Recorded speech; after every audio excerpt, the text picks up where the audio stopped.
Welcome back to the channel. This is Trendy Storm and you are watching first part of What If Naruto Was Trained by Hero of Another World. If you enjoy this video, please like, share and subscribe to this channel. Now wasting no more time, let's start the story. Clack, clack, and more. With his ebony cane clacking on the stone floor, the elderly man moved down the spacious hallway. Clack, clack, and more. It was palpable in his bones. Once more, darkness was upon the worlds, but this time it was well out of his grasp. Clack, clack, and more. He paused and peered out the window he had approached. The sun shone. The hedges were well kept, and he noticed his grandson playing with a friend he had known for his entire life. Another elderly man, with silver, white hair and one of the castle's royal robes, came up. He bowed as soon as he was sufficiently close. The man with the cane asked, "How many times do I have to tell you, you don't have to do that? How many times do I have to tell you that I want to? I don't know. What's the count? At least 100. They both chuckled for a moment or two before returning to their serious conversation. Well, then make it 100 more. So, how is the portal coming? It is nearly complete. It will take maybe only an hour or two to complete. Excellent. The king made a good choice, making you general. It's only because you came to get me. Oh, that was nothing. You're way too modest. One of the kids hid in his apartment. His breathing was labored. He hurriedly locked his door and started to climb into his bed, asking himself, why do they want to hurt me? Then he found himself looking at a man wearing a black cloak. Leaning on an ebony cane, the man stood silent. He couldn't see his face because the hood of the cloak was up. For what seemed like an eternity, they gazed at one another. Who is this man? What is he doing here? Is he here to hurt me or help me? Was the boy's constant thought. When the man finally spoke, it was in a soft voice that sounded very wise and gentle. What is your name? The boy's expression was one of bewilderment as he gazed at him. My name is Naruto Uzumaki. Who are you? The man had a gentle face and gray, spiky hair when he removed his hood. My name is Sora. Naruto gave him a look. I have never heard of you. Sora said, not surprising. Naruto gave him a crazy look. You see, I am from a different world. Even though Roxas was aware of that look, Sora recognized it. Here, let my memories explain. Naruto gave him another crazy look before a flash of life, not his own life, but the life of the man in front of him, came into view. His mind flashed through 100 faces. Heartless, nobodies, Riku, Kairi, Donald, Goofy, King Mickey, Namine, Roxas, Ansem, and 100 more. With a single blink, Naruto ended it. In a split second, Naruto had experienced another person's life. The final aspect of Sora's recollections then abruptly became clear. He was searching for a successor. Lord Sora, Naruto said, referring to the man by his name, you have the wrong person. I can't possibly wield the Keyblade. I'm nobody. I'm the village's outcast. I'm not worthy of this kind of honor. Naruto appeared perplexed for a moment before Sora touched his head and he passed out. I did not choose you for your status, Naruto. I chose you for your heart. Now go to sleep. He woke up on a girl wearing an amazing dress on a stained glass floor. Sora was standing behind him, but Naruto recognized him from Sora's memories because he was younger and dressed in black. After his adventure in Castle Oblivion, he woke up wearing this. However, he was drawn to the object that adorned his back. It was the Keyblade of the Ultima weapon. Make your choices here wisely, Naruto. They will stay with you for your entire life, he said. 3 pedestals suddenly materialized in front of him. One to his right, one to his left, and one in front of him. The one in front of him was approached by Naruto. On it was a sword. Naruto then turned to face the shield on his right. There was a rod on the left-handed pedestal. Naruto approached the sword. Why not? Sora had chosen the sword. Naruto put the sword down quickly after hearing a voice say, this is the gift of the warrior. Choosing it will make offense your top priority. Your strength will be unsurpassed. Sora had advised him to make a thoughtful decision, so he was listening to the other options. Placing the shield down, Naruto said, this is the gift of the guardian. Choosing this will make you able to stand an amazing amount of pain. You would be able to defend your friends with ease. Naruto took the rod and said, power of the mystic. If you choose this, your abilities with magic would be unmatched. No one would be able to stand against your spells. Naruto then returned to the sword, realizing that he would require strength if he were to face anything like Sora. Taking it off the pedestal, he carried it with him. Naruto selected the rod, saying, now make your second choice. This will be your weakness. Beneath him, the glass floor abruptly broke and the pedestals vanished. When he landed on a second platform, a different girl was there, and she was also wearing a lovely dress. Abruptly, a callousness emerged. Even so, it was merely a heartless shadow. Naruto struck the shadow and swiftly defeated him, saying, "This will test your abilities at fighting." Naruto landed on another platform, this one with a lilac on it, as the floor cracked once more. Something else was on the floor. It was a big cage with the Kaji for seal on top of it and two red eyes behind it. Sora said, "That's new. Who are you? And what are you doing here?" "I'm Naruto Uzu." The eyes glared at Sora and said, "Shut up. I know who you are, I was talking to him. I'm Sora the Keyblade Master, and I'm here to teach my student." It appears as though the eyes freeze. "Did you say, Keyblade Master? So you've heard of it?" He nodded, as evidenced by the two red eyes moving up and down. "Hey," Naruto replied, "you said you know who I am, well who are you?" The two eyes shut in. Sympathy? Or did it stem from guilt? The eyes slowly moved forward, revealing a massive red-furred fox. "I am the reason why everyone hates you. I am the Kyuubi no Kitsune, and I was sealed into your body." "What? No. Yondaime killed you. My friend could not kill me. I was too strong. I am after all, a Keyblade Master." Quiet. Complete quiet. "If you are a Keyblade Master, then why not unlock the seal?" Sora said first. "And leave this boy to die. I'm the only reason he stands here now. I give him a faster healing rate, without it, he would have died.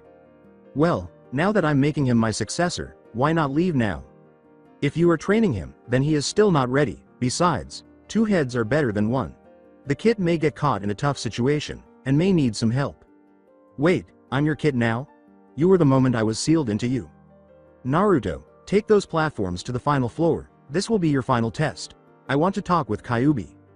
Reluctantly, Naruto followed his teacher's instructions and leapt onto the platform where his final exam would be held. Naruto ascended and accepted his challenge. His self-confidence gradually dwindled. The large shadow was the one that frightened him out of the roughly 10 shadows. It had a massive heart-shaped hole in its chest and was half as tall as the Hokage Tower. He was startled out of his daze by the sudden leap of one of the shadows. "Dark side, if I remember correctly."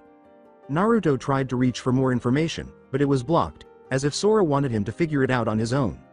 Naruto then vanquished the shadows and stood in front of the enormous one. Shadows started to jump out of the black pool that formed when the dark side pushed his hand to the ground.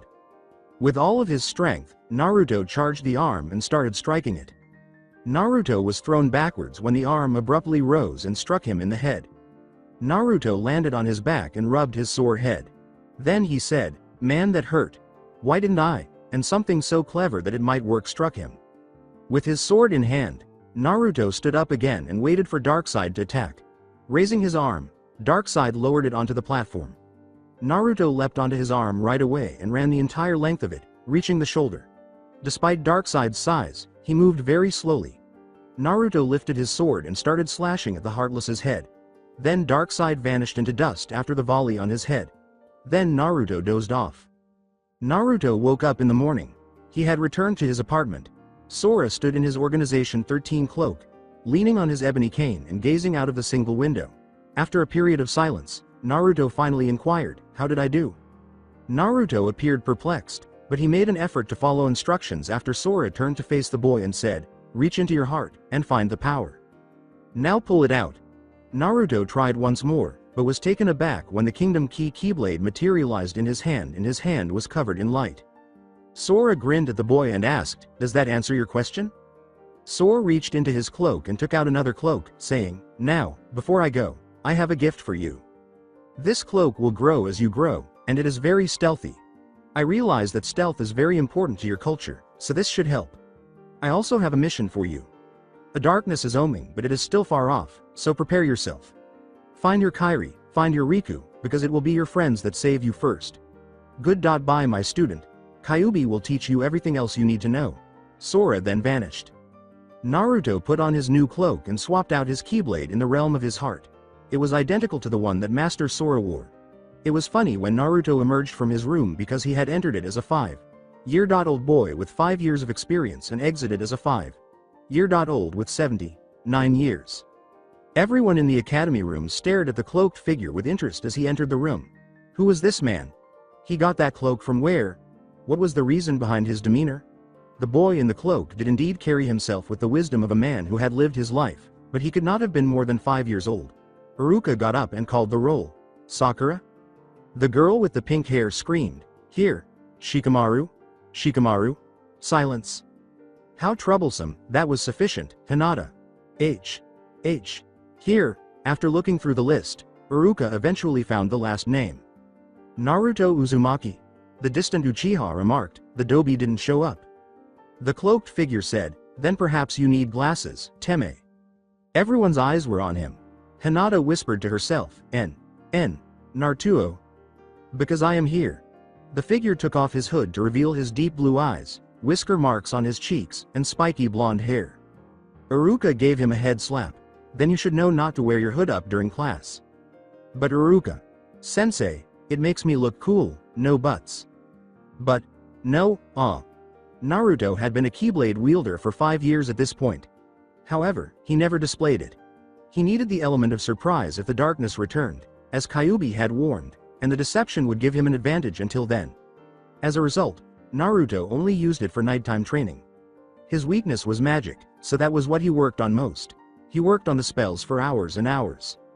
Reflega is a strong spell that reflects all attacks back at the attacker, and he was working on it at the moment. Repeating it over and over again was exhausting. Naruto quickly drained a bottle after biting down on the cork and spitting it out. He got back up and entered the spell, Reflega. And the barrier was immediately thrown up. In order to mimic an enemy throwing a weapon, Naruto pulled a kunai from his pouch and hurled it at a trap he had set. One of the trap's kunai flew in his direction. It bounded back as soon as it struck the barrier. Naruto grinned. At last, he got it right. He took a seat and went into his fantasy world. The platform with the lilac on it was similar to the dream he had when he was being tested. Okay, I've got Reflect down, on all of its stages, Naruto said as he approached the cage. Good, so you have the defensive spells down. Next you are going to work on the fire spell. You seem to have some trouble with that one. Yes, Kyuubi. Sensei. When Naruto emerged from his mindscape, he was met with the sight of 2 lavender, pale eyes. Oh! Both of them exclaimed. As he recovered from his shock, Naruto prepared to strike with his Keyblade. He was surprised by what he saw. The girl was apologizing while on her knees. The words came out of her mouth like Tommy gun bullets. I'm so sorry. I'm so sorry. I didn't mean to bother you. I'm so sorry. I was just worried. I'm so sorry. Naruto brought his weapon down. It's okay. I was just. Hang on, back up. What did you say? Looking up at him, the girl said, said IW.W.ASS, sorry. No after that. W was W. Worried? Yeah, that. You were worried about me? The girl wasn't sure what to say because she thought she might be coming on too thick if she said yes. If she refused, he might assume she was just another cold-hearted peasant. She could not allow him to believe that. Why? Yes. If only slightly, Naruto felt the weight on his shoulders lessen, but it was enough to propel him skyward.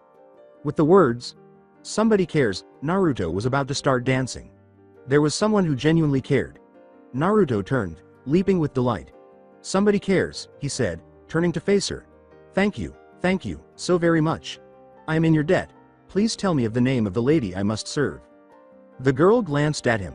Would he punish her for just being concerned? What has happened to this boy? No, you don't have to do that. But I want to. You are one of the few people who care. I must repay this favor in some way. Please, there must be something I could do. She thought, marry me. The thought was swiftly expelled. It was clearly getting on her nerves. I don't know. Then I swear I will protect you, till the end of either my days or yours. But if I am to protect you, I must know your name. She had no idea that this moment would tie their destinies together more effectively than a certain star-shaped fruit could ever hope to. It's H. Hinata, H. Hinata, H. Hyuga. Naruto entered the academy's structure. He had devoted the final hours of his potential training period to researching the Hyuga clan and promising Hinata that he would keep his Keyblade a secret until he revealed it to the world. He was now returning to his training as a ninja. He waited for his name to be called during the roll call, but his attention was drawn to another name. Hinata? H. Here. Naruto turned around, almost toppling his chair. The only person his age who was concerned was her. He didn't even realize she was in his class. Regretfully, he failed to notice more than that. Fortunately, Naruto was back in his chair when he screamed, "Naruto!" and fell backwards. "Naruto, I called your name 3 times. So if you'd be so nice as to answer." "Yes, Iruka." "Sensei, hey, Hinata." "Chan," exclaimed Naruto. Naruto was trying to catch up with her after Cal's. Why? Yes, NN. N. Naruto.kun. Do you want to eat dinner with me? Huh? Hinata exclaimed, flushed. Was this a date? I figure if I'm going to protect you, I should at least know who you are. Naruto entered the office of the Hokage. Hokage. Sama, I have a request. Naruto only referred to him as such when he was being serious, and Sarutobi immediately stopped what he was doing. What is it, Naruto? I demand only one thing. Hinata Hyuga as my teammate. Sarutobi gave the boy a long, intense look. What's your reason for that? Well, I discovered something. She cares about me. She actually cares. No one in my age group cares if I lived for the next day, she does. Naruto lowered his head and said, well, I see. Well, the teams are based on grade level, so if you have any dreams of Hinata being on your team, then you would have to have perfect grades for the next 2 years. This would be practically impossible.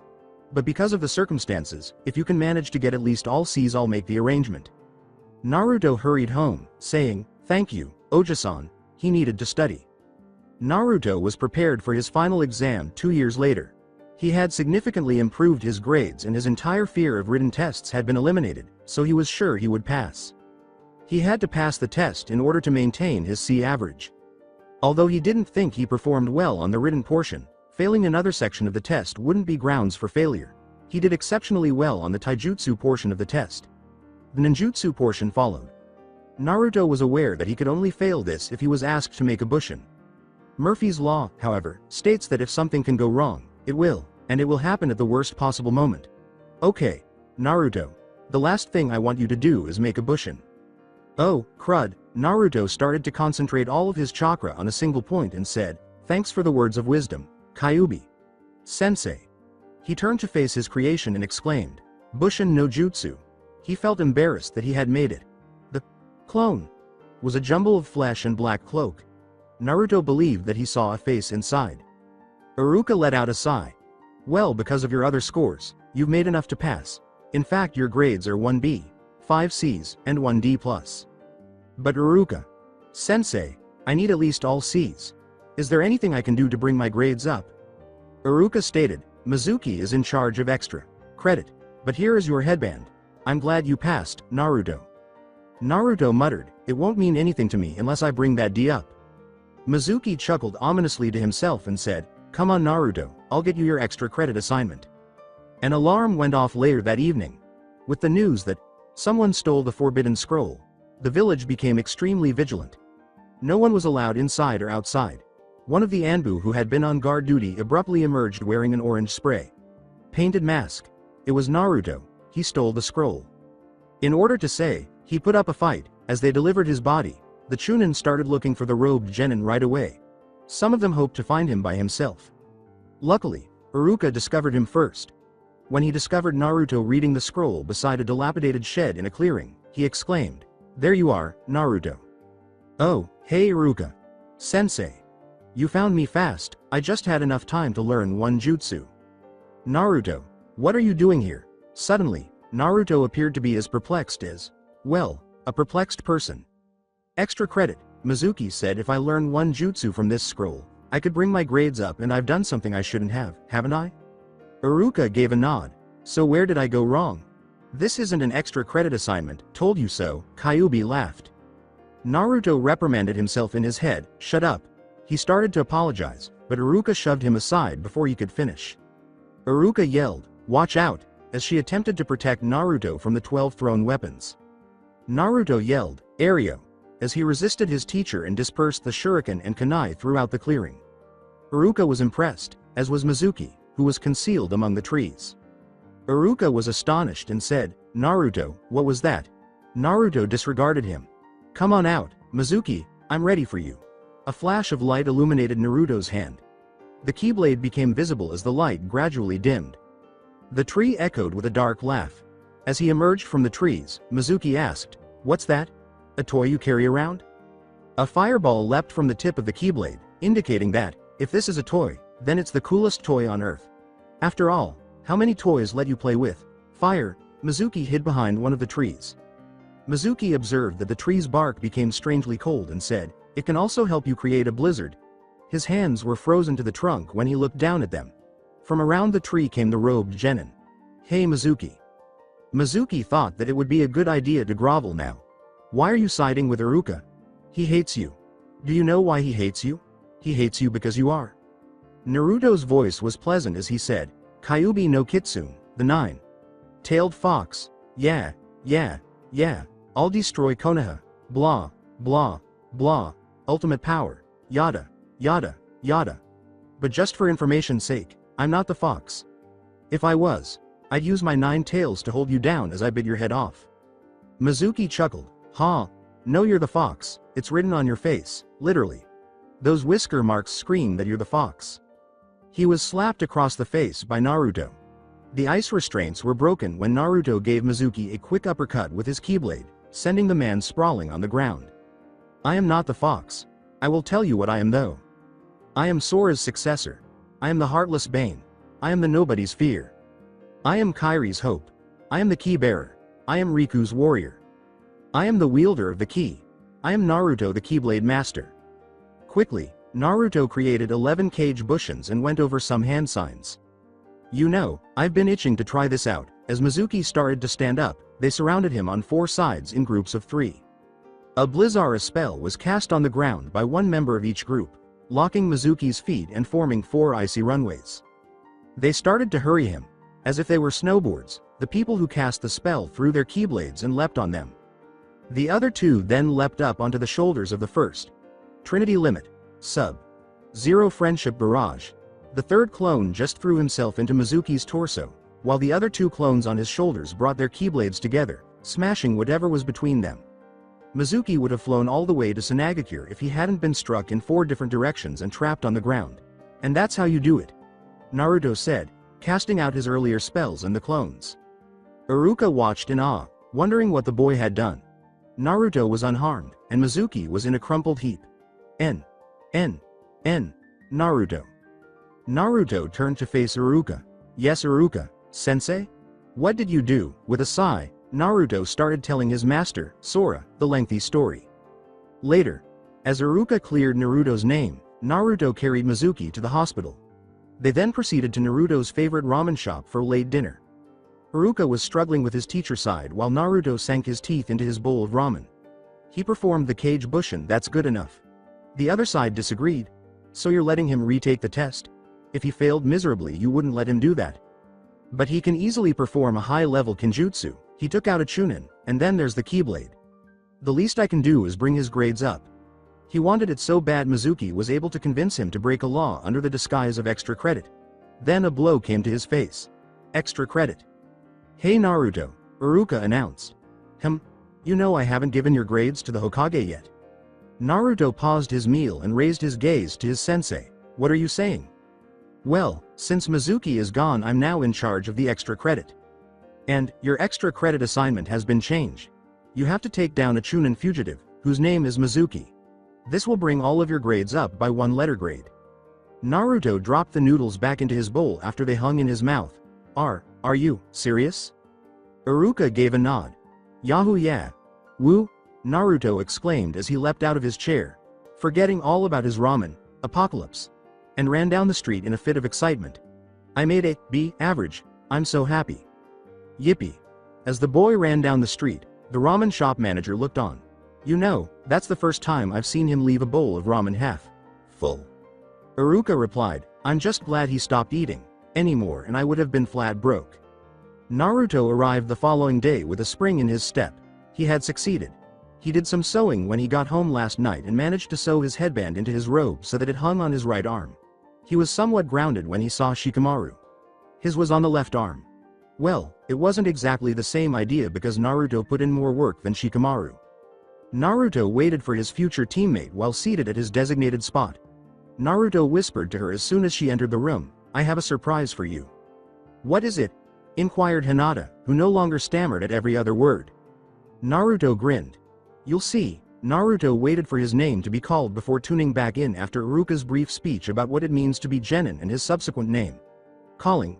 Team 7, Naruto. Naruto refocused, but he watched Hinata closely to see how she would respond. Hinata, Naruto saw her flush, and Sasuke.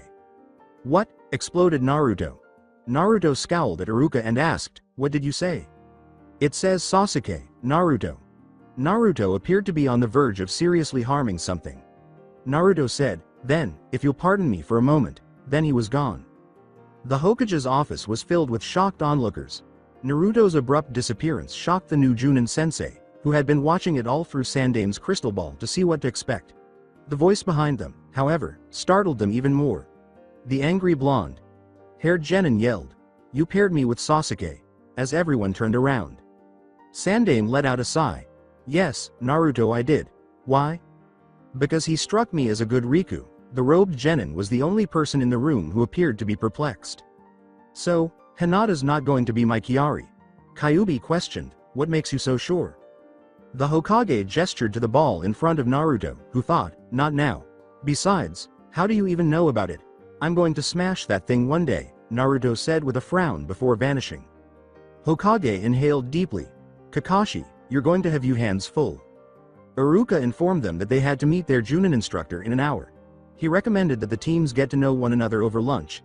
After that, he sent the young ninjas off to do their own thing. Naruto rose from his seat and approached his female teammate. So what did you think of my gift? Hinata appeared perplexed before suddenly realizing, why did you set up our team? Yup. Well, half of it. I didn't know Sass. Lame was part of the deal. Well, that's the past, it can't be changed, we might as well get used to him. Naruto remarked, spoken as wise woman. They approached the sullen Uchiha, who paid him no attention at all. Oi, Teme. We're going to eat and you're coming with us. Forget it, Dobi. I'm not going to eat with a bunch of losers like you, he replied. He was unaware that his words were incorrect. I said you're coming with us. I didn't say you had a say in the matter. Stopka. Abruptly, Sasuke was in a clearing in the seemingly endless forest. Eating from an instant ramen cup, Naruto remarked, oh, good. It's worn off. Hinata ordered you some sushi. I hope you like it. Sasuke couldn't even sit down because of his confusion. He was in the classroom one moment, and then he was in the woods. Kai was the first thing that came to mind. Nothing took place. Are you going to eat your lunch? We only have 30 minutes, till we have to get back to the class. Kai, oi, Teme. Kai, Hinata suggested, maybe he's going through shock. Kai, in Naruto's words, it would seem so. Kai, they made an effort to ignore him. Kai, they made a greater effort. Kai, Naruto remarked, okay, that's getting annoying. Kai, Hinata gave a nod of agreement. Kai, Kai, Kai, Kai, Kai, Kai, Kai, Kai. Oi, Teme. This is real. Get that through your thick skull. Now eat your sushi, Naruto screamed. After stopping his Kai raid, Sasuke started eating. He kept asking himself, how did he do that? The rest of the day was consumed by this thought, which would remain unanswered until tomorrow. As soon as Sasuke finished his meal, they returned to the classroom. They waited, and bided their time, and continued to wait. 2 hours passed. Naruto remarked, okay, this is getting ridiculous. He rose from his seat and made his way over to Iruka's chalkboard. He took the biggest eraser out of it and set it in the door's gap. Hinata questioned, Naruto, what are you doing? Naruto sat down again and pretended to be very innocent as he said, teaching our instructor the importance of punctuality. That's stupid Dobi. He's a Junin, he'd be able to dodge that eraser easily. Naruto heard a thunk and turned to chastise the Uchiha. Just in time, Naruto turned to see Junin covered in chalk dust, his headband covering his left eye. Score, said Naruto. The eraser was picked up by the Junin. He eyed the robed genin after glancing at it. There was no doubt that this Naruto would be a pain in the ass. He hurled Naruto the eraser. Kakashi was shocked to see Naruto grab the eraser in midair and toss it back instead of the anticipated bull's eye. His sensei was the last to catch anything he threw. The eraser struck his face, jolting him out of his reverie. Bull's eye! Exclaimed Naruto. Hinata half screamed, Naruto, you shouldn't do that to our instructor. Kakashi stood up again. Pointing to Sasuke, Naruto, and Hinata, respectively, he stated, "Okay. My first impression of you is that I hate you, I really hate you, and I kinda like you. Well, get used to it, Cyclops, because I'm Naruto Uzumaki, Keyblade Master." Kakushi's visible eye widened as soon as he finished speaking. Rewind at the Ninja Academy. A young Kakashi sat at his desk while his teacher taught him about the myths of an ancient civilization called Tome, which got its name from the big book their leader carried. Timanius, the last emperor of Tome, opened the book of Tome and read an article about a weapon called the Keyblade. It claimed that Keyblades were the best weapons, but the problem was that only the strongest creatures on Earth, the Biju, could wield them. Timanius, however, was impulsive and launched an offensive against the Biju, who found it amusing and allowed them to attack, but soon became tired of the attacks and destroyed Tome's civilization with a single blow. It is believed that the Book of Tome is concealed deep within the tunnels that formerly belonged to the Capitol building. However, those structures have not yet been located. Final flashback. He was a genin too small for his ego, and he probably got it from Kyuubi or from sneaking around the Hokage Tower too much. "Nice scare tactic," Kakashi said. "Clearly at ease, you had me going for a second there." That second didn't end. Everybody to the roof. How did he know about the Keyblades? The material on Tome had been taken from the curriculum years ago. No, he was talking gibberish. "Okay," said Kakashi as they reached the roof, "tell us about yourself, your hobbies, your likes and dislikes, your future aspirations, etc. Who wants to take the lead?" "Cyclops, I believe you ought to go first." Hinata silently reprimanded Naruto, who grinned and said, "Show it's how it's done." "All right, so my name is Kakashi Hitaki, and I have a lot of likes and dislikes, including you, Blondie. My dreams are none of your business, and I don't have any particularly interesting hobbies." Naruto muttered, "Well, that was informative." With a gesture towards Sasuke, Kakashi said, "Okay, Sulp.boy, you're next." "My name is Uchiha Sasuke. My hobbies are non-existent, and my likes and dislikes are irrelevant. I'm ambitious, but I don't have any dreams. I have to murder someone." A robed genin broke the silence after a brief moment. "Somehow, I'm not surprised." "Okay, Blondie, since you just have to talk, you're next." "Cyclops, it's about time." Naruto got to his feet, cleared his throat, and then screamed loudly, "I am Naruto Uzumaki, the Keyblade Master." He then resumed his usual, albeit loud, voice. "I enjoy training, especially with my Keyblade, and I detest the 3 minutes it takes to cook instant ramen. I like all types of ramen. My interests include learning about chakra theory, magic abilities, and spell mixing. And I want to be the Hokage." With the exception of his name, his dream, and the part about the ramen, Kakashi doubted everything he said. "Okay, the quiet girl, you're next." Looking up, Hinata spoke in a quiet, steady, yet melodic voice. "My name is Hinata Hyuga, and I enjoy cinnamon rolls. I detest eels, whether they are cooked or not. Pressing flowers is one of my hobbies. My goal is to alter a lot of the customs of my clan." "Okay, I guess that'll do. Tomorrow is your genin test. Meet me in Training Ground 7 at 7 o'clock. Oh, and don't eat breakfast, unless you like throwing up." Naruto walked to his secret clearing after the uninspiring introductory meeting, worked on more spells, and tested his strength on a nearby tree, finding it to be somewhat inadequate but adequate. After gathering the required supplies, Hinata went home and started training frantically because she couldn't let Naruto fail because of her. She didn't give a damn about Sasuke, but Naruto was a different story. She started beating on the tree in front of her, saying, 1, 2, 3, duck, 1, 2, 3, dodge, 1, 2, 3. To get ready, Sasuke performed the Kaden Gokakyu no Jutsu. After practicing for a long time, Sasuke went to his empty room in his empty house and thought about how Naruto had made time jump for him. He finally fell asleep after hours of contemplation. Sasuke. Standing atop a hill in the middle of a grassy field that seemed to go on forever, the raven-haired Uchiha scanned the horizon. Sasuke. Sasuke looked for the speaker once more but couldn't find it. Sasuke turned and saw an elderly man with silver, white hair, wearing the same robe as Naruto, and holding a black sword. Like object that Sasuke could not recognize. His mouth moved, but no sound came out, and then he said, "This Keyblade has a bad name. Will you give it a better one?" It was a strange dream, and Sasuke sat up in his bed. Naruto got up early because he was determined not to miss this test, and as soon as Cyclops' words came back to him, He snatched up a cup of instant ramen and said, "Oh, and don't eat breakfast. If you do, you'll throw up." He reluctantly put down the cup, complaining that if Cyclops' training didn't work, he would make sure he was beaten. He looked at the time and realized he had 1 minute to get there, so he started the teleportation. Perfect, he could make an amazing entrance and rub it in the Tami's face. The keyblade shimmered in his right hand, and he held a kunai in the other. Naruto was about to rub that in Sasuke's face when he realized Sasuke wasn't there. Hinata was, but Sasuke wasn't. Naruto appeared at the field instantly, and smoke rolled off his figure to the ground, giving him the appearance of having been spawned by the smoke. Hinata said, "Hello, Naruto-kun. Hey, is the Teme here yet, Hinata-chan?" "No, he has not yet arrived." "Who is still not here?"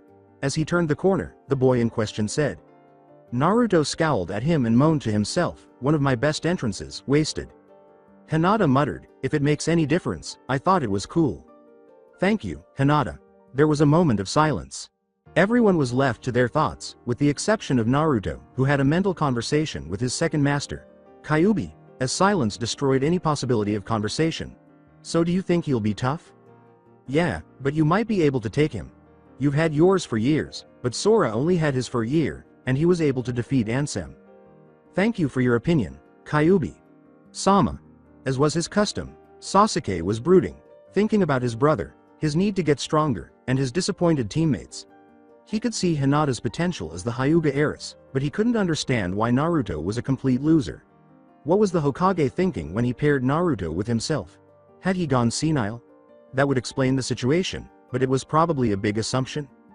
Hinata's thoughts were mostly focused on the boy she admired, considered a hero, and had a serious crush on. This boy was a certain Naruto Uzumaki. She thought about her future, a future with Naruto and her, and it was a lovely one, full of marriage, honeymoon, children, grandchildren, and anything else she could possibly think of that would bring them together. Fortunately, these thoughts prevented her from appreciating how long it took their sensei to arrive, and when he did, it was 2 hours past the time he had scheduled. "You're running late," a robed genin, irritated, yelled. "Sorry, an eagle died on my way over, so I had to pay my respects." "Shut up, Cyclops, and bring on your test." After letting out a sigh, Kakashi instructed his students to gather by the 3 posts. They followed him, and he brought out 3 bento boxes, saying, "That's your lunch. However, you must pass my test in order to obtain it." Naruto suddenly understood why he had instructed them to skip breakfast. "You evil little." As if it were a compliment, Kakashi said, "Why, thank you." He held up 2 bells and added, "To pass you need to get one of these." "You are evil." "I understand. Thus, the person who does not receive a bell fails. Come at me with a murderous intent as well." After a moment of silence, Naruto, who is always obnoxious, said, "Is that all?" "Yes, that's all. Now is the start of the test, and it ends at lunch." After finishing, Naruto stood tall, lowered his hood, and chose to quote his favorite character from Sora's memories. "My name is Naruto. Got it memorized?" Hinata and Sasuke quickly made themselves scarce. Kakashi gave him a bewildered look and said, "Yeah. Well, then, Kakashi, we're on a first-name basis now," he said, as his hand shot to his side and the kingdom key materialized. "Don't abandon me." When Kakashi realized that Naruto was a Keyblade master, his blood turned cold. Run, hide, get away, do anything but fight him. His gut told him, no, he couldn't possibly have mastered it yet, he just uses the title. He hoped, or at least thought, that when Naruto charged Kakashi, Kakashi retaliated by blocking and removing a kunai. Naruto's blows seemed to come from all directions at once, coming from above, to the side, and below. As soon as Kakashi locked his blade against Naruto's head, the sensei's eyes widened, and Kakashi swiftly kicked the boy away from him, causing him to lose his hold on his blade. Naruto then used the keychain to wrap Kakashi's other hand around the bells. "Oh no." As he landed on his side, the boy said, "You good, Cyclops, I was hoping I wouldn't have to use magic on you, but I guess you're not a Junin for nothing." Kakashi glanced at the blade hanging from his wrist and thought that if he could keep Naruto away from it long enough, he might be able to defeat him. However, his hope was dashed when the keyblade vanished in a dazzling light and then reappeared in Naruto's hand. Naruto pointed the tip of the blade to his sensei, Fira. Suddenly, Kakashi was hit by a huge ball of fire. It would have been a huge understatement to say that Kakashi was taken by surprise when he created a fireball with his arm diameter. In addition, if Kakashi had taken his headband off his other eye, he would have noticed that Naruto had used no chakra at all. The Junin simply dogged the Kibalde and blocked when necessary, and he started to loosen up a little. Even though he was wielding the greatest weapon in the world, he was still a 12-year-old boy and a genin. Kakashi leapt over the fireball, and Naruto resumed his attack. Try this one on for size, Cyclopes, but it's not bad. Thunder! A lightning strike struck the unexpected Kakashi. Oh! As the lightning bolt tore through him, he cried, and Naruto charged him once more. As Sasuke watched in awe as Naruto kept Kakashi on his toes, he suddenly realized that having Naruto as a partner wasn't such a bad idea because he was proving to be very powerful, possibly as powerful as himself. Doden. Jutsu no Shinju Zanshu. Kakashi shouted, and then a Kakashi shadow clone pulled Naruto into the ground, making him appear to be nothing more than a head in the ground. As Kakashi had anticipated, it would have been profitable to bury multiple shadow clones in the ground, but then Naruto said something that Kakashi had never anticipated. Nice, aw, man, you have to teach me this one, screamed Naruto. The Kakashis exchanged glances. Had the boy lost his mind? You've noticed that you're buried up to your neck in dirt, right? The clone said. Yeah, have you noticed that I'm not at all worried? Naruto grinned. Yeah, was Kakashi's response. Well, it's like I told you, and I quote, my hobbies are studying the magic abilities to chakra theory, and mixing spells. Well, one of those mixed spells of mine causes me to be the epicenter of a large explosion.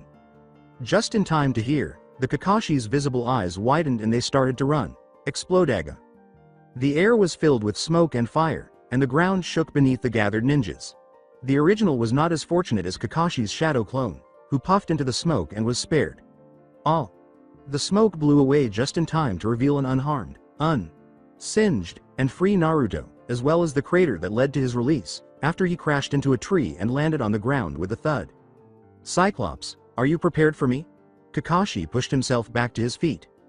About as ready as I'll ever be. Good. Kakashi ducked, blocked, and dodged as the entire match appeared to be neck and neck, but Naruto leapt back at him and started to lash out at him with a barrage of blows. Kakashi abruptly began to dance in the most bizarre way, saying, ooh, ah, ee-ah. A red lizard leapt off Kakashi and landed in Naruto's open palm as he dropped his kunai and started beating on himself. He gave one of Kakashi's silver bells to the boy and said, your bell, Master Naruto. Thanks, Mushu. Actually, Kakashi was more than shocked, but since there isn't a better word, we'll just use shocked. So you have a contract to summon lizards? Kakashi inquired. Lizard? Lizard! Exclaimed the reptilian indignantly. Was I hearing him correctly? The reptile puffed out his chest and said, I'll let you know, I am a dragon. Say it with me, draw. Gone, without waiting for a response. Okay Mushu, relax, just leave him to me. Tiny flames emerged from Mushu's nostrils as he snorted. All right, but teach him the difference between a dragon and a lizard. The Mushu vanished in a flurry of light. He turned to Naruto and said, phew, we could have had a problem there, Cyclops, Hinata, Chan. Kakashi charged the boy after suddenly realizing that he still had one of his bells. Watch out, Naruto! Hinata shouted. Naruto reacted immediately when he saw an enraged Junin charging at him from behind. Stopra. Sasuke blinked, but then Kakashi was motionless, and the time jump he had just had seemed to make sense. After reaching out and grabbing the other bell, Naruto handed one of the bells to Hinata, proceeded to the forest where Sasuke was hiding, set the bell at his feet, and then turned to leave. That was it, no conversation, nothing. When the bell rang, Kakashi dropped to the ground and saw Naruto. The test was over, and Naruto was the only person without a bell. The three sat in front of a silent Junin. This was by far the most difficult decision he had to make. Would they be good ninjas? Naruto was certain, Sasuke and Hinata, perhaps, but he was unable to judge the other two's skill or willingness to cooperate. However, the most concerning thing was Naruto's sacrifice, which was either the second most selfless thing he had ever witnessed or the greatest lack of judgment he had ever witnessed. It didn't make sense that this boy was willing to fail his genin test in order to become the Hokage. Everyone's attention was drawn to Kakashi's final statement, the only one here who should pass is Naruto. Sasuke rang the small bell and remarked, but the Dobi doesn't have one of these. You wouldn't have the bell either if it weren't for the so-called Dobi, Kakashi said, staring at him. Sasuke's gaze shifted to his feet. Everyone stared at him once more as he said, besides, it wasn't about the bells. It was about teamwork. Typically, a Junin cannot be taken by a genin. Therefore, you were expected to cooperate in order to accomplish the objective. I deliberately pitted you against one another in the hopes that you would put it out of your mind and just work toward the objective. How, then, would Naruto be eligible to pass? Curious, Hinata asked. He put in all the effort, but by giving away the bells, he forfeited his chance of passing. Teamwork is greatly aided by selflessness, Kakashi stated. Now it's your turn. Who among you two ought to pass? Hinata's voice was quiet as she said, Naruto Circa could have my bell. What? You two go ahead and pass, I can wait another year, Naruto said. Naruto, are you certain? Obviously, it wouldn't hurt to study for another year. You didn't do anything, you passed because of someone else's charity, would likely be his father's response as Sasuke sat with the bell in his hand. Itachi could have easily passed the test if he had taken the Junin with his teammates. Here Dobi, take mine. He sighed. Kakashi only needed to hear that. Well done, you passed. Who? Naruto inquired. All of you. What? The genin all asked at once. I needed to know how willing you were to work as a team, and since you both were willing to give up your bells, that means that you were both acting as selfless as you possibly could, Kakashi said, twitching his eyelid into what can only be described as an eye smile. Additionally, the fact that Naruto was willing to sacrifice himself right from the start suggests that you are also willing to cooperate. On your first day as an official genin, meet me here tomorrow at the same time. He vanished in a cloud of smoke. After a moment or two of silence, Naruto interrupted, asking, is it just me, or does he weird out either of you? Kupo, wake up Naruto, said the harsh voice. A voice that sounded almost dead said, go away. Kupo, you'll be late for your first day as a genin if you don't get up. Beneath the blankets, the muddle of flesh uttered, shut up, Joey. Kupo. Naruto, hurry up. The Mughal housekeeper said, you'll be late. Naruto covered his head with the blankets. Kupo. All right. I'll simply discard the ramen breakfast I prepared for you. After jumping out of bed and running to the kitchen, Naruto was let down and said, I hate you. After slowly putting on his clothes and preparing to teleport over, Naruto noticed that he felt lighter than normal. He couldn't pinpoint the reason, but he knew he was missing something. Then he remembered, and he went back to his room and took out a necklace. A basic 50 Ryo necklace with a tiny amethyst stone. That was valuable to him for one specific reason. It was a gift for his first birthday. Rewind 4 years ago, on October 10th, the dreaded day arrived. While a child would typically be excited by the prospect of a birthday, the robed boy who lived on these streets felt dread instead. He and Joey boarded up his windows and doors as soon as he entered his one-room apartment, and he sat through the night and day, taking turns watching the door. At noon the following day, a knock came and a sweet voice asked, Naruto-kun? Are you present? He checked through the peephole and saw that it was Hinata. He decided to meet her by teleporting out of the room, around the corner, and passing her. Hey Hinata-chan, he said. What is going on? She turned and blushed when she saw him. Have a happy birthday, she said, offering him a small box. Thanks Hinata-chan. Naruto was truly taken aback. An actual birthday gift. Not even the Hokage gave him those. Probably slipped his mind with all the paperwork. When he opened the box, he saw a tiny necklace with a tiny amethyst stone. Naruto grinned down at the small gift, which was his first act of kindness on this cursed day. He also saw his first birthday present, and more tears fell. The statement, I'm sorry, it's N. Not M. Much, I couldn't, was misinterpreted by Hinata. Don't you apologize for anything, Naruto said, smothering her with an embrace. It's flawless. But, she stammered more, flushed deeply. Nothing M. More T. Then F. 50R. R.Rio, she said. It's perfect. Flashback termination wearing the necklace. Naruto smiled at the memory, which was undoubtedly a priceless one. He picked up a ramen cup and teleported to the training field, where he used a little trick taught him by Kyuubi to check the time using the sun. It was precisely the same time that Kakashi had instructed them to meet, and then he heard the voice of the ubiquitous fox say, he was 2 hours late yesterday. My bet is that'll he'll be just as late today. And why were you unable to tell me this yesterday? Are you serious? Doing these things to you is enjoyable? Shut up. For the next hour and 58 minutes, Naruto played with the Keyblade and a few other gifts that Sora had left him. He was twirling one of his favorite gifts when he noticed Hinata approaching. He grinned and put the weapon in a ceiling scroll, saying, "At last, someone is here." Naruto almost screamed. "Naruto, why are you here so early?" "Obviously, I'm waiting for you. I need to talk to someone, so come on over." Hinata, who was present at every event, made fun of Naruto as he recounted the entire series of events that had transpired over the past few days, with no one to talk to but his Mughal friend, Joey. Naruto needed someone to talk to about his day, and she had grown accustomed to it. Since this enigmatic Joey person was never interested, she became the person he went to talk to. Sasuke arrived shortly after, and he was in a surprisingly positive mood today. As if asking him would have depressed him, he would have said, "Because I don't have to listen to that annoying pink-haired harpy, Sakura." Finally, after 2 more hours of sitting in silence, Kakashi said, "Sorry, I would have been here 2 hours earlier but there was an accident along the road." He was on the verge of death when Naruto said, "I've been waiting for 4 hours straight. Cyclops, you had better make up for this." Given that Naruto was literally on the verge of blowing up, Kakashi thought it would be a good idea to make up for it. "Alright, Sasuke and you will conduct some drills, Hinata. I'll teach you Shinju Zanshu no Jutsu, the Doden, Naruto."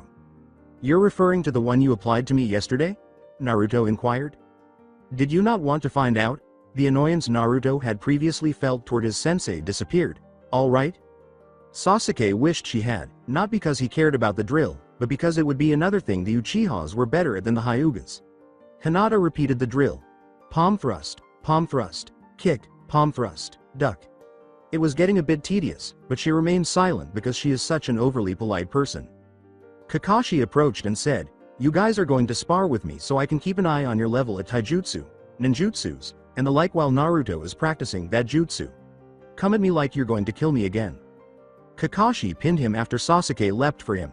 Yes, exactly like that. This was going to be a long day, Hinata knew. It was so easy.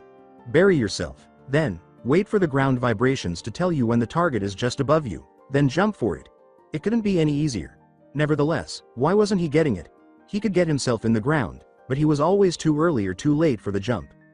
His shadow clone target was almost hitting his head against the ground. "Stop missing me." Naruto punched the ground in frustration. "Have you gained no knowledge? You must have patience," Kyuubi inquired. "I understand, but he claimed it was simple, Kyuubi. Sensei. Why can't I understand it? Are you paying close attention to the vibrations?" "Well, not at the moment. You know what I'm going to say, don't you?" Kyuubi sighed. "Yeah. Having just used the Kanashibari no Jutsu on Sasuke and watching the Uchiha try to move his mouth so he could yell out an angry tirade at his sensei, Kakashi was having so much fun that he thought maybe he was doing something illegal. Now that the poor Hyuga girl had to fight him alone, she put up an average fight, admittedly with a little poor Juken stance, but that could change. Eventually. The repetitive palm thrusts were blocked by Kakashi, who said, "Don't worry Hinata, we'll work on your taijutsu." After lurching to let Kakashi know that the jutsu had spread, Sasuke made the decision to let Kakashi sample his own jutsu, saying, "Kaden. Gokakyu no Jutsu." As he applied the Kawarimi no Jutsu, Kakashi was abruptly replaced by a log, protecting Hinata in the process because she was in the path of the flames. "Are you awake, Sasuke? Remember, you could have fried your teammate right there," Kakashi said to his pupil. Kakashi shigged. Why did he end up with students who were utterly impossible? Hinata was definitely one of the better students, but her stance was terrible, and she looked like she was going to cry during some of these fights. Naruto was probably borderline. You could work with him if you knew what strings to pull, and Kakashi had already figured out one of them, jutsus. Sasuke was impossible, period. He was either brooding or brooding. Unless you count that one time he smiled. Kakashi ducked under a flying shuriken, saying, "Life's like that I guess." Naruto grinned and muttered, "I think I got it." He needed a good target, and he found one, a certain silver-headed Junin. Both Naruto and Kyuubi laughed evilly, thinking that this would be fun. Kakashi ducked under another fireball from Sasuke and another palm thrust from Hinata. At this rate, he wasn't sure how he was going to defeat them. A number of ideas crossed his mind, but none of them sounded entertaining enough. Then a blonde genin's voice echoed through the air. "Doden. Shinju Zanshu no Jutsu." Kakashi abruptly saw things from a different perspective, 2 inches above the ground, to be precise. Kakashi murmured, "Something tells me you're never going to let me live this down." Smiling. 3 figures in black cloaks stood off to the side, completely out of sight of the 4 ninjas. One, standing on an ebony cane, remarked, "I told you he was a good pick." A female voice said, "He was an excellent pick, Sora." The person on his right side nodded. "How much do I owe you now?" sighed the one on Sora's left. The person on his left sighed once more, but Sora's smile widened and she said, "Around 400 money. Tell me, though, what do you think of the others?" Following a period of apparent introspection, the girl on his right said, "The girl seems to be having trouble, but I think she could make a promising master. But I worry about the other boy," the man on Sora's left said, adding, "I agree. He's not Riku material, in my opinion." "Well then, why don't you monitor them, find out about their lives, then we'll see whether or not their hearts are strong enough," Sora replied. The man on his left said, "Sounds good to me. I just want to know what keyblades we're going to give them," the young lady replied. The man on the left said, "I have an idea for mine." The 3 of them vanished in an instant. "Black Hood, this is Icha Icha, come in Black Hood," said a voice on the radio after a week of Team 7 being concealed deep in the forest. "Have you got a picture? Over." "This is Black Hood, Icha Icha. What do you think of the visual, Emo?" "Dobie, my name isn't Emo. Stormcloud is the name. However, I believe Red Eye should be used instead. If you continue to whine and fail to respond to the question, I'll give you a black eye." "I fail to see it. Over." "All right, Haim, how about you?" The 3 of them waited expectantly as she said, "I don't see him." She was blushing at her crush and using her codename. "Hang on, I think I see him." "Yes, I see him. He is a distance of 1.5 meters from Black Hood. Over." Naruto leapt out of the bush, aimed his keyblade, and cast a spell, saying, "Copy that, I'll get him." "Stop, we have the target. I repeat, we have the target," Naruto said as he approached his target, a cat brandishing a red bow. "Identify it. Does it have its name on the red bow?" "Name on bow, red bow, Icha Icha, roger that. This is our feline." "Fantastic work, team. Let's bring this cat home now." As Team 7 watched the poor cat struggle under the feudal lord's wife's control an hour later, Naruto asked his sensei, would that be considered animal cruelty? Unfortunately for Tora, no, one of the men at one of the desks said, "Thank you, that will be 300 ryo. According to the lord's wife, anything for my Tora. In that case, it'll be 500 ryo. The wife of the feudal lord gave the man who said that a fierce look. "Come on, it was a joke." "All right, Team 7, the Hokage said, your next mission is to paint a fence." She paid the 300 and departed. "Hokage Sama," Naruto cut in, "I don't mean to offend, but I'm getting bored to tears with the missions. The first week was okay, but really, painting a fence? I can hardly stand it. Nobody is being helped by that." Naruto Cyclops, stop talking. You leave us midway through and then return when we're almost done, so you don't even stay with us for the job. With wide eyes, the Hokage gazed at Kakashi and said, "You abandon them?" To avoid any weak justification, the Hokage raised his hand and said, "We'll talk about it later." "Yes, sir." Kakashi hung his head. "What about our dull missions?" Naruto cleared his throat. With a skewed grin, the Hokage said, "How about them?" Hokage Sama, said Sasuke, "I must agree with my foolish teammate for once. Our talents and abilities are completely wasted on our missions." With a sigh, Sandaime said, "So what do you want?" "We'd like a mission that's, well, you know, an actual mission." "Alright, I have a C rank that needs to be done." Kakashi and Iruka, 2 of the ninjas present, suddenly leapt, saying, "You're giving them a C rank?" They all asked at once. Looking at Kakashi, the Hokage asked, "Can you explain to me why they shouldn't?" Iruka found Kakashi's silence unsettling as he was about to say, "They're not ready," but was interrupted by memories of Naruto fighting and defeating him. "All right. I can't. A C rank mission, all right." He then said to one of the ninjas beside him, "Send him in. You have to escort a bridge builder to the land of waves." A portly man with a sake bottle stumbled in, and then said, very foolishly, "You expect me to believe that these little brats are ninjas?" This door opened to the side. A big round object embedded itself in the wall beside his head before he could open his mouth to say something more foolish. "I apologize, I'm a little hard of hearing. Did you say you didn't think we were ninja?" Naruto said, holding a similar object in his other hand. Because it would have been a grave error. Tazuna quickly became sober. He said sagely, I didn't say anything. Naruto said, "That's what I thought," as he pulled out his weapon, a circular weapon with large spikes that was red and black. "Yes, Axel's chakram, I'll explain later." This might not be good, the Hokage sighed. Soon after, the five of them set out, with Naruto at the front, Sasuke and Kakashi standing beside Tazuna on either side, and Hinata at the rear. Kyuubi used Naruto's nose to sniff the air and his eyes to look around the countryside when he noticed an unusual odor coming from beneath his nose. "You smell that?"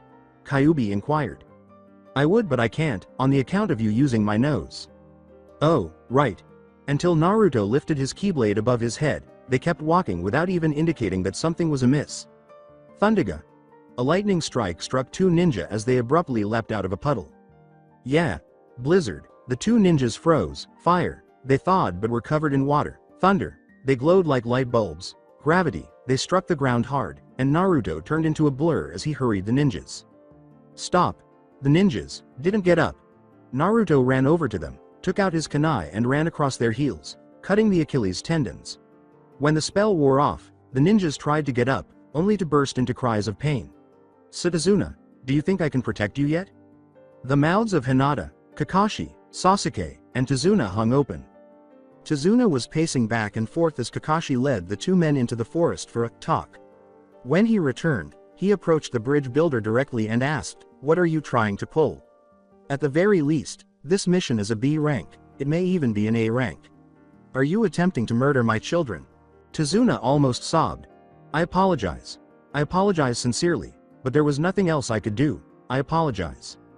I'm the only thing that's standing in his way of complete control of the Wave Country," Tazuna continued, describing how Gato, a wealthy business tycoon, was actually a drug dealing, weapons selling, thug hiring, slimeball who purchased the monopoly on the trading companies and left the Wave Country to starve. Trade can resume after my bridge is constructed. However, Gato has placed a price on my head, so I can't work without any protection. We therefore made an effort to scrape together enough cash for some protection, but we were only able to afford a C-rank mission. You're my only hope, and I'm so sorry I had to put you through this." "It's not my choice," Kakashi said, glancing down at him.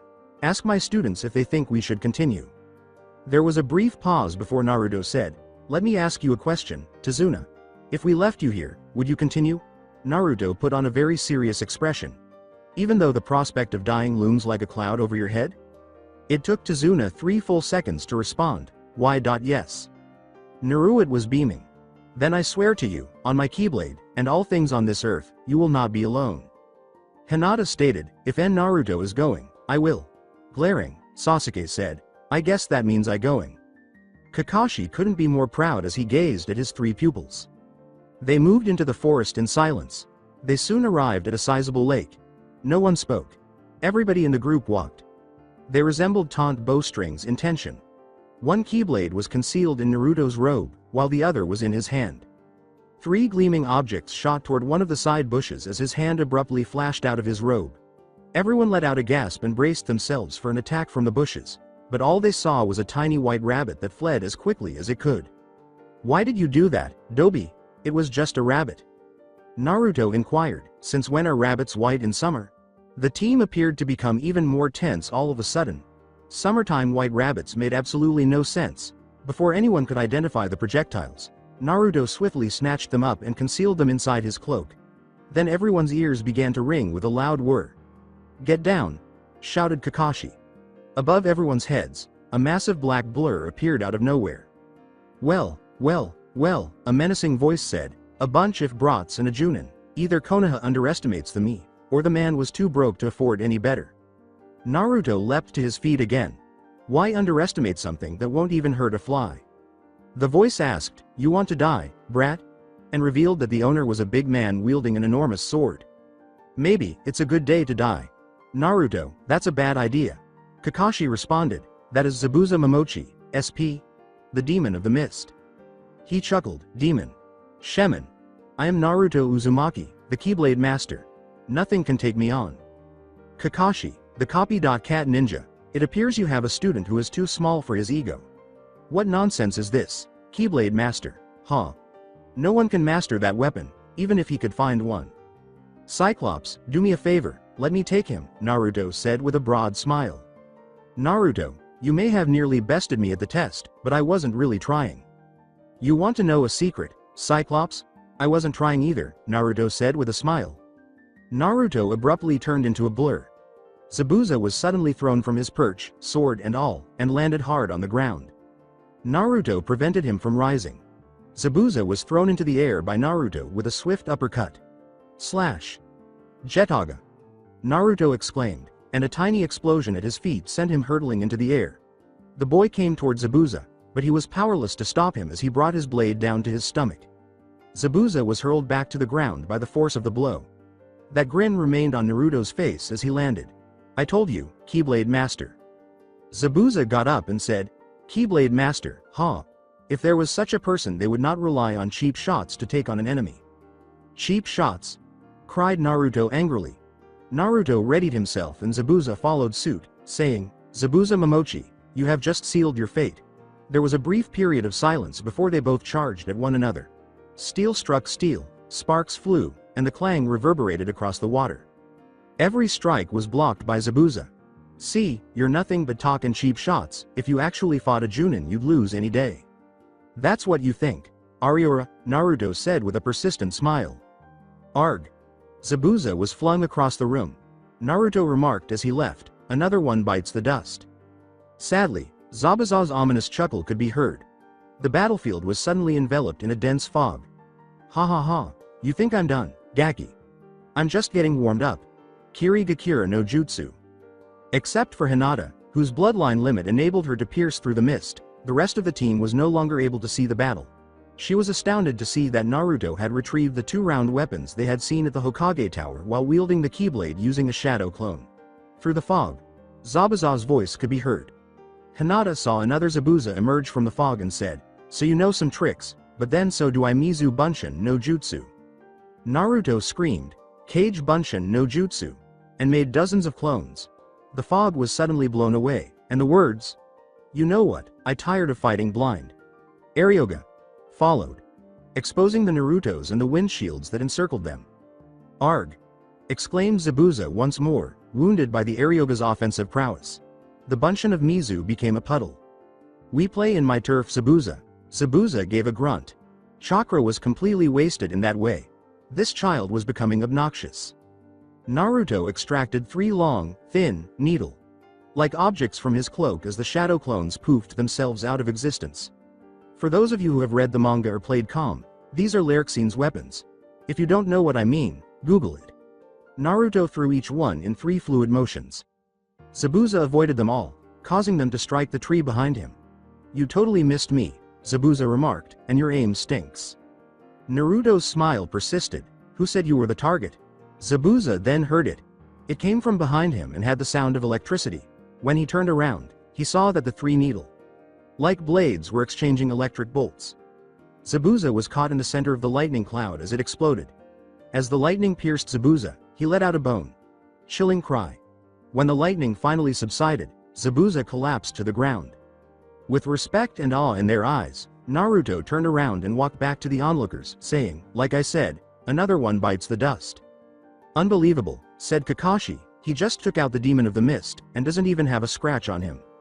Lost for words, Hinata thought, Naruto-kun, you are so amazing. Sasuke was astounded by how this blonde boy defeated Zabuza and wondered, how strong is Naruto? It made Tazuna think, I'm glad I hired them. Naruto thought, I could definitely get used to this. Zabzua's voice broke the mood by saying, I'm not done yet. I'm not going to be done in by some kid in a robe. Naruto turned to face his opponent and uttered, Come on, you can't take me. I sent you to the ground, without a scratch on my person. I won't be done in by some kid in a robe. As he assumed the wisdom form stance, Naruto remarked, good, holding his keyblade as though he were in the form behind him. You're tough, that's just the way I like my meat. Zabuza stood up and readied himself once more. After standing like that for a moment, they charged at one another. SSSORRRRRRRRA, cried Naruto as he got closer to the juggernaut. They fought. A flurry of kicks, fists, and steel. To track the fight, the Sharingan would have been required. Naruto abruptly flew backwards and collided with a tree. Naruto leapt back at the giant and the battle resumed. Not bad, But let's see if you can get 2 out of 3. The battle was vicious once more, and Zabuza was the one who went flying this time. When he hit the water, he stood there rather than sinking. Wow, that's cool. Come on, kid, come at me. I would, but, unlike some people, I can't walk on water. Zabuza hurried him, saying, I guess I'll just have to come for you. Naruto vanished as soon as Zabuza made contact with the shore. Zabuza halted abruptly. Where are you? Then the sound of earth breaking could be heard.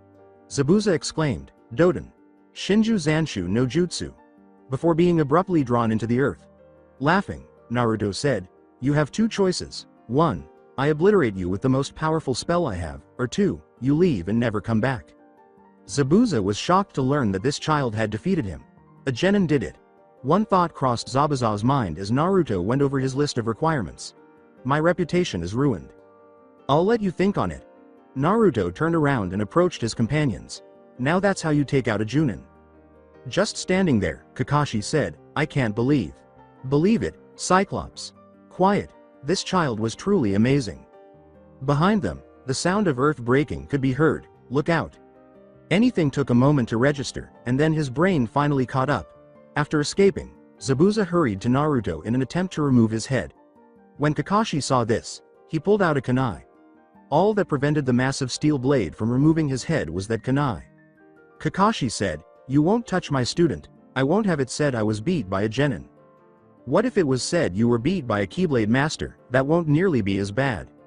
I can't, after all the things I've said about them. My reputation is ruined if I let that kid walk away. What a shame. Naruto replied, and here you had to take the cheap shot. Naruto, not now, let me handle him. Zabuza whimpered to himself.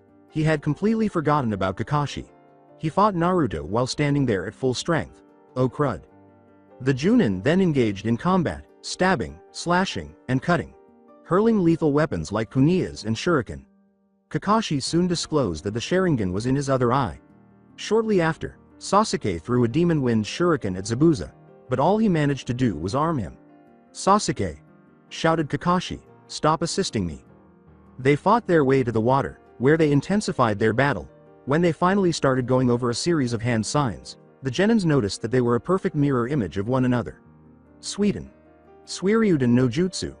They exclaimed in unison, and then 2 water.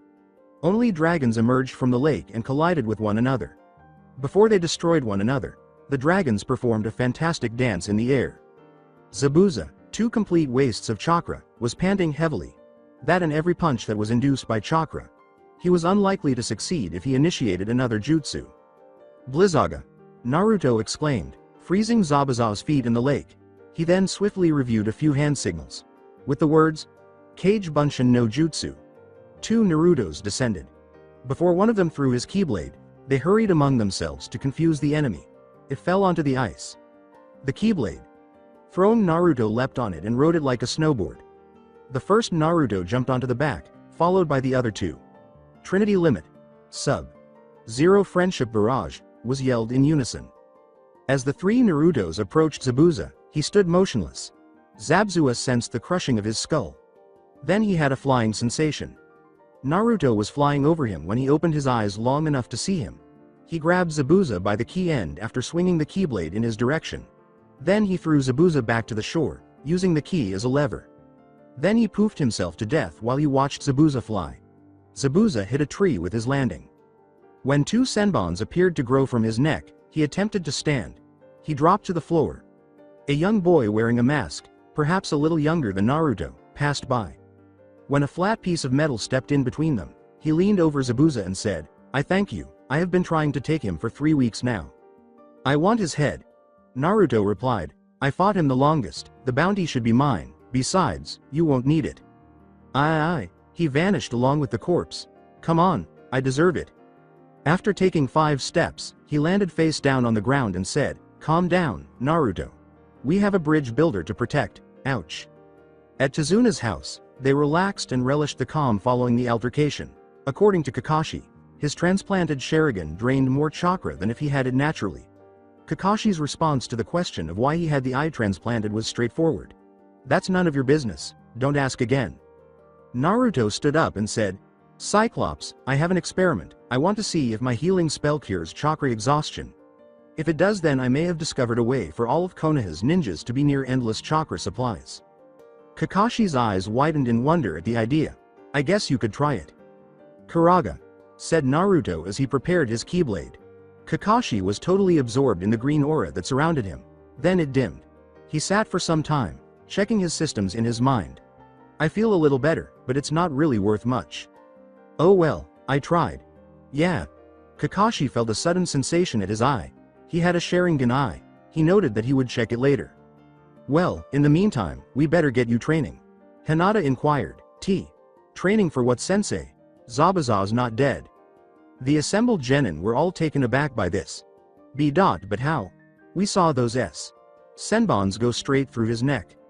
Naruto uttered in a trance. He could have been put in a death-like state. Senbon needles are used for acupuncture. Kakashi nodded, once more in awe. Yes, actually. If anyone there had the ability to read minds, they would have heard Naruto tell the fox in his stomach to never speak again. He shook his head and grinned, a little embarrassed. Wow, where'd that come from? He asked. I think it'll take a week for him to recover, so I'm going to train you guys. Naruto, I remember you said you couldn't walk on water, so I'm going to teach you the first step to learning it, tree walking. We'll start tomorrow, but for now, enjoy your time off. After the kids had left, Kakashi dared to remove his headband and realized something was off. He waved his hand in front of his face and closed his normal eye, but instead of seeing it slowly move across his field of vision, it appeared normal. When he brought his headband very close to his face in fear, he discovered that his eye was exactly like Obito's, onyx black. Was his Sharingan gone? He panicked. He waved his hand in front of his face once more as he swiftly collected some chakra behind his eye. It went back to the Sharingan's typical slow, moving vision. He let out a sigh. Then it dawned on him. Was this something Naruto's Kuraga did? Did it fully connect his Sharingan eye, giving him total control over it? After noting that he would investigate, he closed his eye, covered it, and went to sleep. A young boy entered the room as the team was having breakfast the following day. Why do you even try? Gato will kill. You're fighting a losing battle, just give up. Naruto said, not on your life, kid. He turned to go, saying, he'll kill you all. You're just an idiot. Acting all tough, he'll kill you. Naruto said, hey Tazuna, who was that ray of sunshine? My grandson, Inari. Wow, not the encouraging type is he? Tazuna simply let out a sigh. Training started. The children started after Kakashi briefly explained that this exercise is excellent for controlling chakras and is very useful in combat. The first time, Hinata nearly ran straight up to the top of the tree. She hesitates a little. According to Kakashi, her lack of chakra caused her to falter rather than her lack of control. Well, at least this exercise would help with that. With the first step, Naruto almost destroyed the tree, but he seemed to fix it right away without receiving any reprimands. That's intriguing. A student would normally have to try again, but he kept climbing the tree, modifying his chakra to suit the situation. Even though the Uchiha prodigy appeared to be having a good time, Sasuke only made it halfway up before he overloaded the chakra in his feet, sending him flying off the tree. Okay, guys, you keep doing that and I'll go guard Tazuna in the meantime. Don't stop until I get back. As he struggled up the tree, Naruto shouted, you got it, Cyclops. They were still working an hour later. The others didn't understand why Naruto turned at the last second while running towards some trees, but when he finished, he ascended very easily and very high.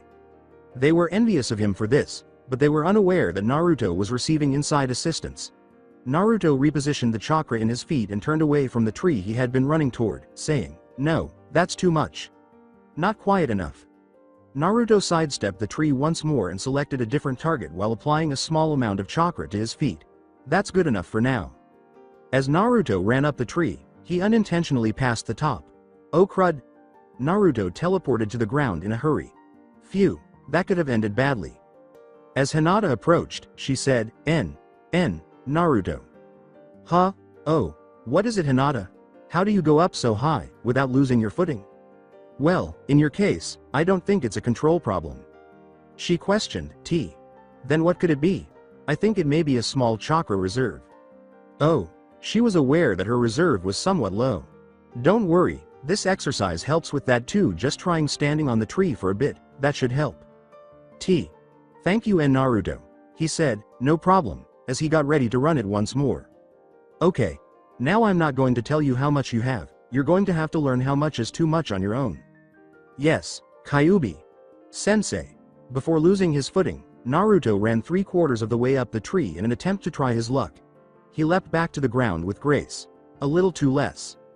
2 of his students were already at the top of the trees when Kakashi returned. Among them was Sasuke. He was really impressed. Good work, guys. Naruto, you'll guard Tazuna tomorrow while I watch these 2. Hinata, you did perfect the control. Now I want you to work on building your resevers, so instead of walking up the tree, just stand against it. Kakashi looked at his last pupil. You keep up with the walking. You should have it down in 2 days' time. Sasuke let out a sigh. They took a seat for dinner. Sasuke gave Naruto a fierce look. As if to say, I will be stronger than you. With a grin on his face, Naruto said, I'd love to see you try. They each received a bowl from Tazuna's daughter. Sasuke jumped right in. Naruto was patient. Sasuke requested a second bowl. Even so, Naruto took his time. Sasuke requested 4s. Naruto took seconds politely. Sasuke had the feeling that he was going to lose it. Naruto kept up his steady, slow pace. Sasuke put another spoonful in his mouth slowly and painfully. He threw up. He dared to look at how many bowls Naruto had consumed, and he had the same amount before requesting more. Sasuke's head hung. It was a 1.to. None score. They woke up for breakfast the following day. When Inari descended, he continued his speech about how pointless everything was. It was beginning to irritate Naruto, but he ignored him. Naruto and Tazuna left for a dull day at the bridge after breakfast. The man entered the dimly lit room. He approached the boy, who appeared too much like a girl to be categorized as male, with an air of authority. Demon of the Mist. Zabuza was lying in front of him. Zabuza, you disappoint me. He walked around the bed while Zabuza watched. They were 3 children and a Junin. The Junin was the only threat, and what do? You lose a fight with that robed kid. Zabuza said nothing. He snapped his fingers to demonstrate his point. I'm going to give you one more chance, Zabuza. If you fail, you will be replaced. A moment later, a small, hunch-backed, dark figure with 2 bright yellow eyes emerged from the floor. And they don't ask for pay. The creature vanished into the floor once more. Just remember that, Zabuza. Gato walked back down the hall as the door closed behind him. And they will follow my every command? He said as he walked into a gloomy, dark room. A dark voice said, as long as you steep yourself in darkness. Good, then I can fire that idiot Zabuza after he takes out the Junin. But remember, don't steep yourself in darkness too long, the heartless consume the careless. Gato turned to go after saying, thank you. The other man stood as the door closed, his face pale, his eyes yellow and reptilian. And so Darkens enters. The group had taken a seat for breakfast. Kakashi stated that Zabuza would be prepared to attack in 2 more days. Everything appeared to be improving when Inari entered the room, as everyone had almost perfected tree walking and Kakashi was almost at his peak strength. Stop trying. You'll never beat Gato, he's stronger than all of you. Naruto remarked, that's getting annoying. In a whisper, Hinata said, Naruto. Shut up. You're all going to die. In Naruto's words, I'm not. The only reason you're fighting is because you think this is just one big game. You've never suffered in life, you think everything is just dandy and good always wins. Naruto didn't say anything until Inari interrupted his monologue. Have you suffered in life, Inari? Yes, I have, my dad died. Naruto turned, his eyes full of pity. He was now standing and leaning over the terrified child. Your dad died? I am sorry, I had no idea you were a stuck-up brat. You think you've suffered? You haven't even begun to understand the meaning of pain? He said, both of my parents are gone, not dead, gone. I don't know if they hated me or died. For all I know, they have a beach house, and they have a happy little family that I was supposed to be a part of. And if that wasn't enough, let's move on to the village I live in, shall we? Most people don't care if I'll live to the next day. In fact, some people try to kill me on a regular basis. Everyone was caught up in his tale, but all the boy in front of him was Naruto. I never had a happy birthday, each one was filled with sorrow, misery, pain, and attempts on my life. You think I'm impressed with your sob story? I have one so long it goes around the earth 5 times over. Ever since I was born, people have been giving me beatings. And do you want to know which part of it I deserved? None of it. I did nothing to have so many hateful glares. I deserve no one's whispered insults. I did nothing. Quiet. Naruto then went on. But do you want to know what makes me really sick? He inquired. Someone with a problem like yours who wallows in self-pity, as if no one but him has ever suffered before. At him, Inari began to stand up. He had a newfound respect, and his eyes were wide. You what? With no one to follow, Naruto turned around and vanished, teleporting somewhere. Startled by what he had heard, Tazuna turned to Kakashi and asked, "Is all of that true?" "Yes, I'm afraid. But that is all he can remember. If he could watch himself from birth, his pain would have been much worse." After a moment or two of standing, Inari hurried to his room. Naruto took a sharp breath. He would faint from chakra exhaustion if he continued in this manner. Perfect. Naruto, just because that boy was an idiot doesn't mean you have to knock yourself out to cool down, Kyuubi responded. Naruto got up and started to leave, but he fell face down in the dirt, sound asleep. Fine. Naruto was standing in the shadows of the dream world. Sora was standing in front of him, wearing the new organization's robe. With a bony hand, he gestured to him, saying, "You have the keys inside this kingdom." Naruto's head hung. "Hold up your head, it's only begun." Naruto raised his head. "Keep holding on and you'll see the sun." Abruptly, light flooded the room. Our sleeping hero was approached by a young boy. He had a ribbon in his hair and was dressed in a kimono. He had an oddly feminine appearance. In his hand was a senbon needle. It hung over Naruto's face as he slept. Naruto shifted. He hid the needle quickly. He warned Naruto, "If you sleep outside like that, you'll get a cold." Naruto stood up and remarked, "I don't worry about getting sick, never have yet." He said, "So what are you doing out here?" Naruto pointed to his headband and remarked, "Training, you know, ninja stuff." With a very fangirlish tone, he asked, "Ooh, you're a ninja?" "Well, yeah, but it's not that big a deal. So what are you doing out here?" "Gathering herbs." "Why?" "A loved one of mine got hurt." "Can I help then?" "You want to?" "Of course, helping people is what I live for."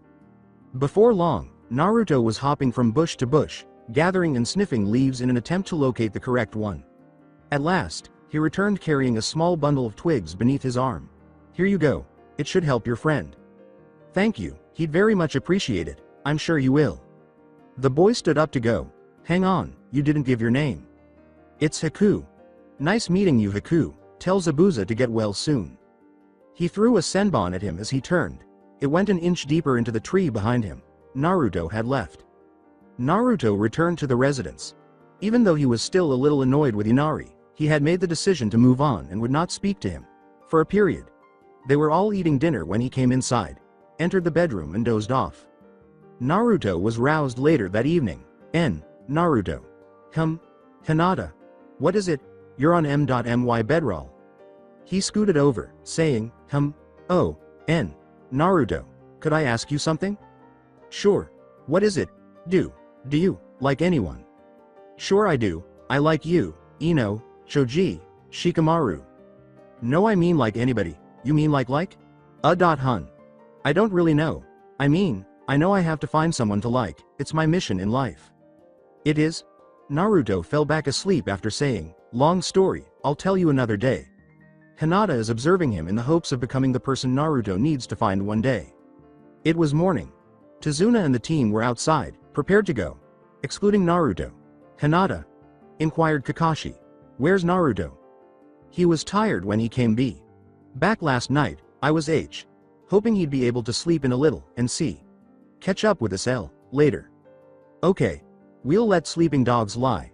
But we have to go. We'll let him catch up when he can.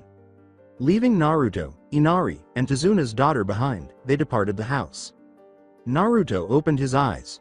A faint, nearly indistinguishable smell reached his nostrils.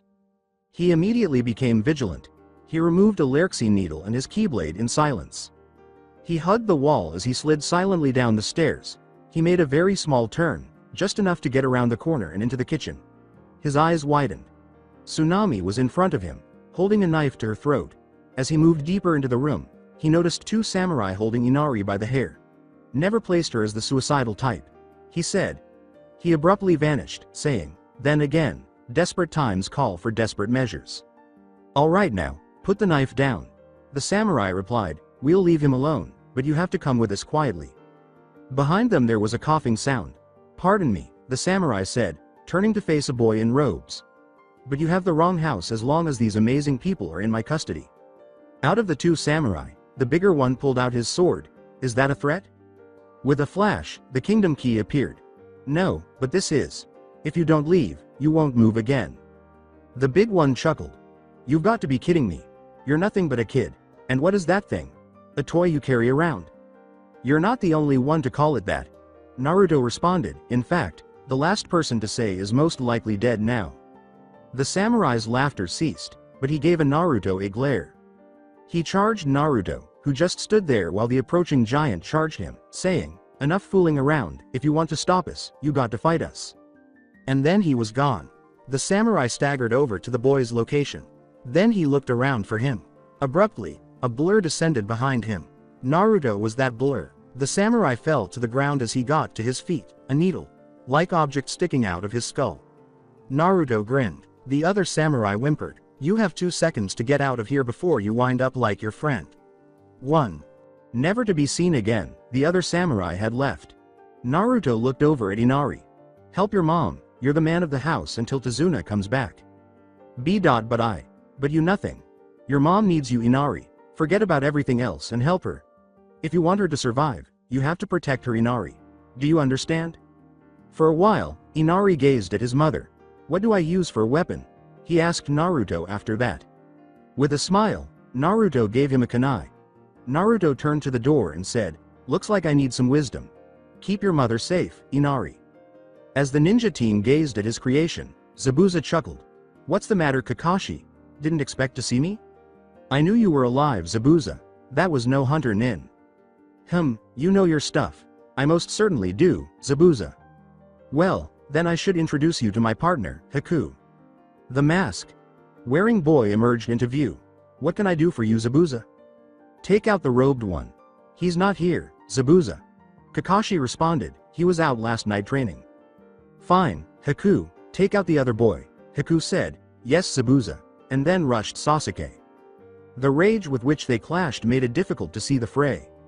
Kakashi remarked, I guess it's you and me, Zabuza. Of course, Kakashi. Kakashi gave the order, Hinata, guard Tazuna. Haku and Sasuke were engaged in a full-on battle. Sasuke was using his kunai to the fullest. Haku was using a senbon needle to match the strike. Abruptly, Sasuke extended his hand and took Haku's hand. Haku gave him a look. I'm not that kind of guy. Sasuke blinked. Oh, that is nasty. Sasuke exclaimed, attempting to shake the image from his mind, but Haku kicked him in the spot. Idiot. Zabuza chuckled. He had just used the Kirigakure no Jutsu to bring in a dense mist. Kakashi's Sharingan served no purpose. After letting out a dark laugh, he started using as many long-range weapons as he could. At least 1,000 ice needles pinned Sasuke. At the moment, he detested life. Sasuke got to his feet painfully. Alright, I'm so gonna kick your $1 now. Haku chuckled. I'd love to see you try. Hyouden. Makio Hyosho. Then icy mirrors sprang up out of the earth. Meet the demonic ice crystal mirrors.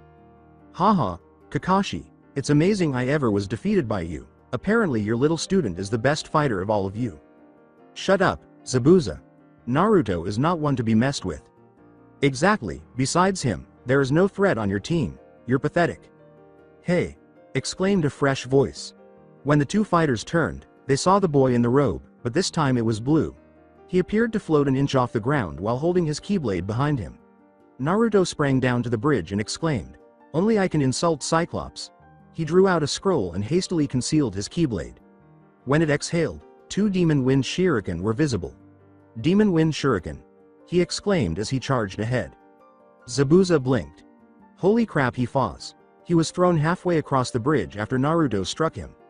Naruto threw the shurikens as soon as they made contact, but fortunately for Zabuza, he landed on the floor before they could reach him. This prevented a bloody mess and allowed him to see the shuriken fly over his head. Naruto muttered, threw them too late.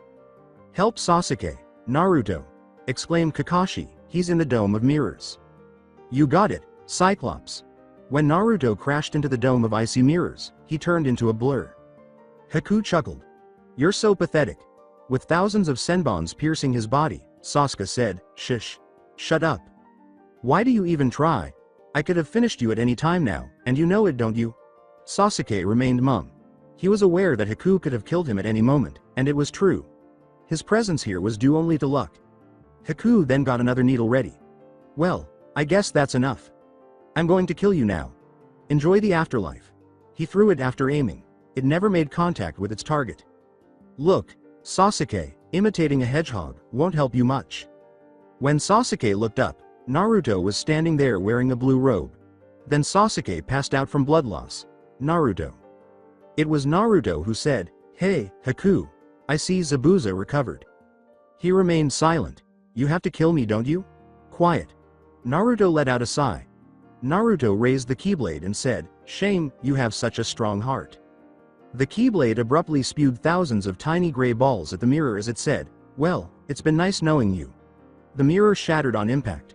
Just before the mirror was swapped out for another, Naruto swiftly seized Sasuke's lifeless body and hurled him in Hinata's direction. Naruto was suddenly struck by thousands of senbons. They tore through hair, clothing, and skin. There was a searing pain after every blow. He eventually halted the assault after 2 minutes. "Any last words, Naruto-san?" Naruto looked up as he painfully stood up, grinned, and said, "Just one. Explodaga." Panting, Kakashi stood in front of Zabuza. "You fight well, Kakashi." "You too, Zabuza." Tension was in the air between them as they glared at one another. The massive explosion that shook the bridge abruptly relieved this tension. Suddenly realizing what had happened, Kakashi struggled to maintain his equilibrium. Haku abruptly landed in the middle of them and rolled over to join the two Junin in a triangle. "What was that?" Zabuza asked, turning to Kakashi. "My student, and one of his spells." Naruto's sword, and don't you forget its Cyclops, as he sailed toward the assembled ninjas. They were silent. Nobody said anything. They were matched almost exactly. Someone said something. Zabuza cleared the fog, exposing the voice's owner, Gato, who said, "Zabuza, Zabuza, Zabuza. You have failed me again." 4 samurai, all fully armed, were standing next to him. He snapped his fingers, and the nearest samurai replied, "Looks like I have to fire you now." "Knife!" exclaimed Kakashi. The ninjas quickly dodged, but the knife still flew directly at Tazuna, Sasuke, and Hinata. "Hinata!" exclaimed Naruto. Hinata cried out, "Ah!" as the blade dug into her chest. After standing for a moment, she dropped to her knees. "Hinata!" Naruto rushed to her and grabbed her before she passed out entirely. "Hang on. I'm gonna take care of you." He quickly pulled out the knife, pulled out a bottle, opened it, and poured its contents into her mouth. The bleeding stopped, and the hole in her chest was suddenly gone. He checked her pulse, very weak. "No, Hinata, don't die, don't die. You were the only one who survived. Avoid doing this." All of her memories suddenly returned to him, including her laugh, smile, and adorable stuttering. Everything about her was just something he needed. A voice in his head said, "Make him pay, kid," as Naruto's eyes turned red and the whisker lines on his face darkened in rage at the man who had wronged her. "Make him pay with my Keyblade." With pleasure. Naruto's Keyblade disappeared, and something much more terrifying took its place. It had rounded hand guards, a long, flat balda, and a tip shaped like a fox's head. The key was made up of 3 teeth, each of which protruded from the fox's head. However, the most striking feature of the object was the 9 keychains, each of which ended in a tooth. "Cyclops." Naruto uttered in a modified tone, "Avoid me, or you'll face the fox-tooth Keyblade. Head on." Naruto turned, and the samurai who had thrown the knife screamed in terror as it was aimed at him. Naruto then flew at him. Fortunately, Gato and the other samurai had moved forward when he threw the knife, but they were sadly seated in the front row for the blood. "Oh, my arm. That's not how it goes. Oh my God. God, that hurts.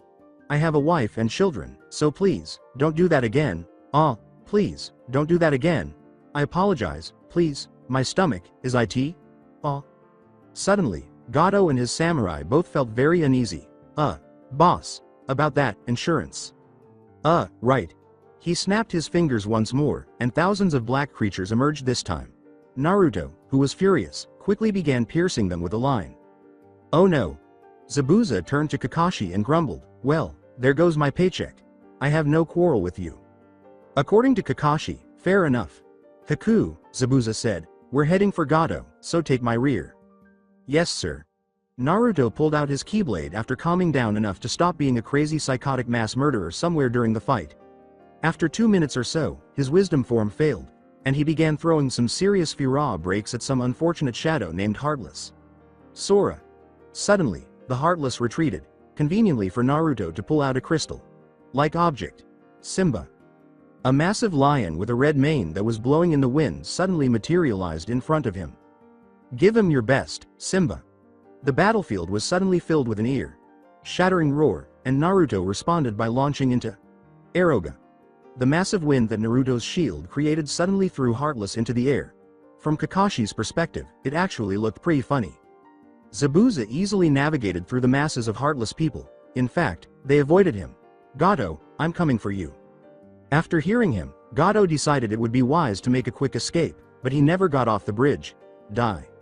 Fortunately, he had seized a samurai's sword before his doom was upon him.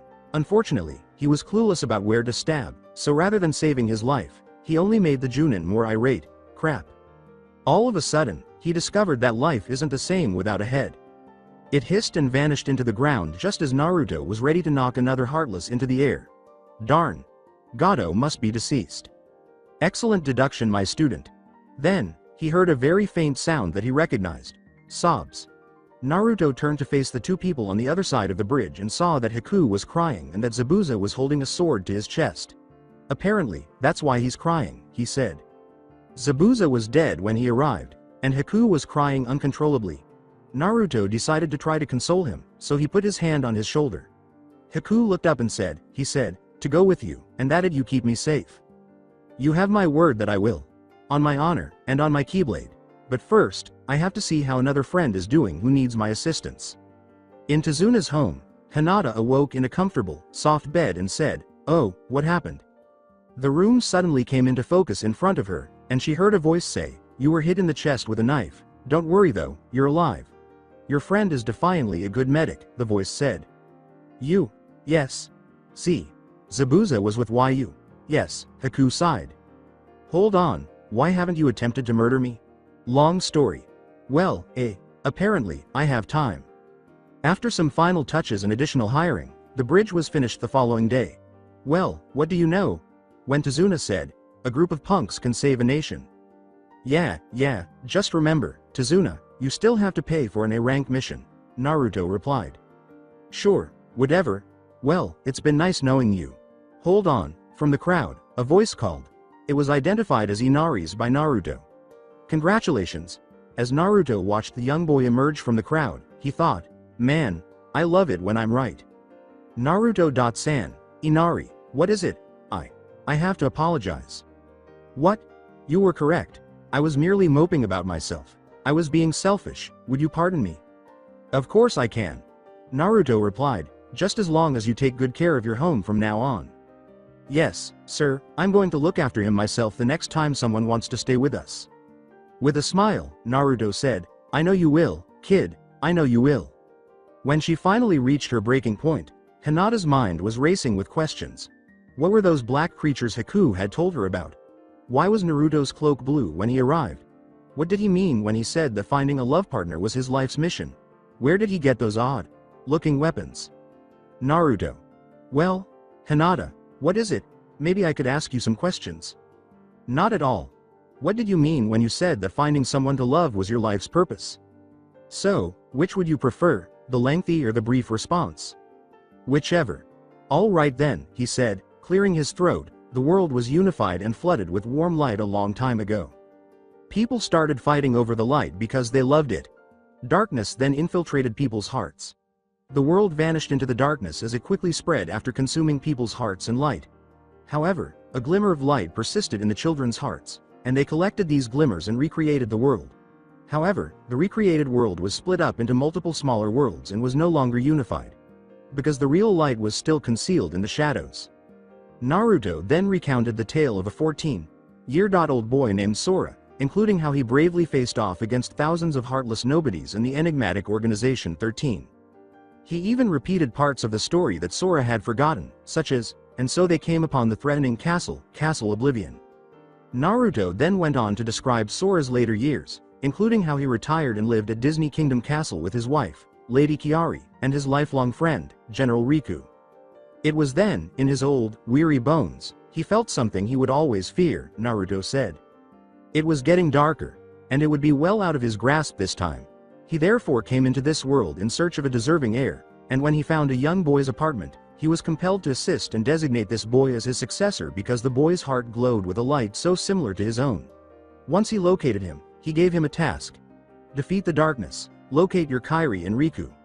That boy has the Keyblade in his heart as he stands in front of you today wearing a black robe. A moment of silence was broken by Sasuke, who said, "You made all of that up." With a sly smile, Naruto turned to face him and said, "Perhaps not. However, you will never truly know, will you?" The sun was already starting to set at this point, so Kakashi gave them instructions to make camp. Hinata then posed another query as they were setting down some sleeping rules. What were those round weapons you threw at Tazuna on the first day? When Naruto took a scroll from his robe, it abruptly vanished, revealing 2 round weapons with spikes sticking out of them at regular intervals. These? Hinata gave a nod. These are Axel Chakram, replicas of Axel's weapons created by the new organization.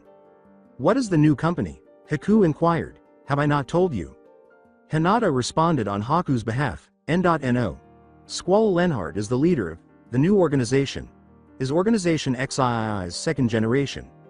The new organization, in contrast to its predecessors, has more honorable goals. They have attempted to keep Kingdom Hearts closed rather than open it. Some of Organization XII's weapons have been created to provide some of its members with comparatively simple weapons because of their usefulness. Among these are the Axel Chakram. Remember the needle objects you hurled at Zabuza during your initial altercation with him? The same is true of Lerxine needles. I'd like to get some shut-eye now, if that's okay. Sasuke remarked, "You're making it up." Ignoring the Uchiha, Haku pulled the covers over his head and said, "Sure. Good night." Naruto remarked, "Night. Gee. Good night." Wearing the black robe of the new organization, 4 pairs of eyes watched the small group. "Do you think you will be able to train him?" Sora inquired. "Did I not train you?" With 2 crisscrossing belts holding a long blade at his side, the third figure spoke. "How about the girl?" Kiari inquired. "So you've decided on her?" In a female voice, the 4th figure inquired. "If Naruto will have her, then as soon as you think she is ready." Leaning on his ebony cane, Sora remarked, "Well, that time is still far off for her. However, Naruto needs this training, because the Heartless have already appeared in this world and it is just a matter of time. We don't have time." "I understand the seriousness of this situation, Sora," said the man with the big blade, turning to face him. "However, training is not something that can be hurried. You are as aware of this as I am. And we don't know how much control they have over the Heartless." The woman beside the man with the blade interrupted. "For all we know, it's nothing more than a trial run with shadows, nothing more." After giving this some thought, Sora said, "I guess it might be, but we can't risk anything." The individual murmured, "Very well, I will watch him, and train him when the opportunity arises." The woman said, "As will I. I'm grateful, friends, it is greatly appreciated." "How is Riku's boy doing? Should I also train him?" the man asked. "No, Riku instructed me not to get in his way. Before making his move, Riku most likely needs him to be at his wit's end." "Did he lock himself in the library for that reason?" With a laugh, Sora said, "No, he did that just to be mysterious. Riku was reading a little book at a table somewhere in another world." "Are you certain this is true?" did he ask. A voice said, "As accurate as it could be." He had read every little manuscript that Disney Castle's chronicler, Jiminy Cricket, had penned for almost 2 nights in this manner. A tiny green insect with a waistcoat, top hat, and tiny umbrella leapt up onto the table and said, "What are we searching for again?" "The Keyblade War, and the nature of Keyblade's books." "For what reason are you searching for those?" "For a reason." "Why?" Riku grinned and said, "A reason." That was all Jiminy would ever get out of him, he sighed. Darkness. He liked the darkness. His 2 reptilian yellow eyes scanned his bedroom. Something was missing. He pushed that thought from his mind and took out a huge stone-bound book. It was a tome. He opened it carefully, lowering the cover so as not to create too much noise. He flipped the ancient pages, looking at them for a moment before coming to one he had never seen before. He read the title, On Keyblades. His eyes widened. There was nothing. He put his hand in front of his face and saw nothing. Then a drop of water echoed in this room. Was that what this is? A room? Then a voice said, echoing off invisible walls. "Coo, coo, coo." He feared the darkness. He was surrounded by it. He could not feel the floor. There was no ceiling. As far as he could reach, there were no walls in any direction. Sasuke, you're mine now.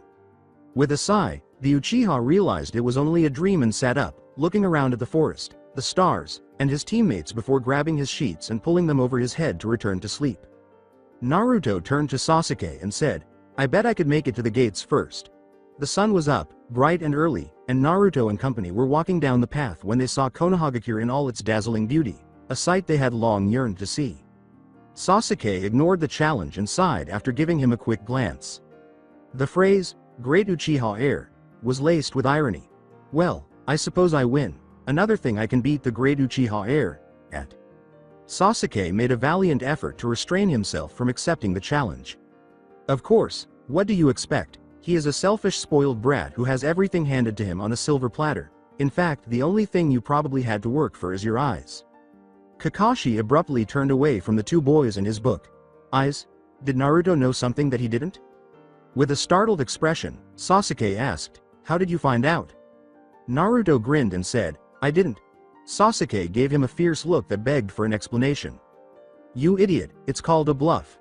Many ninjas use them often, so get used to them. I'm not called a moron. I call anybody that I can beat what I want. Any day of the week, I'm free to lick you, cannot. Can too. Cannot.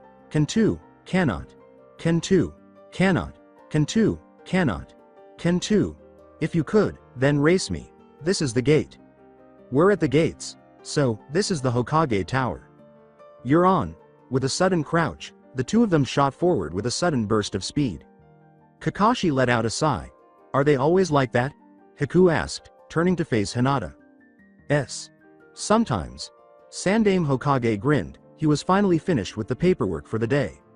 All he needed to do now was get each meticulously perfect pile to its home. Then, a dark blue blur jumped through the window and landed on a 3-foot stack of papers that slid forward. Sasuke began to wave his arms in an attempt to regain his balance, but he failed, and landed on his back.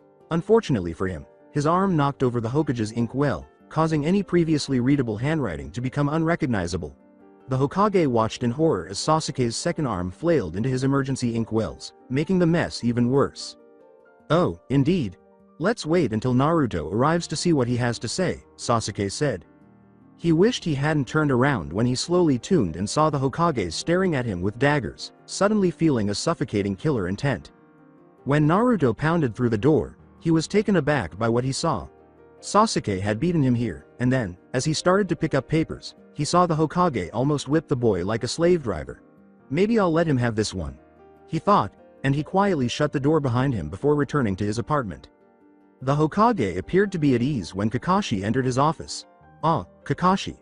I had heard that you had returned. Yes, Hokage. Sama, I have come to report. The Hokage sat quietly through Kakashi's explanation of his mission, saying, when Zabuza died, he then left Haku, his protege, in our care.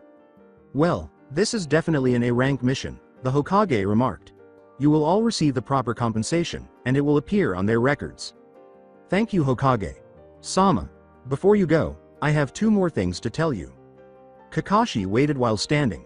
First, Naruto gets some extra money for bringing in Haku, congratulate him. Second, Sasuke has, he said, volunteered his services. Don't expect him around for training anytime soon.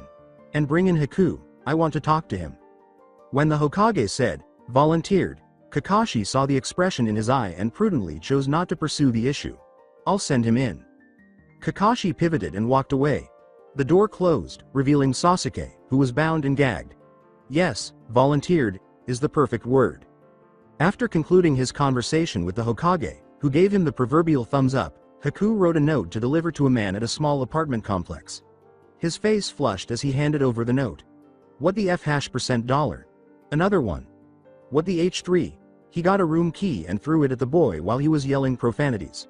One of these $ing days, I'm gonna wind up in an $ing homeless shelter.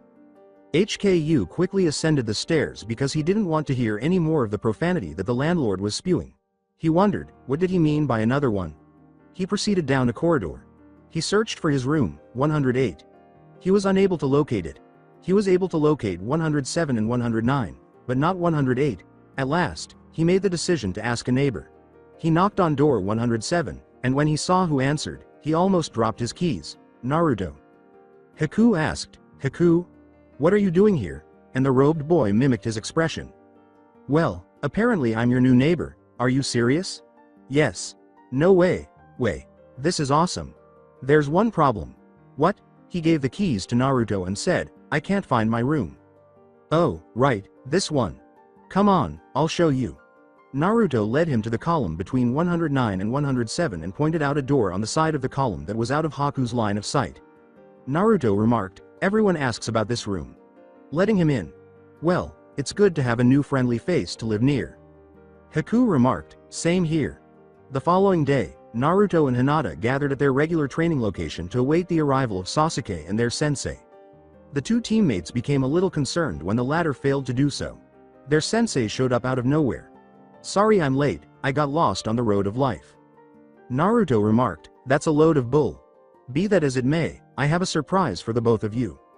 Their curiosity piqued, and they focused entirely on him. He stepped aside and said, "I'd like to introduce you to the latest addition to Team 7, revealing a boy wearing some recently purchased apparel and sporting a Konoha headband, Haku." Their jaws fell open. "Just remember to thank the Hokage next time you see him, he pulled a lot of strings for this one." "All right," exclaimed Naruto. Yes. Now, since Sasuke has inexplicably volunteered to help the Hokage for a while, I gonna train you guys. Hinata, since your chakra reserves are still kind of small, I want you to stand on that tree over there. Haku, to get a better view on your skills, I want you to spar with Naruto." The two boys exchanged glances. Then, with their weapons out and poised to strike, they leapt away from one another. Kakashi let out a sigh. Sasuke let out a sigh. In the name of the Hokage, he was signing documents. His hand hurt. The ink had turned his fingers black. Several bumps were visible on his head from when Sarutobi caught him lagging. But one thought prevented Sasuke from sinking too deeply into despair. 1-1 was the score. Through the headset, Naruto spoke. "Icy Blades. Come in, Icy Blades." A voice said, "This is Icy Blades, go ahead, Key Boy. Get ready to move in." "Understood. White Beauty, this is Key Boy, how does the situation look?" It looks clear. You can move in at will, roger that." "Key Boy, this is Sasuke. I'm sorry, I don't know anybody with that codename." "Naruto." Naruto said, "Use your codename." "No." "Yes." "No." Kakashi's voice reprimanded, "Sasuke." After saying, "Fine," Sasuke muttered, "This is secretary." Someone laughed. "You laugh, I kill you." Yeah. How do things look from your side?" "I have a target approaching a window. White Beauty, can you confirm?" "Yes, he's just moving to the window for a smoke." "Okay, secretary, you can move, Icy Blades, go ahead, take the third floor, I got second." The man chuckled. That old man was so concerned about his waitress as well. Being that he gave him most, if not all, of his money, making that ramen stand the easiest job he had ever had. It was a lovely life. A chair creaked under his massive weight as he sat on it. The man handed them bags of money, and he put his feet on them and fell asleep. He was flung to the opposite wall by a sudden, loud explosion. He smacked it hard. He turned and pushed himself off the wall. A hooded and cloaked boy stood holding an odd weapon that resembled a key. Before the boy charged him, all he could say was, "What the?" The boy swiftly uppercut the man with the weapon that resembled a key. The man heard something crack as he struck the ceiling. Cement followed him to the ground. The boy approached him. Before the man who had just been living his best life fainted, the boy said, "Nobody messes with Ichiraku." 3 unconscious bodies were pulled into a closed cart with bars on the windows by Konoha's weakened police force. In the unlikely event that one of them regained consciousness, Naruto and his group managed the arrest. The leader was being taken away on a stretcher, and Haku was the first to notice. His arms protruded at strange angles. Sasuke raised his voice. "Geez, Naruto, you didn't have to nearly kill the man." In a low voice, Naruto said, "Yes I did. Why?" Naruto gave him a look. "Have you ever been to Ichiraku's?" "No, they are, and most probably will be, the only restaurant that welcomes me with open arms." With Naruto's tirade against Inari still fresh in his memory, Sasuke was about to say something but changed his mind. A police officer approached them and said, "The last part of your mission, according to this report, is to return the stolen contraband to the Ichiraku's ramen stand. Naruto raised his voice. I can do that. The cop gave him a fierce look. Naruto backed up after recognizing that expression as a "get away from me, demon" look. He had this man against him. Kakashi received the bags from the officer. Here, I'll trust your judgment as to who is to go. He turned around and said, thank you. Naruto, please return the money, and then meet us at the training ground. Wait. What? Answered the officer. You got it, Cyclops, Naruto exclaimed, snatching the bags from his sensei's grasp. The officer, still in complete awe of Kakashi's generosity, exclaimed, wait. The sensei said, come on kids, let's take a walk. What? Huh. The owner and head chef of Ichiraku, Tucci, was squeezing his fingers against his temples to numb a massive headache. 4 robbers broke into his stand this morning and demanded all of his money. He initially resisted them, but eventually they managed to get Ayame by the throat with a knife. Without hesitation, he gave in and gave them all the money he had. Bills were on the table in front of him, and he was sitting there completely broke. This did not appear to be very promising. Ayame entered. Naruto's here. Tucci let out a sigh. Good news at last. Typically, Naruto purchased enough ramen to cover their expenses for a week. It should be sufficient, he hoped. He got up and made his way to the dining room. Tucci's mouth fell apart. Naruto was standing there grinning, surrounded by enormous bags of cash. He smiled and said, I heard you need some cash. Tucci almost passed out. He jumped the bar and gave the boy a bear hug, almost crushing him as he exclaimed, thank you, Naruto. Gah. You're welcome.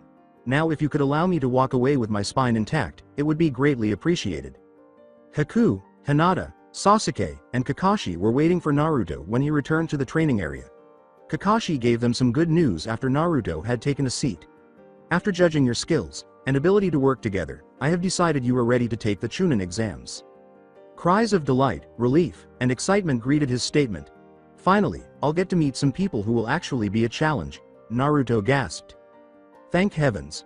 No more D-rank missions, exclaimed Haku, full of optimism. One step closer. I've nearly got him. Sasuke said nothing, but he was just as happy as the others. Silently, too, Hinata was celebrating, but not for herself. She turned to face the hooded and cloaked boy, grinning at the sweet triumph of being accepted as a Chunin. You're one step closer to your dream, Naruto. Kakashi watched them with such joy and happiness. He scowled. It was unfortunate that happiness could be so quickly dashed. He waited for the children to stop talking and said, okay, calm down. I have the address here for each of you. Now, if you feel like you're ready, come to this address at 10 o'clock sharp. Sure. Cyclops, 12 noon. Someone laughed. Funny, Naruto funny. You're dismissed. Naruto stood so excitedly that Hinata watched him. He scowled all of a sudden. It came so quickly, as though someone had broken some bad news to him. Naruto's gaze drifted to each member of his team. They then lay down on her. He had such sorrow in his piercing blue eyes. They appeared to pierce her heart like a blade of ice. She was necessary to him. He needed her. What am I depending on her to do?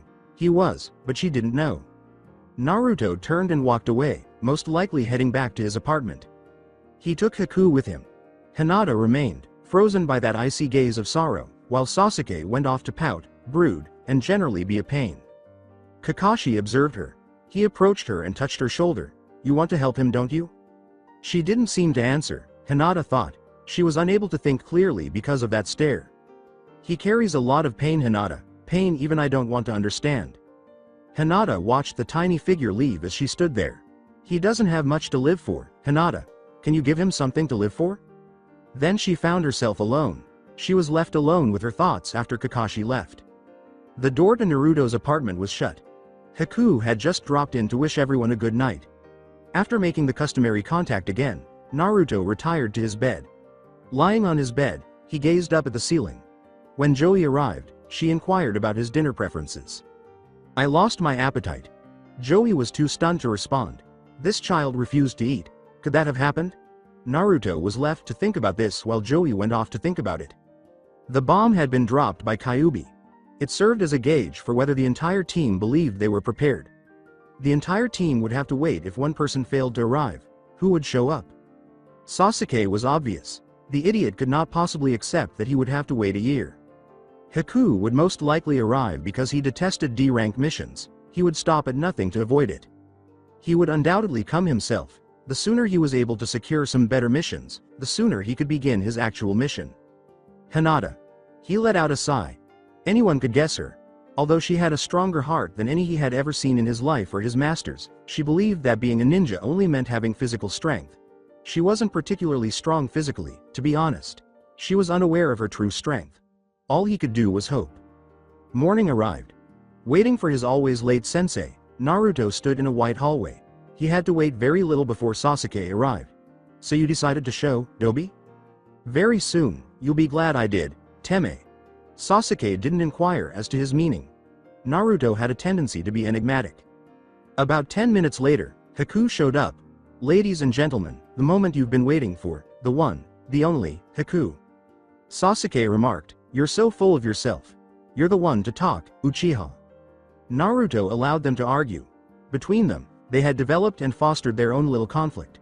It most likely started when Sasuke's pride couldn't handle the heartbreaking realization that a boy who appeared to be a girl had beaten him. Seeing Sasuke's broken pride, Haku confronted him head-on, eager to crush his ego once more. As silent as a mouse, Naruto waited until the others took notice. Haku questioned, what is it, Naruto? Naruto just glanced at the 11:55 on the clock before turning back to the hallway to observe and wait. The quiet was overwhelming. Naruto? Quiet, Dobi? Inquired Sasuke. Naruto said nothing. He glanced at the clock once more. 11:59. Naruto let out a sigh. Give her one more minute, Kit. While waiting for a response, Sasuke and Haku both felt the agonizing passage of the minute. Noon. Naruto muttered, we're not going to make it. Kakashi materialized behind them in a cloud of smoke before anyone could inquire what he meant. After a few minutes of silence, Kakashi said, it seems Hinata didn't think she was ready. So? Inquired Sasuke. Naruto continued to gaze down the corridor as he uttered, it means we don't go forward, Teme. What? Kakashi remarked, he's right, Sasuke. What? Why? Because, it's not right to force someone to choose to advance when they don't think they're ready. But we're ready. The tests demand 3-man teams. But we are a 3-man team, only because the Hokage made an exception, and with that exception he told me not to let any of you go unless the whole team was here. But that's not fair, I'm sorry, Sasuke, but... Wyatt! A voice screamed down the corridor. As everyone turned, Hinata ran in their direction. Her jacket appeared slightly twisted, as though she had pulled it over her head before her arms reached the sleeves, and her hair was a little unkempt. She exclaimed, I'm here, in between breaths. After a few moments of standing in front of them, she started to give an explanation. She gulped down another mouthful of air and said, Forgot to set alarm clock. Woke up, she said, panting, 30 minutes ago. So you want to participate in the Chunin exams? Kakashi asked, glancing at her. Hinata took a deep breath and nodded her head. He handed a slip of paper to Naruto and said, all right, here is the address to the Chunin exams building. He vanished in a cloud of smoke after saying, it's being held on the 3rd floor, room 3:0.1. Good luck. It was a fairly typical day as Naruto made his way down the street to the building where they were to meet. It was a typical day until he became aware that a big, rectangular rock with holes in it was pursuing him. Konohamaru, Naruto continued. Rocks are never perfectly rectangular, nor do they have eye holes. The rock went cold. After a few seconds, they acknowledged their defeat and revealed 3 kids, 2 boys and a girl, under it. Naruto recognized one of the boys. He stated that he was his eternal rival, and the grandson of the Hokage. Konohamaru was this person. Naruto's other 2 were unaware. Knowing Konohamaru, however, that would soon change. Hey boss. Konohamaru replied, I'd like to introduce you to my team members, Udon and Moegi. The boy, who was wearing a black shirt and khaki pants and glasses, said, hello. The girl, who had her hair styled in a way that defied gravity, said, hey. And together, we are the Konohamaru Corps. Before he spoke, Naruto silently watched the presentation.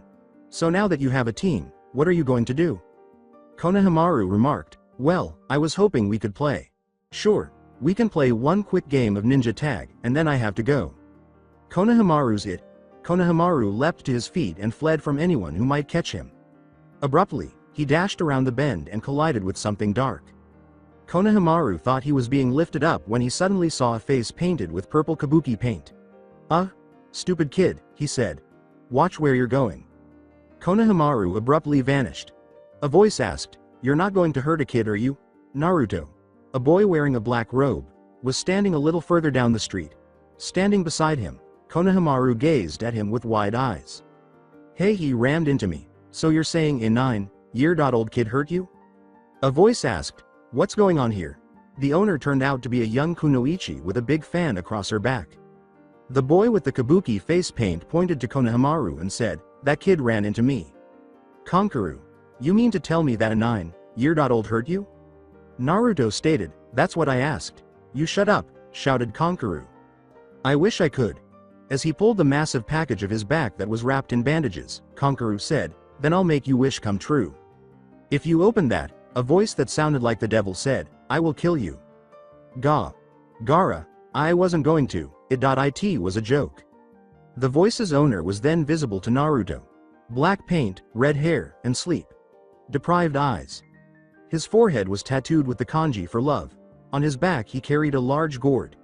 Holden by chakra, he stood on a tree branch upside down. He had the appearance of a psychopath. "You'd lose to him anyway," said Gaara, "he froze you in time with a jutsu." "It's actually a spell, but for now you could call it that." Gaara gave him a look. With a questioning glance, Naruto said, "As for your teammate," gesturing to Kankuru, "I wish to apologize, but I had to save the child for your sake." That was Konohamaru, the Hokage's grandson. Kankuru's face went pale. If anything were to happen to him, the guilty party would be punished with the worst kind of torture imaginable. Sasuke's voice said, "Hey, Dobi. Who are these morons?" Naruto mimicked Gaara's entrance and turned to face the tree. "These are some sand nins, here for the Chunin exams, no doubt." "Come on," Gaara said as he leapt from the tree, "let's go." Naruto said, "Wait." He approached the red-headed person and extended his hand. "I was good to meet you." After a few moments of staring, Gaara took his hand. The impact was immediate. His eyes, which were distorted by sleep, widened. The boy in the robes had incredible power in his hand. Naruto said, "Just as I thought." He turned and went to the Chunin exam building with Sasuke. Gaara's mouth was slightly open as he watched them leave, his eyes still wide. It was the only time he had ever felt such power. For the remainder of the day, Gaara said nothing. After assembling in a local park, Team 7 moved toward a 4-story building, prepared to take on any task that stood in their way. But they weren't anticipating a boy wearing a green spandex bodysuit. "Yash, Sasuke Uchiha. I wish to challenge you, for I am Rock Lee, the youthful blue beast of Konoha." "Why should I waste my time?" asked the haughty Uchiha as Sasuke glanced at the boy in the green outfit. "I cannot believe my ears," Naruto replied. Sasuke Uchiha, refusing to show off his natural-born ability of crushing the hopes of other people. This is absolutely unheard of. "Perhaps, His Highness is tired, having been robbed of sleep while concocting plans for crushing anyone who is inferior to him," Haku said, continuing where Naruto had left off. Between them, the boy in the navy was the target of covert insults as the sarcasm permeated the atmosphere. "Or maybe, perhaps, the great Uchiha is, no, it cannot be." "What? No, it was a blasphemy against him, for surely, he cannot be." "Be what? I cannot bring myself to say it." "Fear not, surely the great Uchiha will forgive you." "Perhaps he is, chicken, bok." "Bok," Haku and Naruto let out squawks that were half chicken call and half laughter. At last, Sasuke was at his breaking point. "I am not chicken." The boy's constant squawking persisted. "Fine, you want me to fight him? I'll fight him, I'll beat him, and when I do I'm going to kill the both of you." Lee went to the Uchiha, and Sasuke went to the ninja in spandex. Lee struck the Uchiha with a series of lightning, fast blows. Using his Sharingan, Sasuke was able to block each one. Lee grinned and accelerated his blows. On his side, Sasuke accelerated the pace. Lee accelerated. Sasuke continued to block. Lee accelerated. After deflecting the first two blows, Sasuke felt what felt like an anvil strike him in the side. Lee accelerated.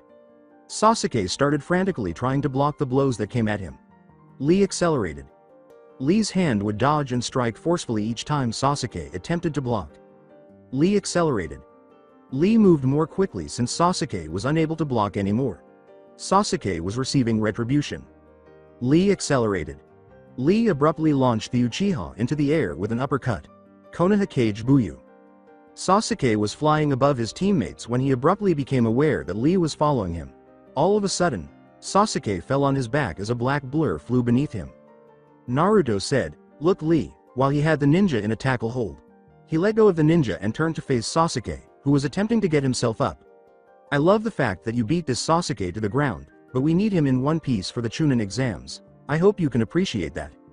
A man wearing the same green spandex suit suddenly materialized on top of a turtle that had suddenly appeared at one end of the room. "Lee, my youthful student." Haku and Hinata nodded and left, dragging Sasuke, who was determined to seriously harm Lee, behind them. "Hey," Naruto whispered to them, "let's get out of here, this is getting too creepy." Still dragging the enraged Sasuke, Team 7 made their way upstairs. A group of children were gathered around a door marked 301 on the second floor, which they had already passed. It was only the second floor, so it was a little strange. They discovered a second room, likewise marked 301, on the third floor. Naruto said, "Oh, I get it." Without saying another word, he entered the room. Seeking an explanation, Haku just gazed at Hinata. She responded to his unspoken query by saying, "Genjutsu." When Haku realized what had happened, he said, "Ah." When they entered the room, genin was everywhere. They were all too anxious for their own good or itching for a fight. Due to their sheer size, Team 7 was unaware of all of this. The entire space was crammed from side to side. However, this room was almost silent, in contrast to most crowded ones. It was a little eerie.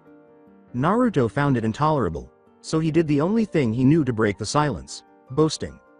Naruto cried, "Listen up, you worms. I am Naruto Uzumaki, Keyblade Master. Learn the name, hear the name, and fear the name. 'Cause I could take any one of you with my hands tied behind my back, and one day, I'll be Hokage, believe it." For a split second, every eye was on him before turning away. Naruto was more irritated by that than Sasuke ever was. The room started to tremble. Some of the genins were flung from the desks they were sitting on as the windows shook. There was a scream. The shaking ceased for a moment before the room exploded with an invisible force that shattered the windows and sent the unfortunate genin near him flying. Then a dark, malicious voice said, "I said, I am Naruto Uzumaki. Learn the name, hear the name, fear the name." The rest of his team managed to remain motionless for some reason, but now they were staring with wide, terrified eyes. Then, as if nothing had happened, he went to a desk and sat down. Then the cacophony of voices started. "What was that? Who does he think he is? Nice trick, but he doesn't stand a chance against us." Konkaru remarked, "That kid is so full of himself, right, Gaara?" Gaara said nothing. Even though his eyes were calm, his mind was racing to find a different explanation than the one he had initially suspected. There was no explanation. He has to be one. It was the scariest realization he had ever experienced. He came up to Naruto and said, "You know, you shouldn't have done that." He wore a purple ninja tunic and wire-rimmed glasses. As Naruto put it, "What's it to ya? Let me introduce myself. My name is Yakushi Kabuto." And that was a very reckless move. You just drew attention to yourself, and now they're going to come after you. "Maybe I want them to," Naruto said, glancing up at him. Kabuto responded, "No you don't. I should know, I've taken this test 7 times. What, you retarded or something? No, this is just tougher than you think it is." A squeaky voice called out from across the room, "Sasuke-kun." Then Sasuke groaned. "Oh, no," a blonde threw her arms around Sasuke's neck and said, "Hey there, handsome." With a sigh, Sasuke started counting to himself. 3, 2, 1. "Get your hands off Sasuke-kun, Ino.pig, right on time. Go away Sakura, leave me and my boyfriend alone." "He's not your boyfriend.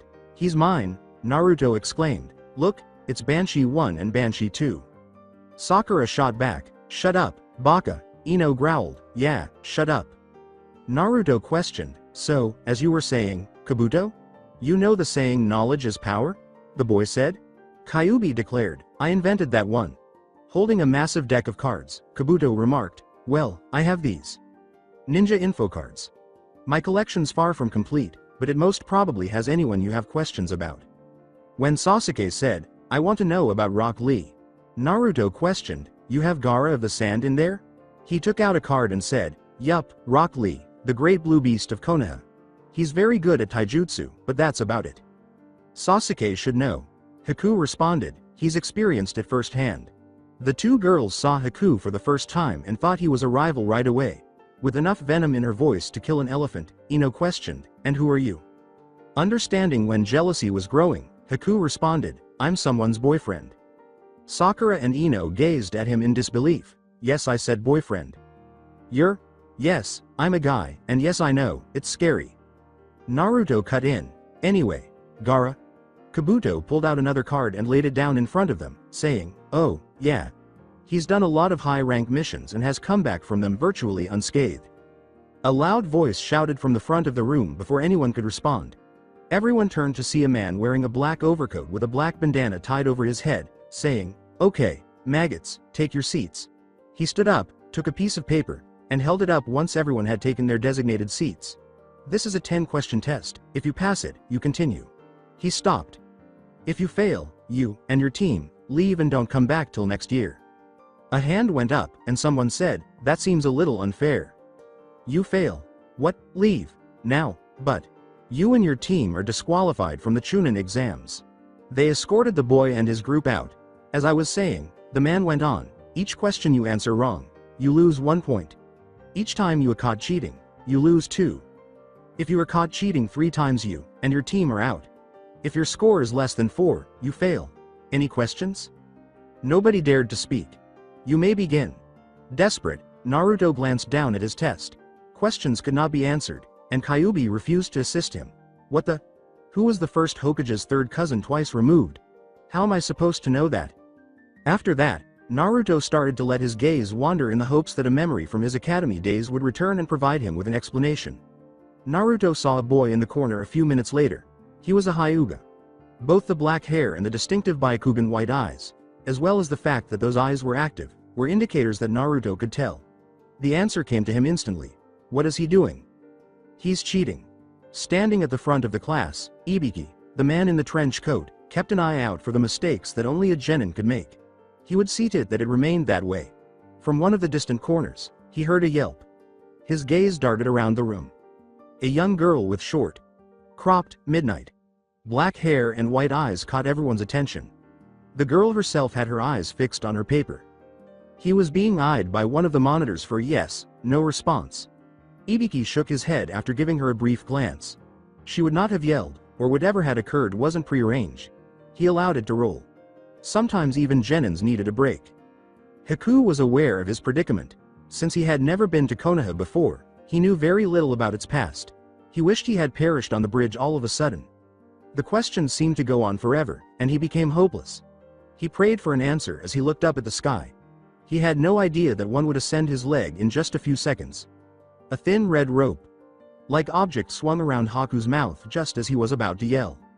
He heard a voice whisper in his ear, "Look down, quickly." Haku did as he was told. "Listen, Naruto sent me. He found the trick to the test. You're supposed to cheat." Haku's thin tail around his mouth would not budge when he tried to ask a question. Hinata has used her eyes to find the answers, so listen up and write these down. While waiting for Mushu to return from Haku, Naruto sat. He could write down the answers himself as soon as he returned. He wondered how things were going as he watched Haku write down the answers. Haku abruptly grinned and raised his head, indicating Mushu's departure. As he got ready for the dragon to deliver the answers, Naruto grinned. But Ibiki got up before Mushu could help. "All right, pencils down." The blood in Naruto ran cold. Not a single question had been answered by him. "Now, before I move on to question 10, I wish to tell you something." Everyone waited anxiously in silence, desperate for the test to be over. "The 10th question will fail you if you get it wrong." There was a little rumble of voices as everyone started to whisper. "And it will keep you from coming back to this test ever again." "Quiet. You now have a choice before you. You can leave with your team and come back next year, or you can continue and risk it with the 10th question." Genin started to walk away immediately. They refused to take the chance. Haku flinched his fingers. Naruto remained motionless. Genin went out. Though it moved, Sasuke brought his hand down. Naruto shuddered a little. More hands went up, indicating their loss. Hinata tapped her foot uneasily. Naruto started to raise his arm. His team all let out a gasp. "No," Hinata muttered softly. Naruto held his arm outstretched toward the ceiling. A moderator came up to him. The desk was split in two when the arm struck the table. As Naruto cried out, "I will not give up," he was being stared at by everyone who had not left the room. Everyone paused and said, "I will not give in to a question." Naruto pointed to Ibiki and yelled, "I don't care if I fail. I defy you to tell me I cannot become a Chunin." They all sat quietly. "Even if I do fail and I never make Chunin, I will become the greatest Genin in the world. I may even skip Chunin, becoming the only Junin in the world to skip a rank, or better yet, the Genin Hokage. Bring it on, I have faced worse." Ibiki stood, a little taken aback by the boy's strength and resolve. The room was still half full when he looked around, but none of them appeared to be leaving. Nobody moved, so he sighed, "Still too many. Anyone else leaving?" he asked. "Last chance." Nobody gave a stir. "All right, here is the 10th question, you pass." Naruto almost passed out with relief. Someone said, "What do you mean we pass?" Naruto turned to see Sakura seated in the corner. Naruto said, "Don't question it, Banshee, just accept it." "Actually, kid, you're not far from the mark," Ibiki replied. Naruto said, "Okay, y'all lost me," as he stared at him bewildered. "If you are given a mission, and you don't like it, what are you going to do? Not take it? That's practically treason." Naruto remarked, "Ah, I see. You were testing our trustworthiness." "Exactly, that and your ability to gather information." The question was, "So wait, what about the 10th question?" "Are you an idiot?" Naruto responded, "There is no 10th question. He was testing our ability to cope with stress." With a thoughtful expression, Ibiki said, "I suppose that, too." He then turned to look at the clock behind him. 5 seconds remained until the second hand reached the top of the clock. 3, 2, 1, 4. If Naruto hadn't already broken the windows with his display of force, a black mass would have crashed through the window. A woman who came out of the mass yelled, "Hello maggots." This turned out to be a sign. She had on a fishnet shirt, beige skirt, and beige trench coat. "I am Anko Mitarashi. Your second proctor," was written on the sign. She blinked and quickly counted the remaining competitors before declaring, "I'm your second protector of the Chunin exams." "So many?" she asked, turning to face Ibiki. He responded, "We have a lot of good candidates this year. I swear that before the next test is over, half of you will be left," she said, turning to face the Genin. "More like you've gone soft." "Well, what are you waiting for?" Naruto shouted, "Let's see what you've got." Knowing full well that it was all likely true, Naruto rolled his eyes as he stood in front of the gates of the supposedly notorious training ground 44, also known as the Forest of Death. He had tuned out, but he could tell by the horrified expressions on the Genin's faces that she was still talking. Suddenly, she held up 2 scrolls. Naruto concluded that it would be wise to resume watching at this time. Each team will need one of each scroll to pass. Once in possession of these scrolls, head for the tower found in the center of the forest. There, and only there, may you open your scrolls. Any questions? The atmosphere was quiet. Good, now I need each one of you to sign one of these waivers, which state that, in the case that you die, Konoha was not responsible for your death. As soon as you have your team registered, you may come for your scroll. With enough disinterest in his eyes to fill a barrel, Naruto accepted his paper. He signed the paper after glancing over it. The first person to turn it in was him. He shouted to his teammates, "Come on, guys, hurry up, we don't have all day." Sasuke questioned, "You do realize this is a death sheet, don't you?" Naruto replied, "Duh, but if I die, I die, that's all there is to it." Everyone received a scroll of heaven as soon as they turned in their waiver. Naruto practically shoved his teammates to a gate as soon as he held the scroll. The signal to start was broadcast over a public address system approximately 10 minutes later. Naruto guided his group far into the woods. Sasuke questioned, "Do you even know where you're going, Dobi?" By midday on the first day, no one had noticed any other team. Everyone was staring at Naruto when he said, "Of course not. I've never been here before." "So we're lost?" inquired Hinata. "No, what are you talking about? You just said you have idea where we're going." Naruto grinned. "We're due west of the center of the forest. We traveled from the gate 20 miles northwest, there is a bog nearby, and the only reason we haven't spotted a team yet is because I've been avoiding them." "Then why did you say you had no idea where we're going?" Haku inquired. Naruto said, "Just because I'm not sure where we're going. Now excuse me, nature calls." He hurried behind a tree. The ground was rocked by an explosion about 10 seconds later. $%. What the $+ hash were you thinking?"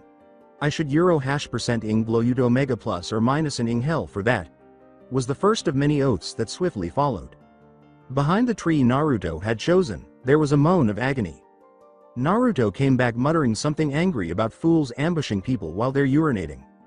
He said, "You know, this does bring up the question about what we're going to do if someone captures us." Haku said, "What are you talking about, idiot?" Sasuke stated, "I'll put it simply, just for you." Haku turned to him and continued, "If that ninja had been successful in capturing Naruto, we wouldn't know it was him, unless Hinata had her Byakugan eyes activated the whole time, but that would be a huge waste of chakra." Hinata inquired, "So what are you suggesting?" Password identification. As the group considered it, there was a brief period of silence. "Well, Teme, I never thought I'd say it, but I agree with you," Naruto replied. Hinata inquired, "So what's our password? How about saying, hi?" Naruto proposed. The only reward it received was a frown. "I'm kidding." "How about Maku Hyosho?" Hinata stated, That's an idea." Sasuke remarked, "I'm thinking, Mangekyo." Looked at Naruto's whisker marks, Hinata said, What about Fox?" She snapped out of it and started looking at the ground. "I'm still partial to Mangekyo," Haku remarked. "Of course you are, you biased Teme." "I'm biased. You're the one who wants to name the password after your own jutsu. How do you even know what the Mangekyo is?" "I didn't spend the first couple of weeks here doing nothing. I researched all the major clans and their abilities." With a tone full of sarcasm, Sasuke asked, "Well, aren't you brilliant?" "All right, I'll give it a name," Naruto exclaimed. "It's Lenhart, okay?" "What on earth is a Lenhart?" Sasuke inquired. "It's Leon's real last name." "Leon? Didn't you pay any attention to the story I told you?"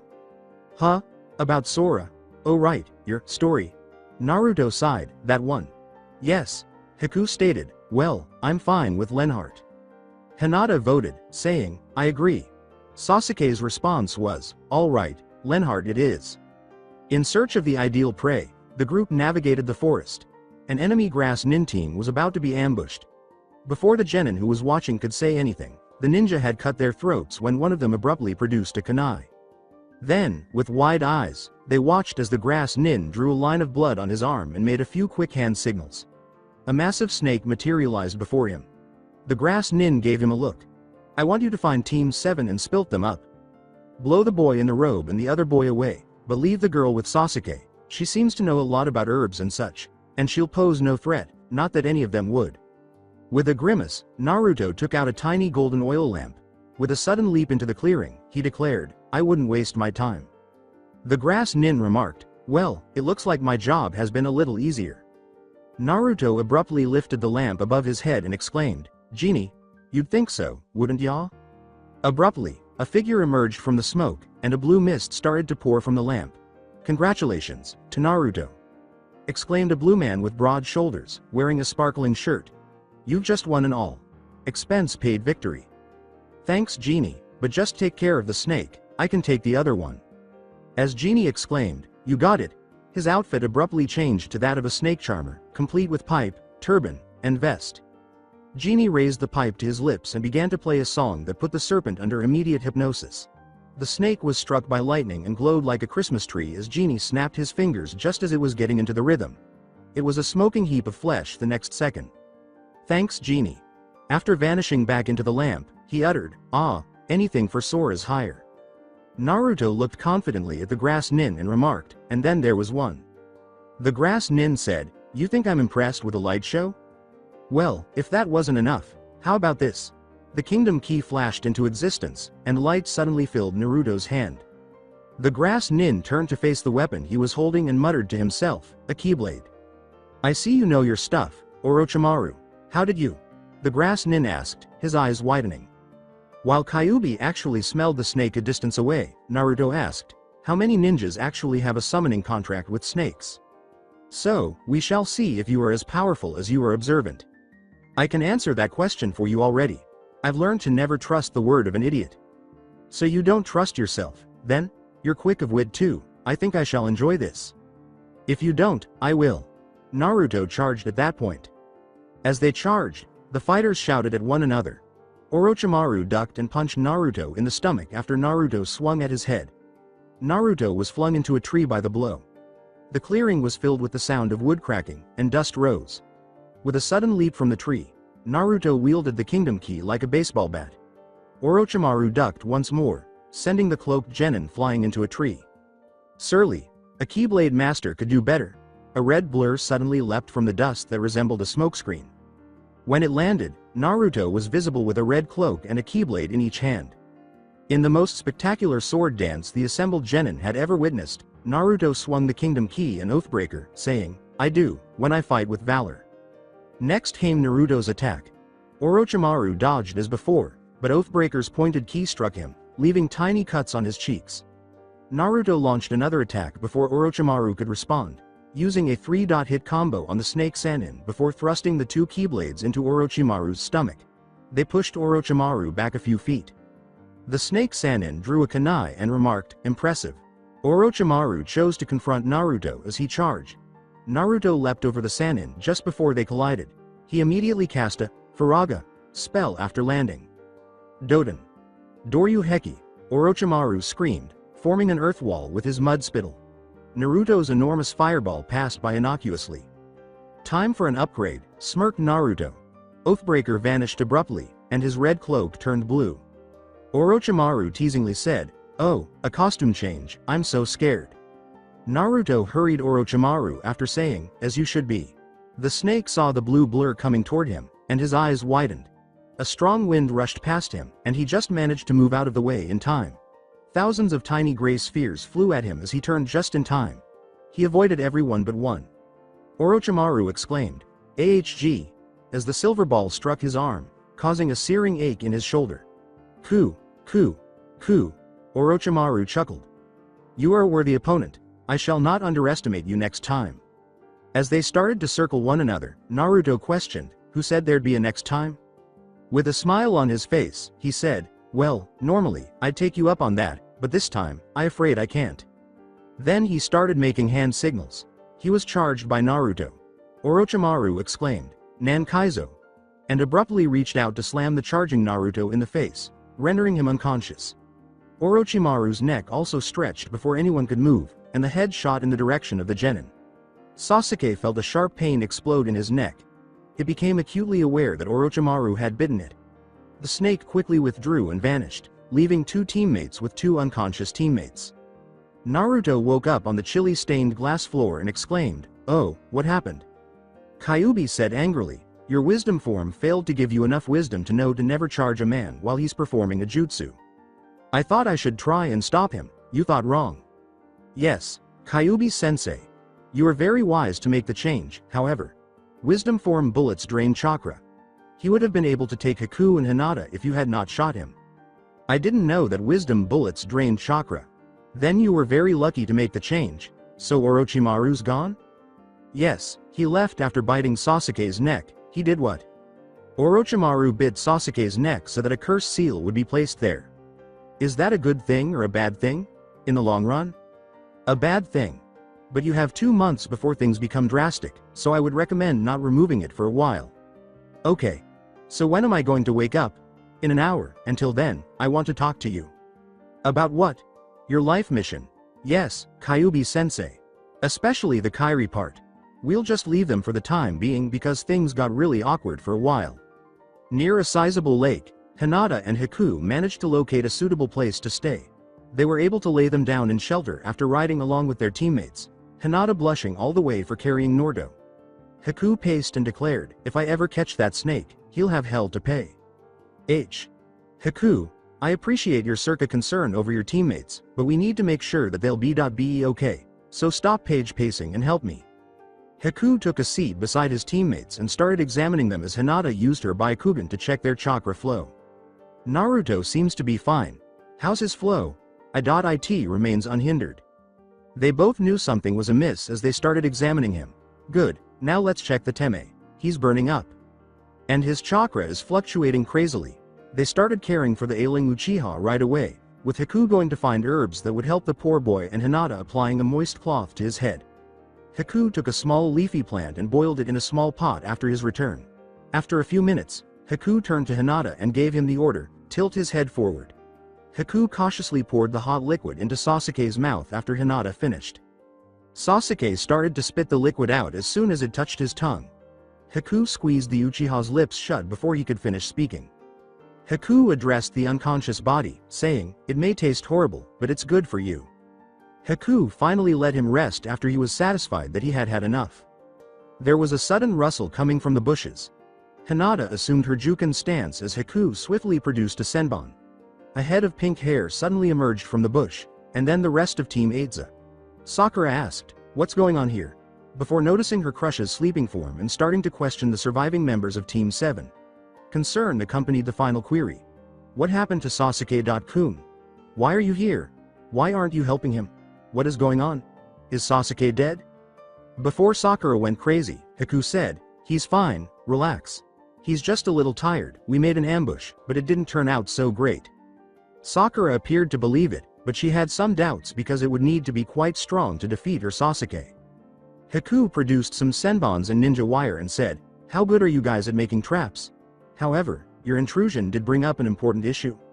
Silently and slowly, the sound crew approached the clearing. Drawing out Sasuke's curse mark was the Otokage's top priority mission. They had located a sizable clearing where Sasuke's group was. They were shocked to see two teams at the tiny cavern formed by a large tree's roots when they reached the edge of the clearing. Zaku grumbled, "Great, 2 teams now, that's 4 enemies, they outnumber us." Kin sneered at her teammate, saying, "It's 5, Nimrod." "Whatever, the point is we're outnumbered." The two of them were told harshly by Dosu, "I don't care if we are outnumbered 10 to 1, we have a mission, so we're going to finish it." For the time being, Kin and Zaku stopped arguing and carefully walked into the clearing. A pink-haired girl suddenly turned to face them and exclaimed, "Sound nins," before drawing a kunai. She was soon joined by 2 girls and 2 boys. One of the boys was wearing sunglasses and a large trench coat that covered his face. The other boy was wearing a big hoodie and had a small white dog with him. A gray sweatshirt with a tiny flame on the shoulders was on one of the girls. The other was dressed in a black shirt with a red vest and black pants. The girl in the red vest started making hand signals, "Hyouden. Sensatsu Suisho." Suddenly, thousands of senbons froze as some of the water in the nearby lake sprang up from the surface. Zaku swiftly exclaimed, "Zankuha," before a tremendous gust of wind flung the frozen weapons aside. The sound nins launched another attack. They turned to see a massive log swinging in their direction as Kin stumbled and a moaning sound came from the right. "Kiyomaisen." Dosu abruptly threw his arm up at the log, causing it to splinter. Holding his ears, Kiba screamed, "Aarrgghh." Akamaru let out a whine. When the Auto Nins suddenly attacked, Hinata managed to fight Dosu for 30 seconds before Dosu managed to knock her unconscious. After blasting Shino from the clearing, Zaku was talking to Haku and said, "Normally I don't hit girls." After saying, "That's fine," Haku punched him in the face and declared, "I'm a guy." After giving Sakura a good beating, Kin grabbed her by the hair. She slapped the pink-haired Kunoichi hard and said, "That's just sad.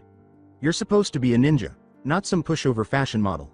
Or do you even know the difference, Pinky?" she said. After pinning Haku with makeshift handcuffs, Zaku approached Dosu's victim. Kin went on, "You were so pathetic," adding, "Seriously, you were dirt in the ninja world." She slapped her once more, cutting her cheek with her fingernails. Zaku, meanwhile, was standing over Hinata's unconscious body. He remarked, "Stupid Hyuga," and then kicked her quickly in the side. 2 chakras suddenly flared with intent to kill and with malice. 2 very unfortunate genin were the target of it. They turned to see Sasuke. His face and body were covered in patterns resembling black flames. Naruto was hunched over like an animal at his side. He held the fox-tooth keyblade in one hand. According to Sasuke, "Who did this?" Zaku, whose IQ was below 50, said, "Who do you think did it, idiot?" Naruto gave a deep, savage growl.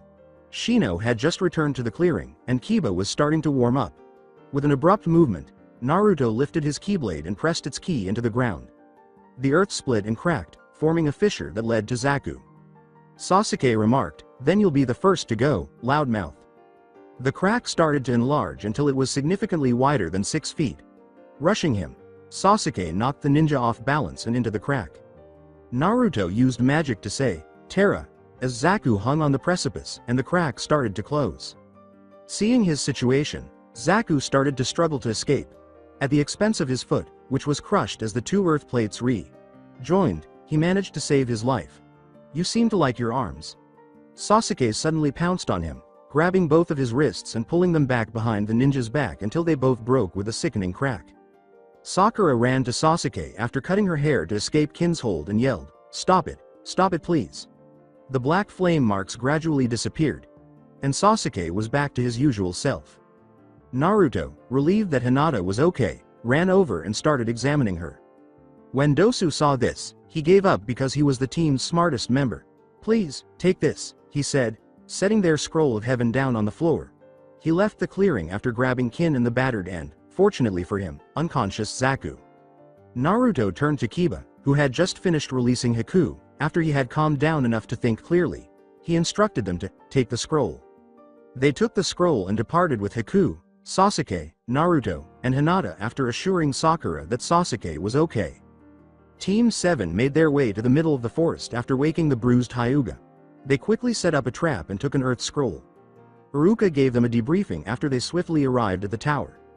Haku informed Kakashi about the encounter with Orochimaru and the seal that Orochimaru applied to Sasuke when they met up with him. This is not good. I can help, but... Your attention please." The Hokage's voice suddenly rang out, and he started a long, drawn-out speech about how the Chunin exams discourage war, promote peace, and so on. "However, there are too many of you, so if any of you wish to leave, do so now." Two voices from the back, identifying themselves as Kabuto and one of his teammates, said, "We would like to leave." "You may go." The others were prepared to leave after the two departed. "We will now have 1-on-1 matches to determine the eligible participants for the Chunin exams." A voice asked, "Then what have we been doing?" The Hokage turned to a large computer screen that displayed the words, "Sasuke Uchiha vs Yoroi Akadu. Preliminary matches. Now before any more questions come up, our first match will be Sasuke and Yoroi." Kakashi prayed that Sasuke wouldn't run out of chakra too soon and silently cursed the computer. Standing, Sasuke studied the man before him. After a final shrug, he produced 2 kunai. Through his veil, Yoroi smiled. This will be too easy. As the all-powerful Uchiha that he was, Sasuke put his best foot forward and his best kunai forward as soon as the match started. Sasuke started to feel weak after a taijutsu battle with Yoroi. Feeling weak, Sasuke, Yoroi observed. "What are you babbling about?" "I have a special ability that allows me to suck up one's chakra." According to Sasuke, Is that so? Is that so? Are we on the same page here?" He was abruptly struck in the chin with a haymaker and then quickly punched in the stomach. Then Sasuke brought his nose to his own rising knee while grabbing Yoroi's headgear, out cold. A sickly man declared, "Winner. Sasuke." Naruto, the match's protector, missed his name. When Kakashi took Sasuke away to an unidentified location, he was panting heavily. The matches passed. Some seemed brief and swift, while others were lengthy, drawn-out victories. It was finally time for the next match, Haku vs Kankuro. Finally, Haku declared. He had been craving a good fight and was about to get one. With grace, he leapt over the rail and landed on his toes. Kankuro made no attempt at all. "All right, show me what you've got." The sickly man said, "Begin." Kankuro responded, "I would, but I don't hit girls." His arms were suddenly pierced by 2 senbons. Haku remarked, "Good thing I'm a guy." Kakashi returned just as the match was about to start. "Hey, did you miss me?" "Not now, Cyclops, I watching Haku fight." Haku was expertly throwing senbons into Kankuro while avoiding his D-rank attacks. He saw that Kankuro wasn't slowing down as he was moving around. He noted this. "Stop moving," snarled the Sand Nin. Kunai suddenly lunged at Haku, who once more ducked with balletic grace. And as he approached slowly, he continued to dodge. Before Haku was directly on top of him, Kankuro was too irritated to notice. He was kicked in the stomach, then the nuts, then the head, and then he landed behind the Sand Nin and yanked off the big package on his back with incredible grace. Haku noticed 3 long chakra strings going to Kankuro when he looked down at the package. Before giving the package a forceful blow close to the top, Haku remarked, "I knew it." Haku's package went limp as Kankuro fell like a bag of rocks. Game. Winner. Haku reveled in the acclaim and bowed low. Thank you, I'll be here all week." Naruto gave an eye roll. Kakashi questioned Haku about how he knew Kankuro was a puppet when he returned to the scene. "Quiet simple, Kakashi. Sensei, he didn't bleed, nor did he tire, and those senbons I had were laced with a poison that amplifies pain 100-fold. If he was in pain, everyone in this room would have known it. Good, then how did you know the package was the real Konkaru? Well, after figuring out that Konkaru was a puppet, I simply had to figure out where the real one could be. He would have had to have been hiding since we entered the tower, since he was in everyone's company at the time. So he had to be in an inconspicuous place, and he had to be near his puppet. The best place to do that would then be the package. Excellent observations, Haku. Oh, it was nothing. Nothing, whatever. Naruto replied, you had it all planned out the second you were called to the floor. The following matches went as follows. Choji and Dosu, Ino and Sakura, tie. Tamari and Kiba, Tamari won. Next, the names, Naruto Uzumaki vs Tenten, appeared on the screen. Naruto shouted, all right, and then teleported to the arena floor. Tenten came to him in a moment. In between coughs, the match protector said, you may begin. Tenten, drawing kunai, remarked, this is going to be fun. With his keyblade flashing into existence, Naruto declared, I completely agree with you. Everyone in the audience gasped as soon as he did. The Junin made each gasp sound. A keyblade? Those don't exist. Tenten, back down. A voice rang out through the arena, and Tenten turned to see her sensei. Do not face him, back down. Tenten and the rest of her team were shocked, saying, you are not nearly youthful enough to face him. Tenten chose to ignore him because she found it difficult to believe anyone who was constantly talking about justice, truth, and youth. He couldn't possibly be that tough. I promised to bring her back in one piece, Naruto assured the anxious sensei. I'm going to break your bones, you couldn't even break wind. Tenten just attacked Naruto because she was unsure of how to react to that. The kunoichi and Naruto were separated by a shield of wind, and as soon as she struck it, she flew to the wall. Naruto looked up at her and said, Aereo. She struck it forcefully but recovered, hurling kunai that struck the air shield as well and bounced off. As the air shield descended, Naruto remarked, I'm getting bored here, Tenten, surely you could do better. When she took out a scroll, a morning star materialized in its place after she pumped chakra into it. She threw it at the last second after spinning it over her head. When it got close to Naruto, he just lifted the keyblade and swatted it aside like a fly. Tenten's mouth fell open, as did the mouths of everyone else watching, with the exception of Shino, who was being Shino, Neji, who was not impressed, and Gaara, who continued to appear calm but was secretly uncomfortable. Naruto pointed the tip of the keyblade at her and exclaimed, now, it's my turn. Blizzaga. She dodged just enough to avoid being completely frozen, but at the expense of her arm. Blizzaga. He shouted once more, grabbing her other arm and making it freeze. Before she was frozen by another. Blizzaga. Naruto said, afterwards, I suggest a lot of blankets and hot chocolate. Game. Winner. Naruto Uzumaki. As medic ninjas equipped with heaters cared for Tenten, Naruto teleported back to the catwalk stands, where Haku, Hinata, and Kakashi congratulated him on a good match. The computer was prompted for the next match after she had been removed from the field, sneezing violently. Not 10 feet from where Naruto was standing, a boy said, well. Naruto knew that the boy was the Hyuga who had cheated on the first exam with his Byakugan. Naruto turned to the computer screen and said, looks like fate has played into my favor. Neji Hyuga versus Hinata Hyuga. Naruto blinked. Was this Neji? Who was this fate? Obsessed pain of Hinata's cousin? In order to please Kumo, the Neji whose father replaced Heishi? This gave Naruto a bad feeling. The Hinata Neji was standing on the field. He said, unimpressed, why bother, fate has decreed that I am to win. Are you really going to fight me? Neji was standing on the field. He said, unimpressed, why bother, fate has decreed that I am to win. Are you really going to fight me? Neji was standing on the field. He said, unimpressed, why bother, fate has decreed that I am to win. Are you really going to fight me? Naruto shouted from the balcony, oh, shut up. Neji snarled, stay out of this, Uzumaki, this is Hyuga matter.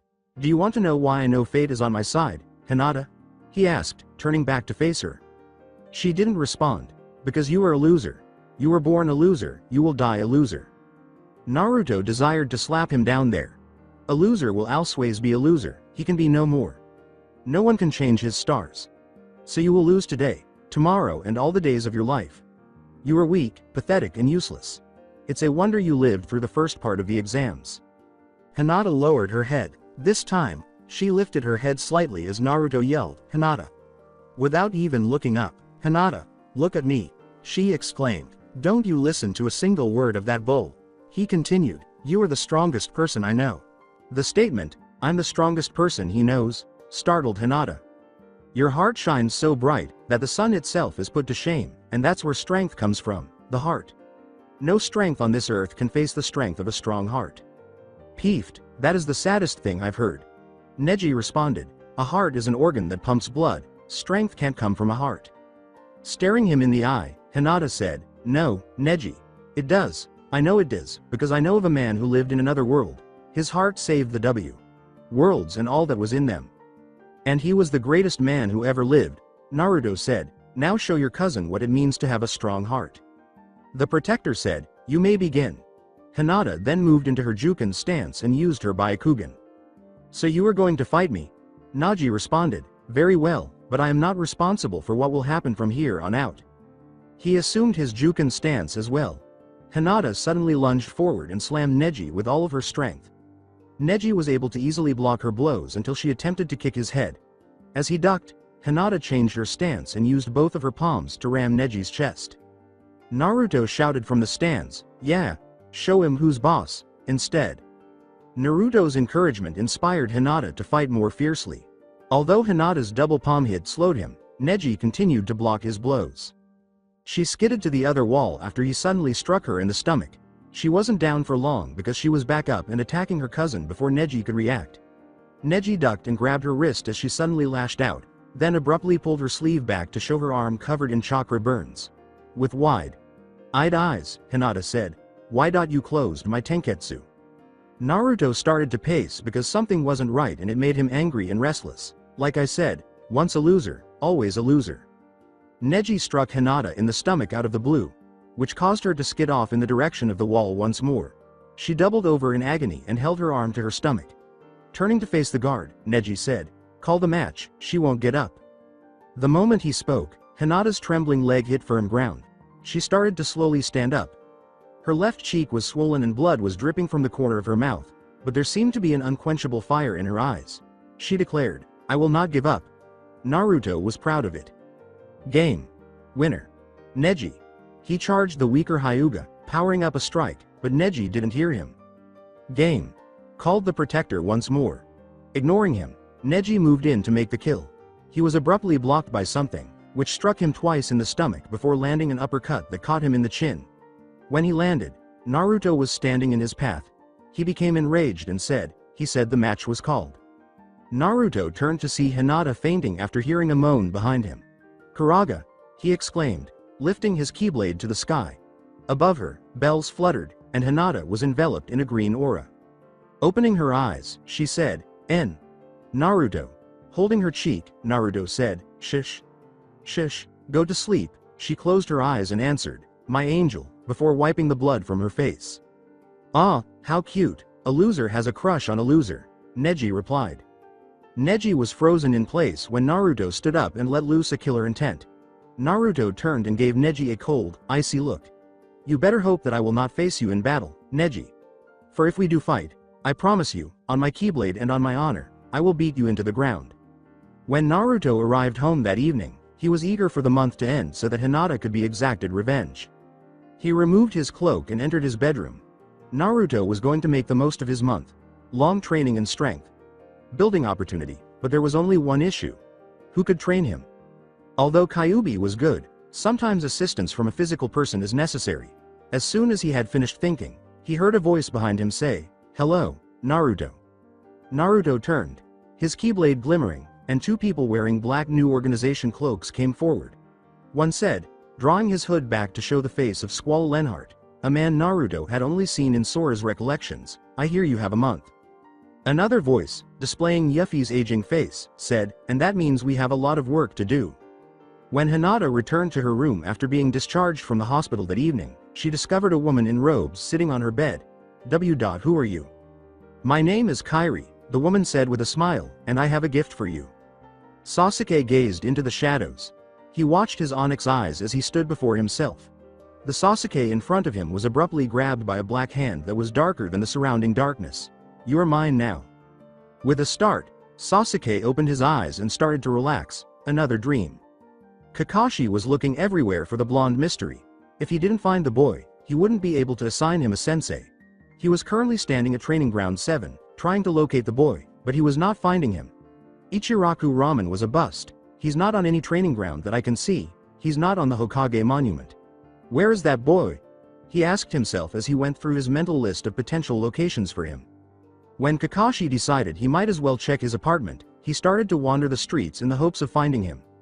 "Good morning, Shinobi-san. Is there something I could do for you?" the landlord said as he entered the building. "Yes. Which room is Naruto Uzumaki's? Now is a bad time to trash his apartment. I think the demon is still in there. Come back tonight. He would have left by then," the landlord said in a whisper as he drew nearer. Being a Junin, Kakashi was able to control his temper enough to avoid killing the man where he stood, even though he wanted to slam the man's skull in. "Thank you for the info," Kakashi responded. "Now tell me what room he's in, so I won't have to ask you later, and thereby incriminate you." "Sure, it's room 107. Kakashi turned to leave after saying, "Thank you." He walked away from the door and down the hallway a short distance away, out of the landlord's line of sight. He proceeded down the corridor until he reached room 107. To his surprise, a small, pale yellow creature opened the door when he knocked. He wore a big ball on top of an antenna and had little red bat wings. "Kupo. I'm assuming you were Cyclops," it inquired. With a blink, Kakashi said, "Yeah, that's me. Kupo. Well, I'm afraid Naruto is asleep right now. Kupo, if you could come back later, though." Just as Kakashi turned to go, a voice that sounded vaguely familiar said, "UHG, who is it, Joey?" When Kakashi looked in to answer the question, he saw Naruto standing in black pajama bottoms with a white undershirt. "Your favorite, 1.I, Junin Sensei." Kakashi assumed he wasn't a morning person based on the frown on his face. Kakashi was right when Naruto said, "Go crawl in a hole and die." "Not a morning person, Naruto? Kupo. That doesn't even begin to describe it," Joey replied. "Anyways, Naruto, I have some good news and bad news," Kakashi replied. Naruto said, "Whatever, Joey, where's breakfast?" Kupo. "Coming right up. The bad news is, Naruto, that I won't be able to train you for the Chunin exam finals." Although Naruto's mind was completely awake, it seems that his sarcasm remained strong as he said, "Oh, I'm just so devastated." With a hint of curiosity, Naruto turned to face him and said, "The good news is, I found a teacher for you. He is a good teacher and a good Junin." "Name?" inquired Naruto. "Ebisu." Naruto was clearly sleeping. "You have got to be kidding me. Him. That no-good closet pervert who was Konohamaru's sensei." "Closet pervert? Don't ask. Bad memories." Alright. I don't need him. Besides, I already have 2 people who have offered to train me." "Who? You wouldn't know them," was Naruto's straightforward response. "Well, tell me if you change your mind." Before starting his breakfast, Naruto uttered the words, "Whatever, Cyclops." As Naruto awaited the arrival of his new senseis, the moon started to rise on the little clearing. Before he knew it, 2 cloaked figures emerged from the shadowy woods surrounding him. Naruto drew his keyblade silently. After removing the gunblade from his belt, Leon questioned, "Are you ready?" Naruto said, slipping into a fig thing stance, "I was born ready." Leon swiftly lifted his gunblade and started shooting the boy with enormous balls of fire. Most of them could be dodged by Naruto, and the others scattered with Airyo. Suddenly, 3 shuriken flew past his face just as he was about to hit Leon. Naruto managed to apply the brakes just in time to prevent a cut to his nose. But when he abruptly stopped, Leon had an opportunity to start slicing at him. Naruto avoided a nasty haircut by swiftly bringing his keyblade between his head and the incoming slash. Naruto grinned and said, "Not bad for a 70-year-old. Leon smirked and said, "Not bad for a brat who hasn't even hit puberty." "Touché," said Naruto. Yuffie suddenly charged at him. With a leap back, Naruto launched a recently acquired jutsu, Fuden Kazekiri. A wind blade formed and started to fly toward Yuffie. She exclaimed, "Dai Enden," and blew a huge ball of fire out of her mouth. The wind was totally consumed by the fireball as soon as it met it, making Naruto's attack useless but strengthening her own. Naruto screamed, "Bilzaga," and blasted the approaching fireball with ice. The water hissed at the flaming projectile as the ice melted when it came into contact with the fireball. Yuffie was hunched over with her arms supporting her and her hands on her knees. Panting, she said, "Okay kid, I'm sorry, but I can't keep this up." Although Naruto refused to acknowledge it, the new jutsu she taught him was exhausting. Trying to cover his own pants, Naruto said, "That's okay, we can take a break." He was not good at hiding it. With a knowing smile, Yuffie said, "You are such an opportunist." "What?" inquired Naruto. Then she added, "You are very lucky to be a wind type like I am." "Nothing." "Well, if you know anything about me, I'm all about luck." Later that evening, Naruto had just finished a second jutsu that Yuffie had taught him and had learned some Leonian sword techniques. After he was done, Yuffie inquired about the boy's life. He told her about his past and then started to recount his life's events. Then he remembered that morning. "Then Cyclops comes up to me and suggests that closet pervert to be my sensei. Can you believe it? Kakashi wants Ebisu to be my sensei for the Chunin exams." Yuffie turned to face him and said, "So did you accept?" "No, why would I do that?" "Because," Yuffie said calmly but with a growing rage, "he is still your sensei and should be treated with respect regardless of how lazy, foolish, or bullheaded he may be. And if I'm going to be the sensei of a boy who does not respect any other sensei he might have, then I will not teach him." As Yuffie concluded her monologue, Naruto had only one thought. "Oh, crud." He promptly concluded that accepting Kakashi's offer was the best course of action, particularly if he wished to learn more Fudan jutsus. "All right," he murmured, "I'll take the closet pervert's training." "Good," Yuffie replied. "You will train each day with this Ebisu person, then each night with us. Understood?" With a smile, Naruto said, "You couldn't be clearer." Naruto complained, "At least he is a good teacher." Kyuubi was instructing him on how to alter his chakra flow while he stood in the middle of the lake close to the hot springs. "It's just like tree walking, but his time you have to constantly change the flow to your feet," Kyuubi said. As he practiced water walking, Naruto thought, "Yeah, I heard him." He wrote to Kyuubi after some time, saying, "You know, this easier than I thought. Not surprising, you did pull off a Kazekiri earlier, and that does take some serious control, not to mention Atsugai. What do you know, Kakashi was right. This guy is helpful." Naruto grew bored after a few minutes of walking and then running on water, but Ebisu wouldn't stop teaching him until he was certain Naruto had mastered it. Naruto wouldn't have learned anything else that month if he had continued to receive instruction from Ebisu. This, however, was not to be. Near them, they heard someone giggling. Just in time, both of them turned to see a man with white hair peeking through a tiny opening in the wooden fence. He had on wooden sandals and a red robe of some kind. Ebisu seized the chance to alter Naruto's perception of him. He wouldn't mind normally, but when a boy calls you by a nickname that implies something unfavorable about you, you usually try to refute it. Ebisu's case was this. He calmly stated, "I will not have gentleman like behavior in my presence," while holding his sunglasses up to his nose. Naruto performed his duty for the white-haired pervert before he could reply, saying, "That is the saddest lie I have heard in my life." The man with the white hair chuckled and said, "This kid knows his prevs." With a shudder, Naruto closed his eyes and said, "Ew, never again say that."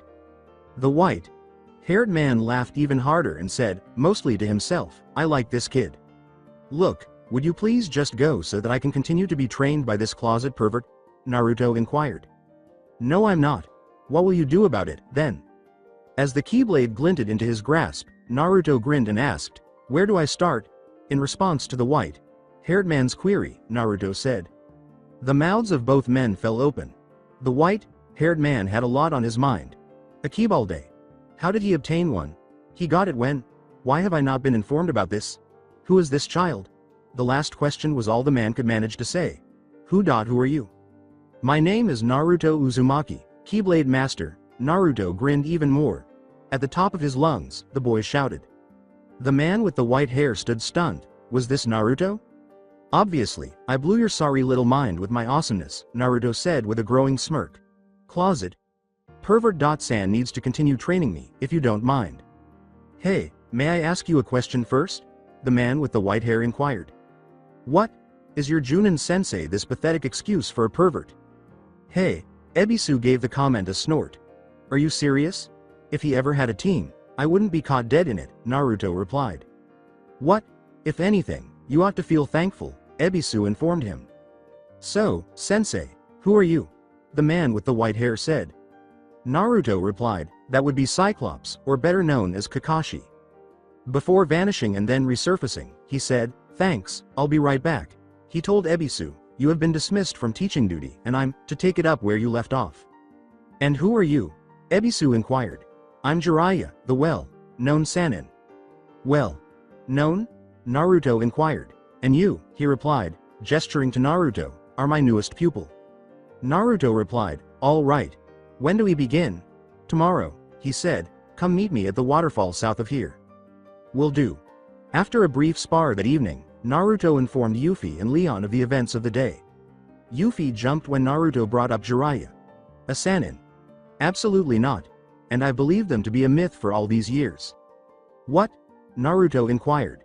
Legend has it that the Sannin were among the best ninjas in history, capable of defeating an army simply by their presence. But no one could prove they existed because they lived on a different planet. However, wow. A real Sannin.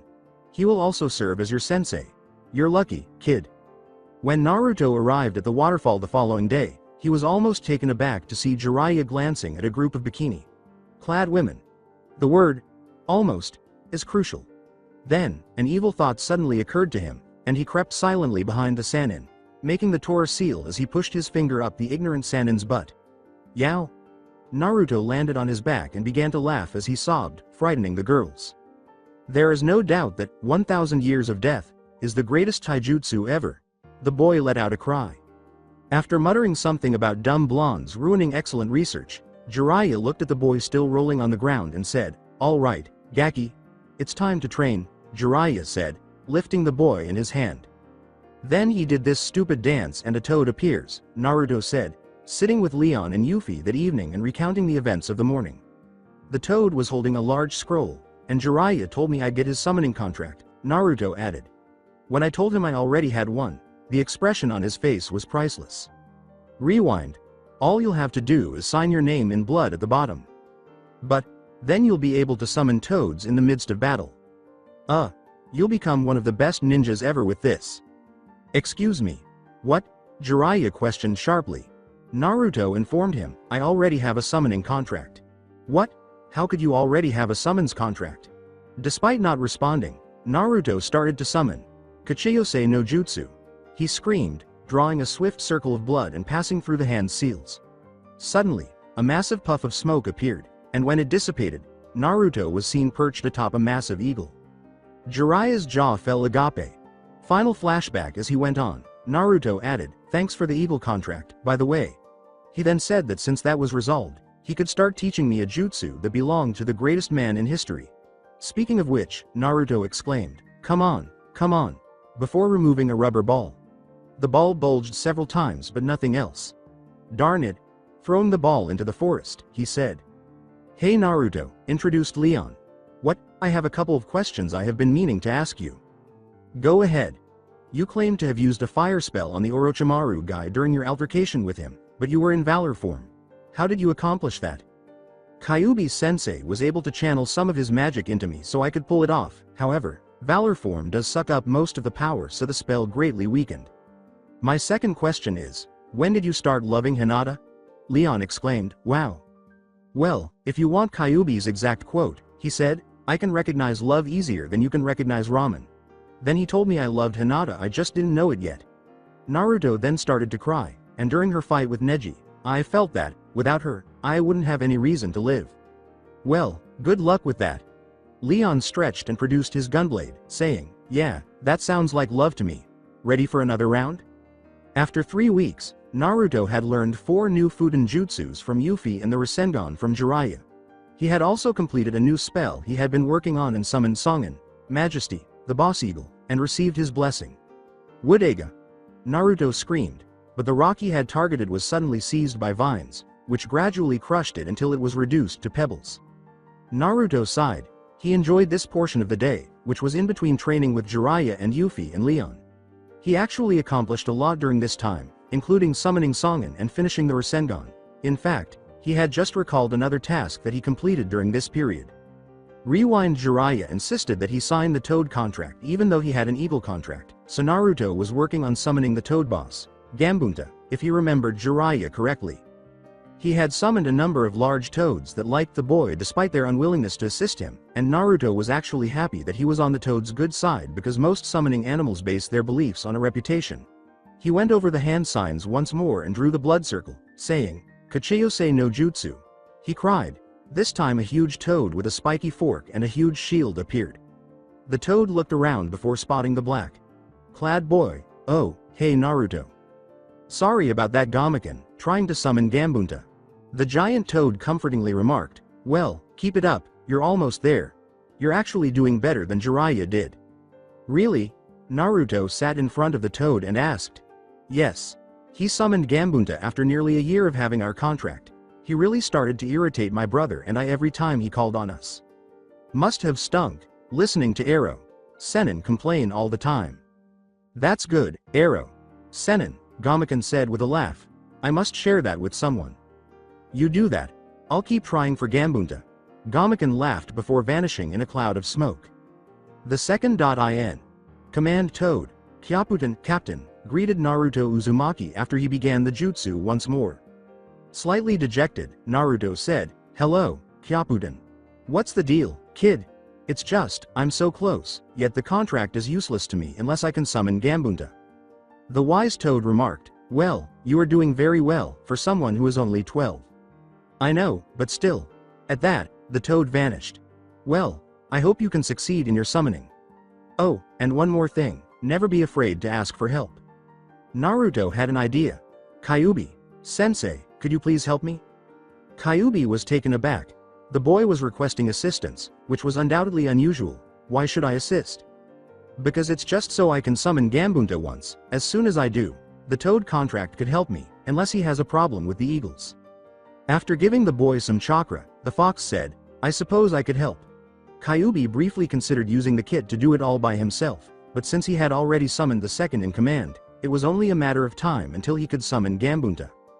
"Jutsu no Kachiyose," he cried. This time, he was rewarded by a huge toad wearing a kimono of some kind with a knife at his side and a pipe in his mouth. He looked down at the robed boy. "You must be Naruto Uzumaki." "Yep, that's me." After a long period of silence, the toad said, "I have heard many things about you, but there is something that causes me distress." "What is it?" "I am aware that you already have a contract with the eagles." "Yes, Gambunta. Generally speaking, summons only permits one contract per shinobi. Most ninja have only one sensei who is willing to offer a contract, so this rule is typically followed. You have managed to sigh twice, though. Could you explain how?" The toad sat quietly and listened as Naruto told Jimabunta about Yuffie and how he met Jiraiya.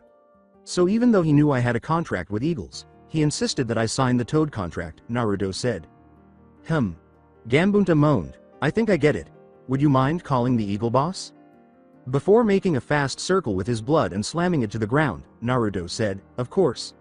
Kachiyose no jutsu." Abruptly, a massive bald eagle appeared beside the toad, saying, "Gambunta, Songen. Gambunta Songen."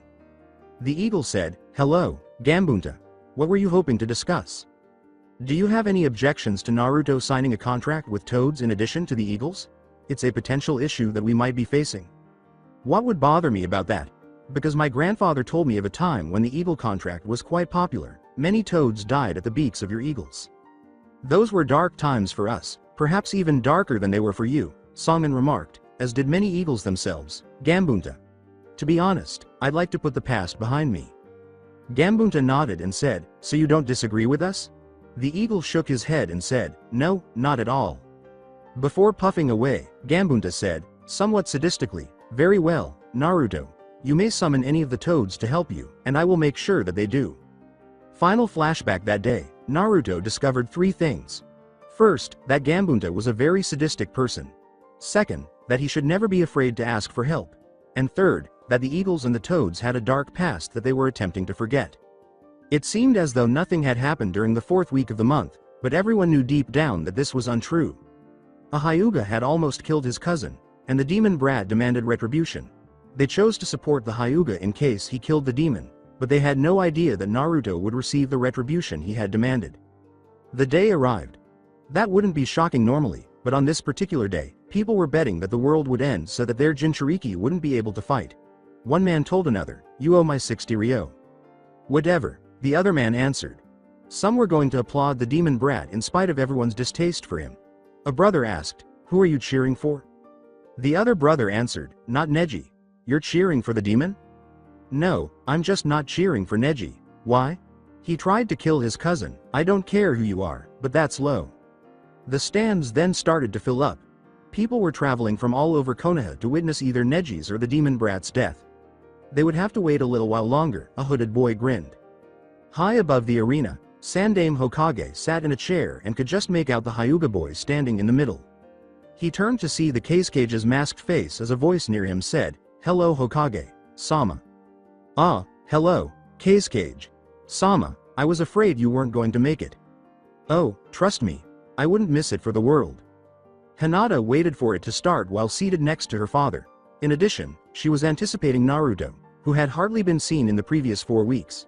She wanted to show him something, but she spent the entire previous month unable to locate him. A completely different thought was now racing through her mind as she gazed over the arena. She prayed as she raised her eyes to the sky, "Please, don't let him kill Neji." With the exam protector clearly at ease, Neji stood in the middle of the arena. It wouldn't matter what that boy had in store. Naruto was destined to lose, and he was destined to win.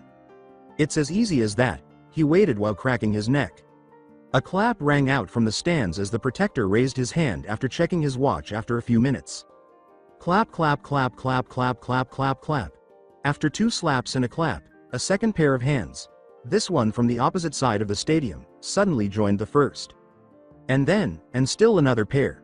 Before they noticed black-robed boys in every aisle, everyone looked for the source but was unaware of it. The only person who did not clap was the person standing in the aisle across from Neji. They were making a beat by slapping their thighs and then clapping their hands. After removing his hood to display his spiky blonde hair, he began to sing loudly. "You're a boy, buddy, make a lot of noise. One day, playing in the street, I'll be a big man. Your face is covered in mud. You are a huge embarrassment. You're kicking your can everywhere. We will rock you. We will rock you," was suddenly echoed by the other robbed boys. Naruto started to move in that direction. "You're a tough young man, buddy. One day, shouting in the street will be the world. Your face is covered in blood. You are a huge embarrassment.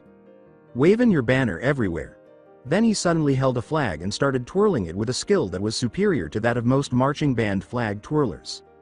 Singing we will rock you, we will rock you. Naruto was standing at the arena's wall. "You're an elderly, destitute man, buddy. Pleading with your eyes will eventually bring you inner peace. Your face is covered in mud. You are a huge embarrassment."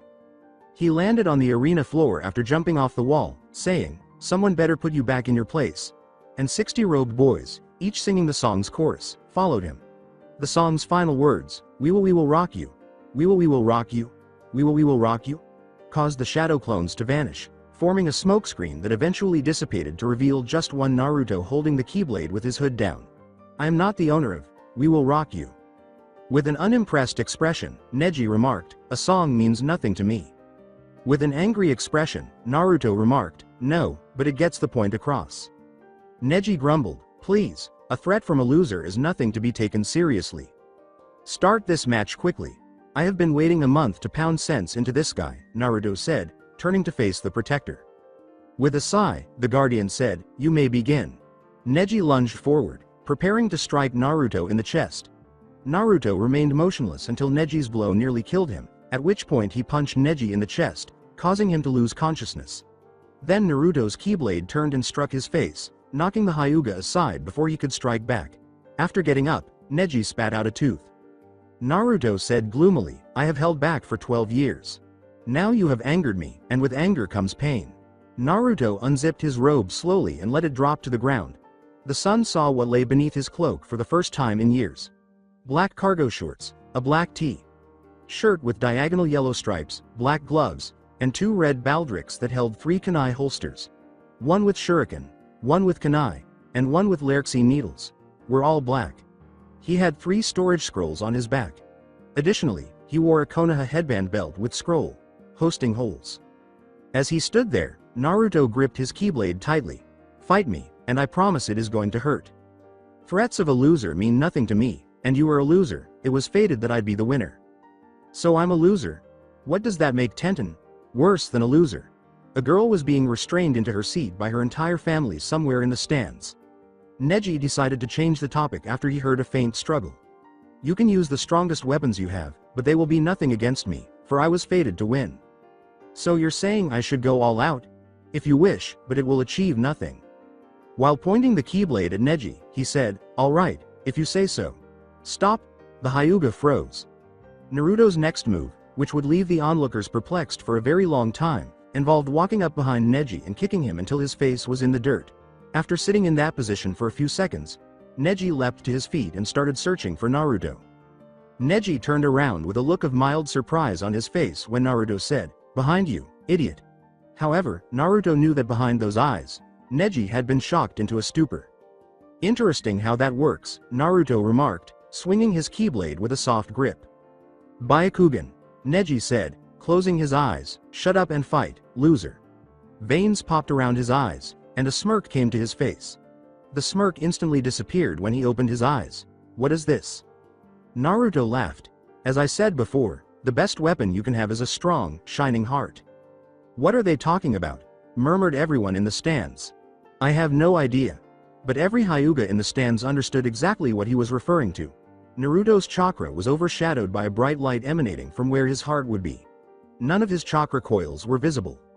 So you found a way to hide your tenketsu from me, but you will still lose this fight, it was predestined. Naruto asked, whatever helps you sleep at night. Neji charged him once more, but this time a fireball struck him squarely. Fire! Neji swerved quickly to the side, but Naruto suddenly materialized in front of him. Abruptly, he felt pain in his stomach, chin, shoulders, and sides. It was when he struck the wall abruptly that Naruto's attack registered in his mind. He had attacked with 4 side blows, 2 to his shoulders, 2 to his sides, and then a vicious uppercut, but Naruto finished with a strong thrust that sent the Hyuga flying against the wall rather than letting it fly back. Pain and a reluctance to venture outside again were the main causes of Neji's slow ascent out of the crater. He was suddenly confronted by Naruto, who launched a barrage of blows that broke a few bones. Subsequently, he delivered another uppercut, allowing the boy to be launched into the air while concealing his keyblade. Naruto swiftly removed one of the scrolls from his back, causing it to puff away, revealing 2 windmill shuriken. He hurled them at Neji's tumbling body, who watched in horror as the blades approached him. He only managed to look like a dying duck as he twisted his body to avoid the path of the lethal weapons. He sustained long gashes in his arms from the ruthless blows. Naruto withdrew a second scroll as he approached the ground, and it puffed away, revealing the 2 axle chakram in its place. Naruto threw them when Neji was 10 feet off the ground, and the chakram pinned his arms as they struck Neji, sending him to the wall. 4 Lerxine needles were swiftly extracted by Naruto, who then threw them to pin his legs down. The case cage appeared a little tense next to the Hokage, who grinned as he gazed down at Naruto and his proficiency with the keyblade. Something wrong? Inquired the Hokage. The case cage turned to face the Hokage and said, oh, no, it's just, he is so strong, I never accepted something that strong. Well, he is a keyblade master. A keyblade you say? Yes, a keyblade. Extraordinary. When Neji realized he was totally at the mercy of this loser, his eyes widened. Now that I have your attention, maybe you'll listen to my theory.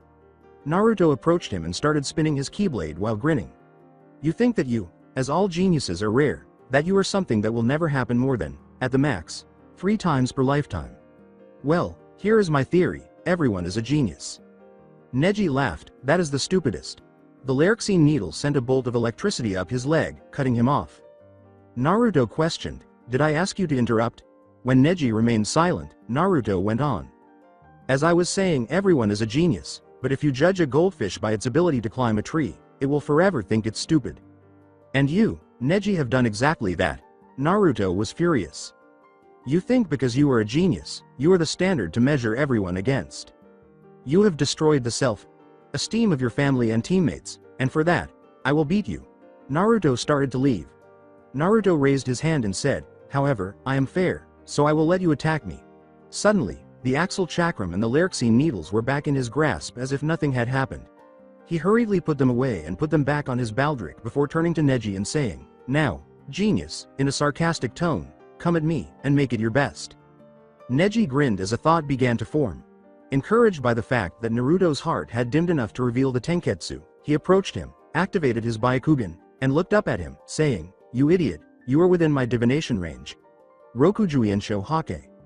Haishi jumped out of his seat as soon as the technique was released, but he managed to contain his anger. Who taught him the hake?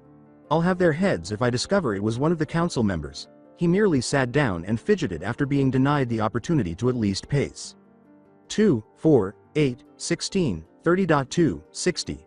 4 palms. You might as well give up now. I have closed your tenketsu. You will not be able to use any more chakra, Neji said, yelling as he attacked Naruto's tenketsu, causing him to fall back hard. Neji then got up and laughed. Then Naruto laughed and said, Neji, Neji, Neji, which terrified Neji and everyone else to their core. Have you not gained any knowledge? In addition to being a genius, I am also a genius of the Keyblade, which includes the ability to use magic. Magic? Yes, magic exists, and it doesn't require chakra. Naruto raised his Keyblade to the sky and said, let me demonstrate what I mean. Faraga. A massive fireball leapt from the Keyblade's end at the word, shot skyward, and then burst. I am. Impossible, Neji said, gazing up at the sky, which was now red with flame. So honestly, Naruto said, I don't really use chakra that much, and there is just one more tiny detail that you should know. Neji looked down at the boy, who simply grinned broadly and said, I'm not Naruto. The boy vanished in a cloud of smoke as soon as he finished speaking. Neji looked around, but Naruto wasn't there. He looked behind him, to the left, to the right, ahead of him, and even above. Of course, this didn't help, because he had the Byakugan active, which allowed him to see all those locations anyhow. Doden. Shinju Zanshu no Jutsu. Neji heard a cry from below and glanced down in time to see a hand snatching his ankle. Neji's perspective suddenly changed to that of an ant, and he gazed up at the robed genin and asked just one question. When? Naruto turned to Neji and untied his headband, exposing a seal on his forehead. From the beginning. Naruto stated, I was able to hide myself among my clones and used the smokescreen they made when they dispelled to hide myself long enough to set up the jutsu. You have been fighting a shadow clone the entire time. Now, before you end this, Protector, I have one more thing to do. Hinata told me all about the branch members' seals, and now I'm going to give you the opportunity of having it removed. Neji stated, it is not possible. It is also impossible for me to use magic, but I do. So you can rid me of this seal? Of course. The Kingdom Key has the power to lock or unlock a door to any world. Surely it can handle a small seal. Then what are you waiting for?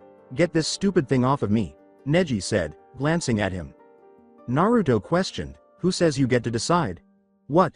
But you said. I said I give you the opportunity, but the choice is not yours. Last month, you held Hinata's fate in your hands, now I am returning the favor exactly. He looked at the crowd, so Hinata, what's it going to be?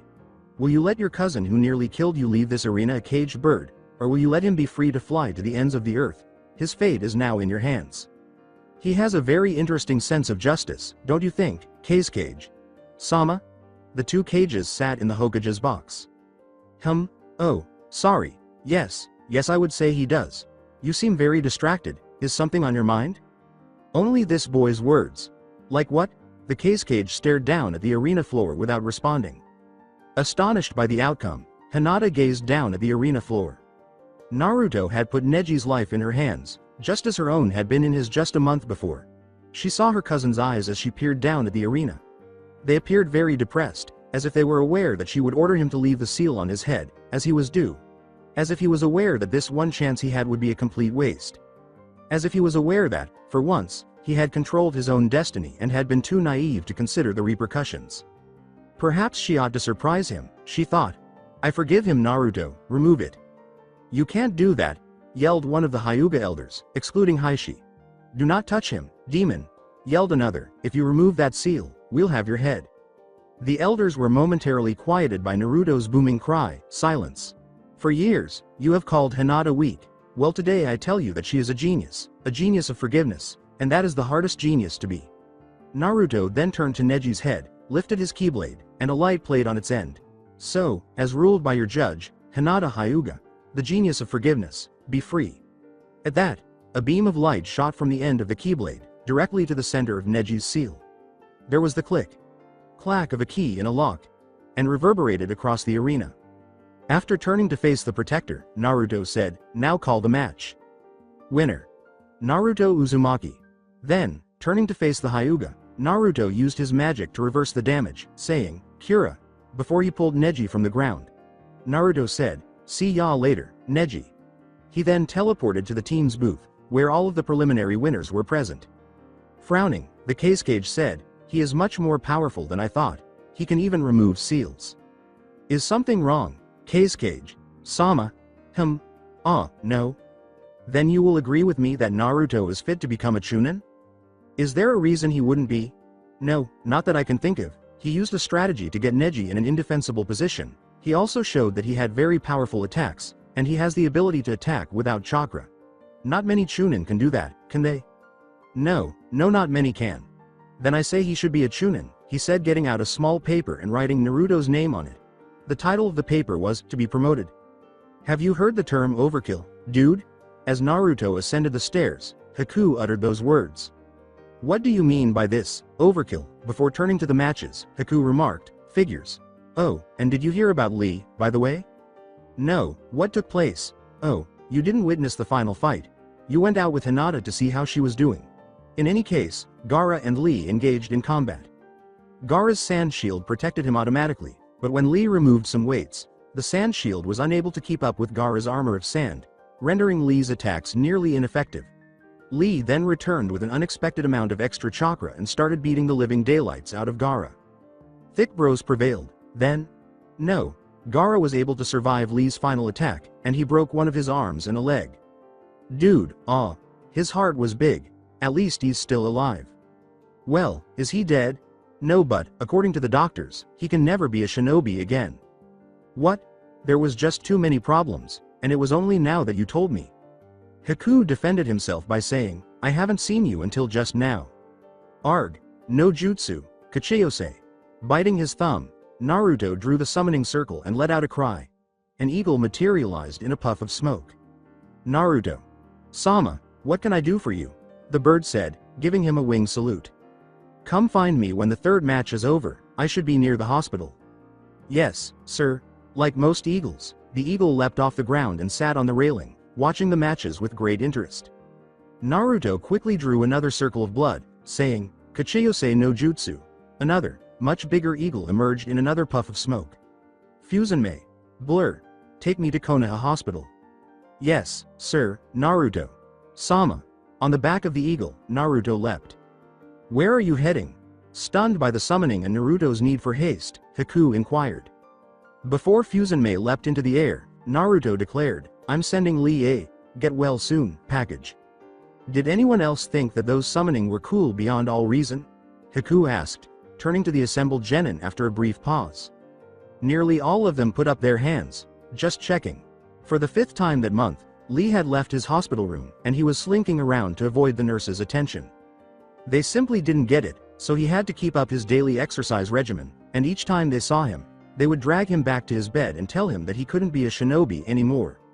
Of course, Lee ignored them, but it had begun to irritate him, so here he was, hiding behind a medicine table, attempting to perform at least 200 push-ups, making as many as 199 each day before he collapsed. He was genuinely tired of this, because the nurse's words came back to him with full force. "Stop this workout of yours. You are only hurting your body. Forget the workout, because you will not be a shinobi again." How often do we have to say this? With his other arm in a sling, Lee started frantically performing one-armed push-ups. "You can't be a shinobi anymore. Your body won't let it." Lee started to quicken his pace, saying, "Haha, idiot. It is impossible for you to become a ninja." His sensei's words, "Hard work is useless for those that don't believe in themselves," were the only consolation he found as the memories of his early years returned to him with sledgehammer blows. "I'll always have faith in myself." 111, URG, 112, 113, 114, Saw, 115, Oof, 116, Ma, 117, Ga, 118, 2 more, 119. Lee thought as he pushed for the final 10 push-ups. He collapsed, unable to do it, and then did something he hadn't done in a year, crying as he realized that all of his hard work had been in vain. After sitting in that position for perhaps a minute, he got up and prepared to return to his room, but as he looked up, he noticed a boy in robes. "Now, what would Guy think of you, sitting back here?" With a sagging head, Lee said, "I'm not sure I care anymore." "Why?" Naruto inquired. It appears that Neji was correct, as I have been attempting for years to demonstrate that one could become a ninja without employing ninjutsu or genjutsu. I'm a natural loser. Neji has never been right, and I am going to prove it. Following Naruto's slap, Lee was looking directly at him in disbelief. These experts say that you can never be a shinobi again, but I disagree. Karaga, Naruto said, pointing his keyblade at Lee. Lee was surrounded by a green aura that started healing him. In an instant, muscles healed and bones snapped back into place. All of the harm that had been done was reversed in a single instant. Now that I have proven the experts wrong, let me tell you how I proved Neji wrong. As Naruto informed Lee of Neji's defeat, Lee gazed up at him, his eyes wide. After he finished, Naruto placed his hand on Lee's shoulder and said, "Never let anyone look down on you because of your abilities. They have their own purpose in this world, and that purpose is one that cannot be decided by any man on this earth. So, use them to fulfill that purpose, and become the best that you can be." Lee gazed at him. "Oh, and one more thing," Naruto said, drawing out a small scroll. "Try using these the next time you and Neji fight. They're powerful and don't require chakra." He gave him the scroll and said, "Now, if I were you, I would go to the doctors and rub it in their faces." Turning, Naruto asked, Shisoku, speed. Is it the third match already?" As a bird suddenly flew in. "No, Naruto. Sama, Konoha is under attack." Naruto called out, "Kachiyose no jutsu," and conjured up a massive eagle. He asked, leaping on the eagle's back, "What happened, Shisoku?" and gestured for Lee to follow suit. Shisoku remarked, "It all happened so suddenly," as the larger eagle lifted off with the two-leaf nins. Shisoku caught up and carried on with his explanation. Sasuke and Gaara came up when suddenly the two cages began fighting. Everyone was fighting. Any sand nins there were began fighting the leaf nins. The civilians were put under a genjutsu, and then a good 1,000 men from the sound invaded. Naruto remarked, "Sounds like a problem," as the eagle passed overhead. "So Lee, are you ready to give the sound a good kick in the rear?" "That sounds quite youthful, Naruto." Naruto let out a sigh. This child needed to learn how to be cool. The eagle they were riding screamed and started to dive, saying, "Okay, let's do this." Their target was unaware of what had happened to him. The two-leaf genin that had been facing him were spared by that dive, and the sound shunin was quickly dispatched by the eagle's black talons. Naruto jumped off the eagle, which vanished with a puff, and said, "Okay, guys, go find someone else, we've got it here." Lee jumped right into the fight, reading Naruto's scroll from beginning to end while simultaneously slamming sound skulls in. Naruto used the occasion to quickly assess the circumstances. On top of the Hokage's box at the arena was a massive purple box. The cage fight, of course. He glanced to the south, where a massive three-headed serpent was tearing through Konoha's wall and wreaking havoc that would have made a tsunami seem insignificant. He was suddenly drawn to a power spike to the west. It was a combination of chakra and raw, unadulterated power, and only one thing could do that. The giant snake, the purple box, the direction of the power spike, and finally the snake again caught Naruto's attention. Naruto grinned. This might be enjoyable. One of Quickle's two shadow clones drew the blood circle and called forth Salmon. The shadow clone leapt onto the bald eagle's head as he looked down at it. "I hope you're hungry, because we're taking out that snake." The deep, resonant voice of the eagle said, "Sounds like a plan." With his wings spread, Salmon lifted off into the sky. A toad was called forth by the other Naruto clone. The toad croaked, then leapt off, saying, "There was a power surge that way. Let's go." Naruto the last looked at the big purple box, and he vanished, leaving behind no evidence of his presence. The snake had presented a minor obstacle. Salmon had entered and used his talons to seize the snake before taking off. Unfortunately, this snake started attempting to hit the bird because he had a task to complete. They were pathetic attempts. The snake's body was raised to Songen's beak as he rapidly lost patience. The snake's blood swiftly drained from its body as he bit down, and soon it was dead. After bringing Naruto back to Konoha, Songen said, "Thanks for the snack, Naruto." "No problem, Songen." After giving a nod, the eagle vanished. And all too. Familiar hiss interrupted the Naruto clone as he was about to follow suit. To his dismay, he turned and saw something in this village that he had hoped he would never see. They lacked compassion. Naruto reached the battle of the Hokage. He gazed in disbelief into the box. With a knife to his throat, Orochimaru pretended to be the cage holding the Hokage. The snake Sannin hissed, "Ah, just the boy I wanted to see." The Hokage said, "This isn't about him, Orochimaru. Leave him out of this." Orochimaru responded, "Oh, on the contrary, he is a huge part of this." Naruto exclaimed, "Let G.San go, Snake." The snake grinned as Orochimaru laughed and said, "No, me and the old-timer have some unfinished business to take care of." Orochimaru smiled malevolently and said, "But don't worry, I won't leave you bored out there." Suddenly, something in front of Naruto started to rise from the ground. His keyblade came to life with a flash. He saw that the creature before him was a soldier Heartless, and his eyes narrowed. One Heartless was suddenly followed by another, and then another. Before he knew it, black creatures had taken over the entire roof. Naruto had an epiphany. "So you're the one who brought darkness here." He turned to the army of soldiers and said, "Bring me his heart. Foolish boy, darkness has always been here. I just brought it to the surface." The boy in black swung his keyblade in response to the soldier's charge. In an attempt to locate the source of the power surge, Naruto and his toad were leaping through the trees. "Can you move any slower?" "Shut up, Gaki, it's not my fault. If there weren't so many trees around, I would have gotten you there already. I'm moving as fast as I can." "Listen, if I'm right, there is a power over there that has the power to throw the universe into chaos. We need to hurry." All right, I'm moving. The toad darted swiftly into the woods. Ahead of them, the sounds of combat suddenly erupted. "We're almost there," exclaimed Naruto. Gaara laughed, a tail growing from behind him, his face and arm warped by the sand. "This is all your existence means to you? Let me make it clear for you then, you are weak."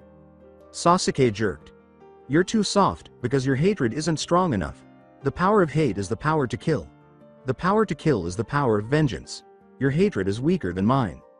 According to Sasuke, "Shut up, do you understand what that means?" Looking up at him, Sasuke started pumping chakra into his arm, preparing to repeat the action. The Chidori's lightning tendrils slowly took shape. Gaara jumped at him and yelled, "It means you are weaker than me."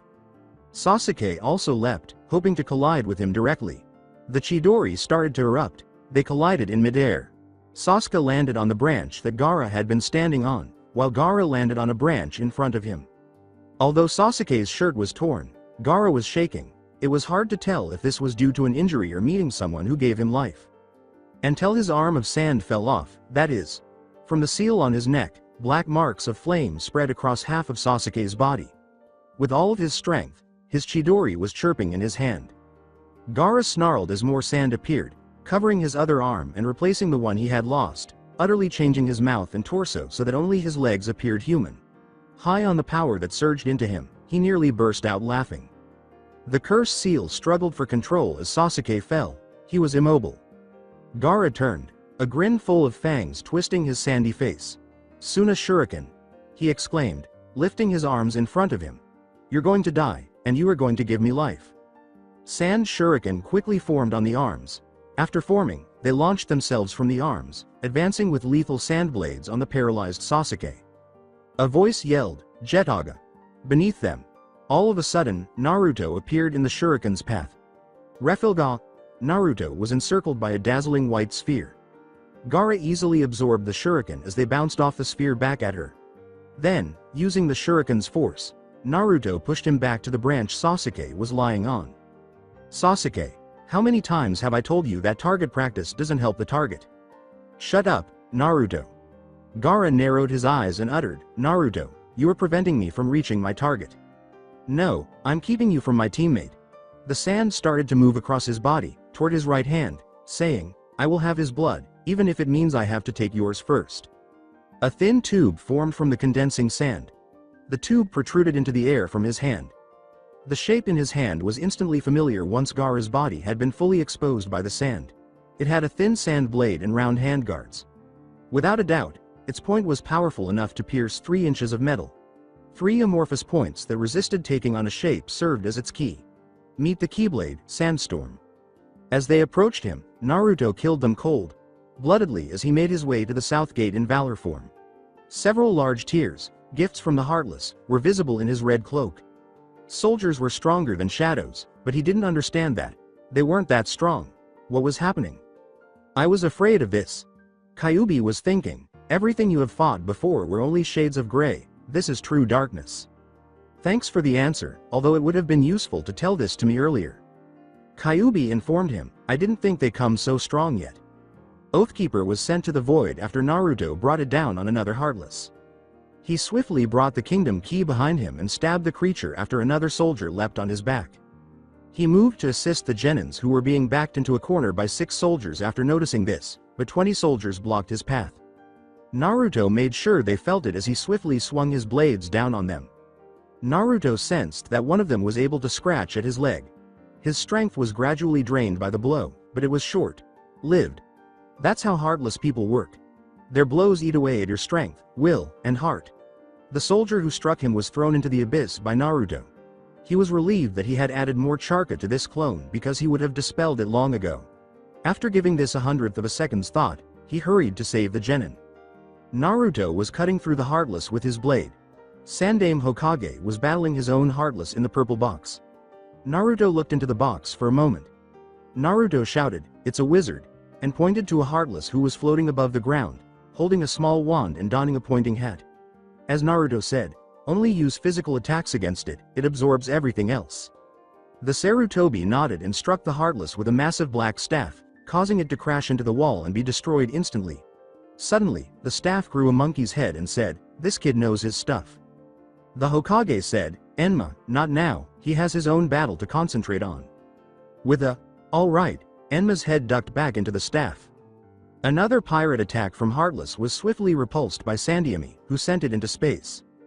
After Kyuubi informed him that these Heartless were far more powerful, Naruto's luck started to wane, and his prediction came true. Naruto felt extremely weak because he was covered in wounds. There were simply too many for him to keep track of. As the thought was coming to him, one of the soldiers scratched his back, causing some of his strength to leak out. Turning, Naruto struck the creature's chin with his keyblade, sending it hurtling into oblivion. Orochimaru scowled, a little alarmed by the boy's apparent depth of knowledge about Heartless, but he seemed to be repelled by their sheer numbers. The only question was how he would break that spirit. A thought then came to him. A dark, malevolent thought. The thought made Orochimaru smile. The forest reverberated with the sound of steel on steel. Although there isn't much of a difference, it was actually steel against sand that was just as hard as steel. Naruto was shocked to learn that Gaara was stronger than he had anticipated. Why was he emotionless if his heart was so strong? It's because his heart has been smothered by Shukaku's darkness. As he dodged a ferocious, archaic swing, Naruto asked himself in his head, "Biju have darkness?" All hearts have darkness in them, Biju are no exception. As he struck a few times, Naruto questioned, "Well, then what can I do?" Kyuubi said, "You have to show him the light." After giving a nod, Naruto began a brief barrage of blows that culminated in a vicious thrust to the abdomen. Gaara exclaimed, "Ga!" as he felt pain. After that, everything turned black. "Gaara, Gaara, why are you letting your light be smothered?" Less than a second had gone by when the fight subsided. He hit Naruto with a blow. The world turned back to black as Naruto dodged. "You are so strong, don't let the darkness consume you."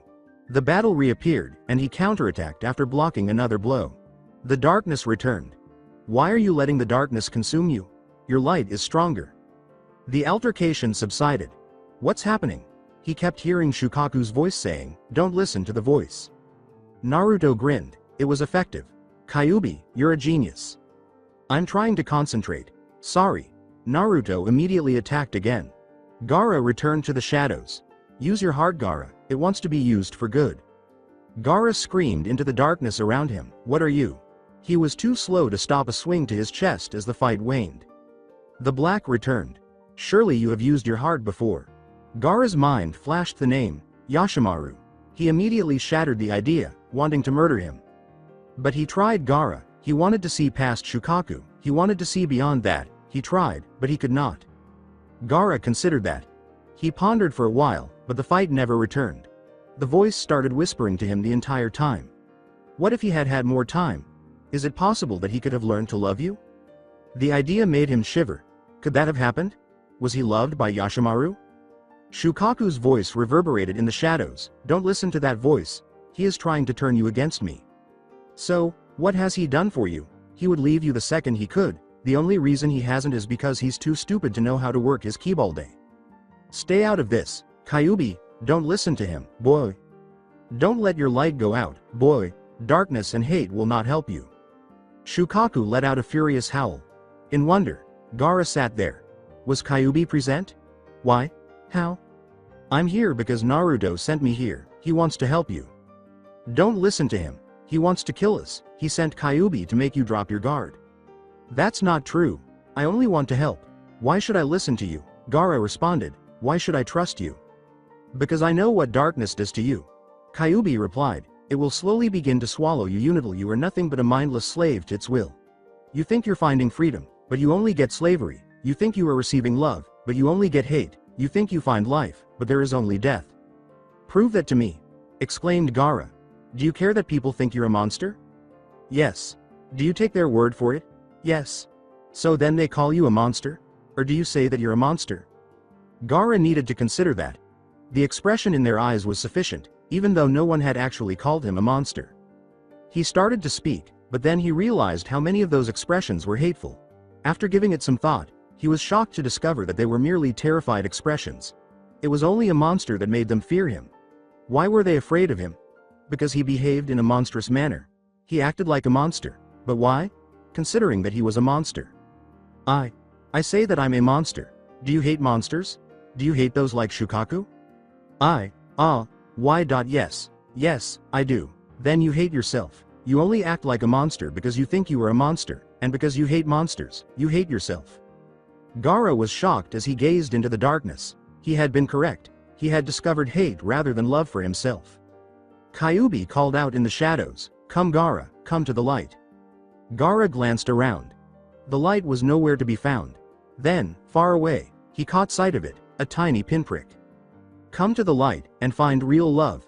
When the fight resumed, Naruto was looking at him gravely before his expression softened. So Gaara, have you chosen? Gaara glanced up at him, feeling lightheaded, then he fainted. After swiftly dispatching the next Heartless in front of him, Naruto was ready to move on to the next one when he noticed that the Heartless had stopped. Their yellow, pupilless eyes just stared at him. He turned and saw something that appalled him, and the snake behind him laughed, Ku, Ku, Ku. Sandame's back was pierced by Orochimaru's sword. Two wyverns were holding Enma in place. Orochimaru grinned malevolently and said, oh, don't worry boy, he's not dead, not yet. He's only paralyzed, for life. The Hokage clenched his teeth through the pain and commanded, Naruto, get out of here. In a mocking tone, Orochimaru asked, and let Sandame die? Let him go, Snake. I'll tell you what, I'll make a deal with you, boy. If you can break this wall, I'll let Sandame live, and I'll leave Konoha, never to return. But if not, I'll kill him. When Naruto asked, why should I do it? Orochimaru grinned and said, because if not, I'll kill him, and let the soldiers take care of you. Naruto exclaimed, don't you dare touch him. The snake mockingly said, make me. All right. Naruto exclaimed, raising his keyblade to the wall. Nothing occurs. This is a little more complicated than a keyhole, you'll have to do better than that. After blinking, Naruto started looking for something to do. The keyblade bounced off the wall when he struck it. Then he started looking around wildly for something to do. There was only one thing that sprang to mind, but he was horrified to discover that he couldn't accomplish it. He needed to create some shadow clones and get more chakra, but the Heartless had taken it from him like a leech takes blood. He started using everything he could think of, including ice beams, fireballs, explosions, and lightning bolts. Despite his best efforts, the wall remained sturdy. The wall resisted his attempts to breach it. Ku, surely, a Keyblade Master could do better? Naruto started striking the wall more forcefully. As he drove his sword slightly deeper into the Hokage's back, Orochimaru remarked, ha ha ha. You can't even break a simple wall, some Keyblade Master. Ah! He exclaimed. Naruto screamed, stay away from him, and launched a full-scale assault on the wall. When Orochimaru allowed him to, the blows quickly weakened until they were hardly more than swings. Laughing, Orochimaru said, Ku. The name itself dealt Naruto a blow. You haven't even put a dent in it. You failed, Keyblade Master. It was Orochimaru who drove the sword home, saying, Nop watch the man who let you live die. Blood started to drip from the Hokage's mouth, and his face was contorted in agony. Naruto screamed, no, and started striking the wall more forcefully. No. Yes. You have failed, Keyblade Master. All of your power is nothing to mine. All of your efforts are nothing more than dust on the wind. Smoke in the air. Noise at the gates of heaven. It's nothing. He was hitting the wall with all of his remaining strength, tears streaming down his face, and Naruto could hardly hear him. Don't die G.San. I can save you. No you can't, Keyblade Master, watch him die, knowing that you can do nothing for him. Shut up Snake. The snake mocked, make me. With a shout to the sky, Naruto launched a full-scale assault on the wall. The damned wall remained in place. Unable to do anything, Naruto fell to his knees. He muttered, G.San. And then more tears started to fall down his cheeks. Thoughts of him were returning to him, with the Hokage protecting him in the old man's office and escorting him to the park and academy. He had always supported him. After more tears streamed down his cheeks, he heard someone cough. Naruto. When Naruto looked up, he saw the Hokage grinning. Never give up on your dream. Tears were streaming down Naruto's face as he looked up at him. I want you to make me proud. Naruto started to lose it. I'm sorry, G.San, I'm so sorry. No, Naruto, I'm sorry I wasn't there for you more. Naruto started sobbing more intensely. Then he exhaled his final breath. And when you become Hokage, I want you to, remember, me. Naruto shouted, no, into the air. With a renewed sense of force, he started hammering the wall. No, no, no, no, no, no, no, no, no, he cried, repeatedly striking the wall. The voice of Naruto said, no no no, tears were streaming down. No, then, because the strain was too great, he fainted. His triumph over the self-proclaimed Keyblade Master made Orochimaru laugh. He only needed to reach out with his heartless and take his heart to complete his victory. Just as he was about to, he became aware of how weak he felt. He only needed a few seconds to realize that he was spending too much time immersed in darkness. He swore to himself that he had failed to see that he could not hold the darkness long enough to finish the invasion. One of the 4 ninjas manning the barrier turned to face him. Tell them to abort. With a nod, the ninjas removed the barrier. With a flare, one of the 4 ninjas gave the order to back off. The sand nins and sound nins departed, and the heartless vanished. Orochimaru turned to face the rooftop unconscious body. I will have your heart soon enough. A mass funeral was held the following day. A number of people stood up and performed lil elegies. With his hood up to conceal his flushed face, Naruto stood amid the throng. To talk about his father, the Asuma Sarutobi appeared. My father, Sandaime Hokage, in his final hours, was able to decide which one of our genin should become Chunin. He chose 2, Shikamaru Nara, and Naruto Uzumaki. Naruto raised his head. Somber applause reverberated throughout the plain as Shikamaru approached slowly to retrieve his new Chunin vest, but Naruto remained motionless. I know that today is a sad day to be promoted, but these 2 earned it, so in order to fulfill my father's dying wish, I want these 2 to be promoted Chunin.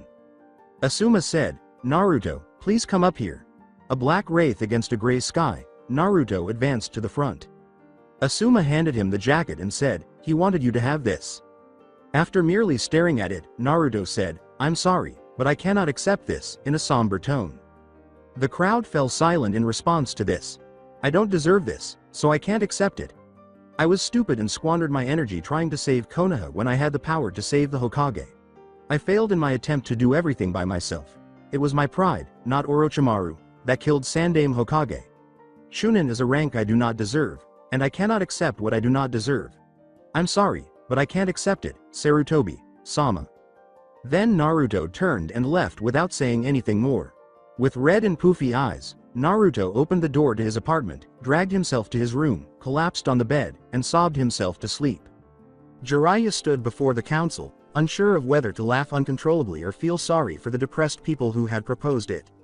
Look, I understand where you're coming from, but this is me we're talking about. If I became Hokage, I would probably turn all of Konoha inside out before the weekend. Be that as it may, said one of the elders, a civilian, who stood up, but you are by far the best candidate in the village at the moment. Jiraiya chuckled, you have got to be kidding me. Look, at this moment, Naruto would do a better job at being Hokage than I would. The council's civilian members grew gloomy.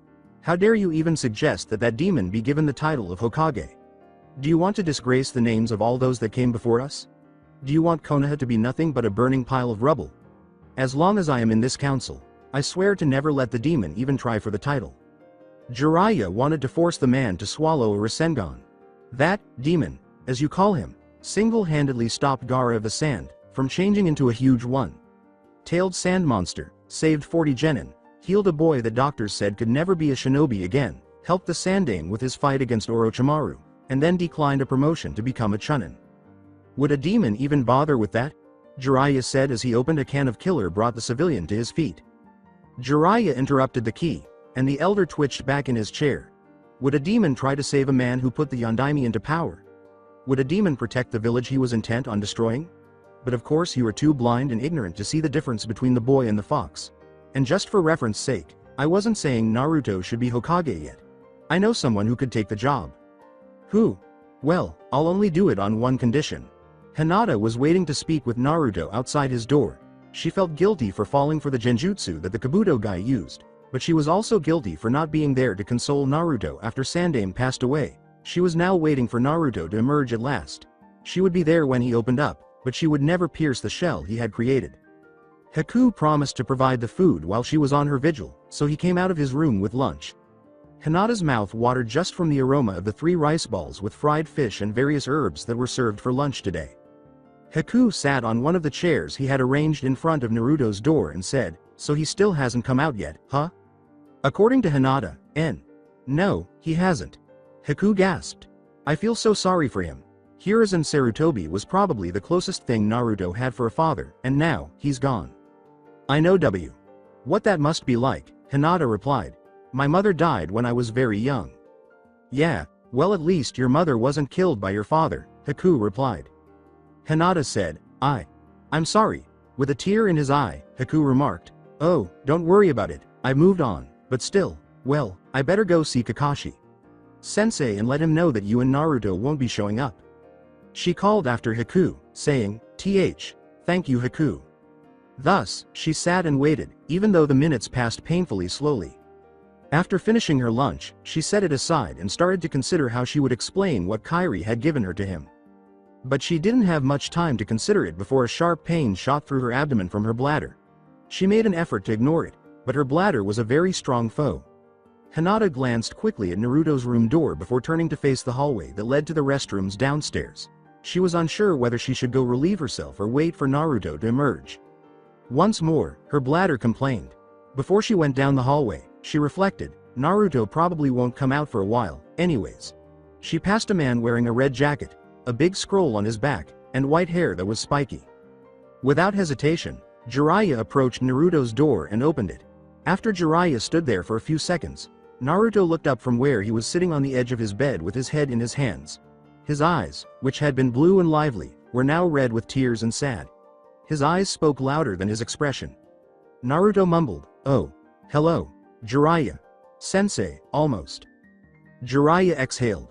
Look, Gaki, I understand that Sandaime was like a father to you, he was like that to me, but if you continue to sit there and mope, you'll never be able to honor his memory by doing what he wanted you to do. Naruto let out a sigh. Okay, look Gaki, I'm going to help you get this off your mind, you're coming with me on a trip. After raising his head, Naruto picked up a sealing scroll and a backpack. He filled the remaining space with ramen cups and then placed the sealing scroll inside the bag. We're going to be looking for an old teammate of mine. In the hopes that her timing would not cause her to miss him, Hinata dashed back down the corridor. She halted upon seeing Naruto's door. A tiny, winged, teddy bear-like creature with an antenna and a big red palm on top was visible through it. After giving her a long look, the creature started talking. I'm sorry, but if you are looking for Naruto, he isn't here right now, he just left for a mission. May I take a message? Hinata blinked as she examined it. Then, cursing her bladder and its poor timing, she turned and walked slowly away. Jiraiya told him, so, Naruto, while we are on our way, I want to keep training you. They were walking along a dirt path with trees on either side of them. First, I want to see how your Rasengan is coming, Jiraiya said. With lifeless eyes, Naruto gazed up at him before he sighed and raised his arm palm up. He then started to form a tiny, blue sphere that sat in his hand with the assistance of his other hand, which helped move the chakra. Good, you have the basics down, Jiraiya replied. But by the time this week is out, I'll want you to make one using only one hand. And how am I to do that? Practice, Jiraiya exclaimed before suddenly displaying a bucket of water balloons. I'm not going to have to learn it all over again, am I? Naruto asked, glancing at the balloons. No, just this step, and it's only until you get the chakra moving part right. Naruto let out another sigh. All right. He picked up a water balloon and started to work on shifting his chakra to the right. He maintained a nearly lifeless expression throughout. Naruto's trance-like state was broken when a water balloon crashed into his face. Now that his eyes were open, he blinked a few times. Jiraiya continued to walk away, whistling naively. Naruto practically yelled, "You didn't just do that," through his voice. Jiraiya smiled as he asked, "Do what? You just threw that water balloon at me." "Yeah, I did, and now you're holding it. I gave it to you to practice with." "No. You just threw one at my head. What are you talking about, Gaki?" "So that's how you want to play, huh?" Naruto said with a sadistic smile. Jiraiya turned away and created a shadow clone while he wasn't looking. After grinning, the clone dashed into the woods. "You're a jerk. You know that?" the real Naruto said, turning to face his sensei. Glancing back at his pupil, Jiraiya exclaimed, "No, I'm not a jerk, I'm a super pervert." "Well, do you know what happens to perverts like you, Arrow, Senin?" "What?" Jiraiya asked, twitching at the name. Suddenly, Doton, Shinju Zanshu no Jutsu, was spoken in front of him. Jiraiya felt suddenly shorter. Naruto nodded at the shadow clone and said, "They usually end up buried neck deep into the ground." The shadow clone nodded back and vanished. Jiraiya turned to face the boy. "Do you know what your elemental affinities are?" "Only my primary affiliation, I have no idea what my secondary is." "Well, I'm a wind type." He pulled himself up off the ground and asked, "How many wind jutsus do you know?" 6, I think, either 5 or 6. Well, when you've got that down," he said as he pointed to the water balloon, "I'm going to help you find your secondary element, and then I'm going to teach you as many of those jutsus as I can." Naruto started to focus on the water balloon and remarked, "Fair enough." Sasuke was breathing heavily somewhere in Konoha. Since the invasion, he had been training until he was exhausted. His curse seal was part of his training. The black flame marks were still starting to appear on his body. He grinned as the surge of malevolent energy swept through his body. In the back of his mind, a tiny, inconsequential voice screamed, "No, don't do it." "Yes," exclaimed another, "Come, take the power I am giving you." Only the second voice reached Sasuke's ears. As he stood in the hotel room, Naruto muttered to himself, "That arrow. Baka. Leaving me alone as soon as the first woman he sees winks at him." He murmured, "Well, at least he left me the bucket." 4 days had passed since their departure from Konoha, and Naruto was on the verge of finishing the one-handed Rasengan. When Naruto reached into the bucket for another water balloon, he considered it a blessing because it gave him something to do while Jiraiya conducted his research in hell. After a few seconds of being lifted, the water balloon started to swell and eventually burst, leaving a sizable pool of water on the ground. He shrugged and took out another ball, thinking, "Maybe I should have held it out the window, oh well." There was a knock on the door. Naruto questioned, "Who is it?" 30 seconds of silence were followed by the firm voice that said, "Male." Sora had taught Naruto early on that a silence like that typically meant a lie, and Naruto had learned from Sora as well. Naruto rose warily. He said, "Coming," as he cautiously made his way to the door while holding the water balloon. When he opened the door, he saw 2 men with red clouds and black cloaks. One man had 2 onyx black eyes and a long black ponytail. The other carried a big package wrapped in bandages on his back. Naruto hastily tucked the balloon behind his back and pretended to be oblivious after the fox in his head gave him the name. Itachi Uchiha. Naruto said, "Hello. Do I have any mail?" After glancing at him, Itachi turned to face the man with the blue skin. When the man shrugged, Itachi looked back at the boy. "Hello, Naruto-san, would you please come with us?" Naruto questioned, "You're not going to offer me candy, are you?" The man in blue laughed. As Itachi appeared upon his arrival, he said, "No, Naruto-san, we will not, we just want you to come with us." "I'd love to," Naruto said, glancing up at him, "but Jiraiya Sensei told me to stay." In response, the man with the blue skin said, "But Jiraiya told us to get you for him." "All right, I'll go, but first I want to give you something," Naruto said, glancing at the man with the blue skin. Despite his confused expression, the blue man held out his hand to accept something. A balloon burst, and Naruto pulled a whirling ball of chakra from all around him. Naruto screamed, "Rasengan!" and rammed the orb into the blue man's stomach. Before coming to a stop, the man flew backwards and passed through a few walls. When Itachi turned back to Naruto after turning his head to look at his partner in surprise, a metal key struck him in the face. Soon after, Itachi was struck once more in the stomach and once more in the groin. The pain caused the two onyx eyes to widen, and he clutched his cracked nuts and collapsed into a fetal position. The blue-skinned man grabbed the package off his back and said, "You little brat." It turned out to be a gray sword-like object. His cloak was torn where the Rasengan struck, and a thin stream of smoke emerged from the wound. "I'm going to shave your face off for that," Naruto exclaimed. "Love to see you try." Just before his cloak started to change color, Naruto hurried to the window and exclaimed, "If you want me, come and get me." As his cloak turned blue, holding his keyblade like a gun, he fired a single gray bullet at the blue man. The blue man cursed himself because, just a second before, he had pushed himself forward by jumping or running, and now that he was in the air, he was unable to change course because the gray ball that was approaching him would hit him hard and there was nothing he could do about it. He was correct. The gray ball struck him just as he was ready to land, sending him sprawled on his back as its energy started to drain his chakra. Itachi was just beginning his recovery when he woke up, and Naruto had already left the window. The blue man declared, "I'm going to kill that boy." Trying to conceal the pain he had suffered, Itachi said, "No, Kisame, let him go." Kisame looked at him and said, "We have no idea where he is going, how many traps he has set, or his skill level. He has the upper hand, so it would be wise to keep an eye on him and attack later." Kisame pondered whether to listen to his partner or to shave his head off and go after the Kyuubi brat while he stared at him. "Oh, all right," he growled, "we'll retreat, but I want his head later," he said in response to the pain in his stomach. Sometimes it was impossible to work with people, Itachi sighed. Searching for his perverted sensei, Naruto skated 1 inch above the ground. He discovered him sighing next to a curvy woman. Just as Naruto was about to break the silence, Jiraiya muttered something. The woman immediately sagged forward, dozing off, as he put his hands together and said, "Kai. Ah, who am I kidding? My luck's never this good." Naruto entered the room. "Jiraiya. I was attacked by 2 men just now. They were both wearing black cloaks with red clouds. One of them was Itachi Uchiha." Red clouds caught Jiraiya's attention.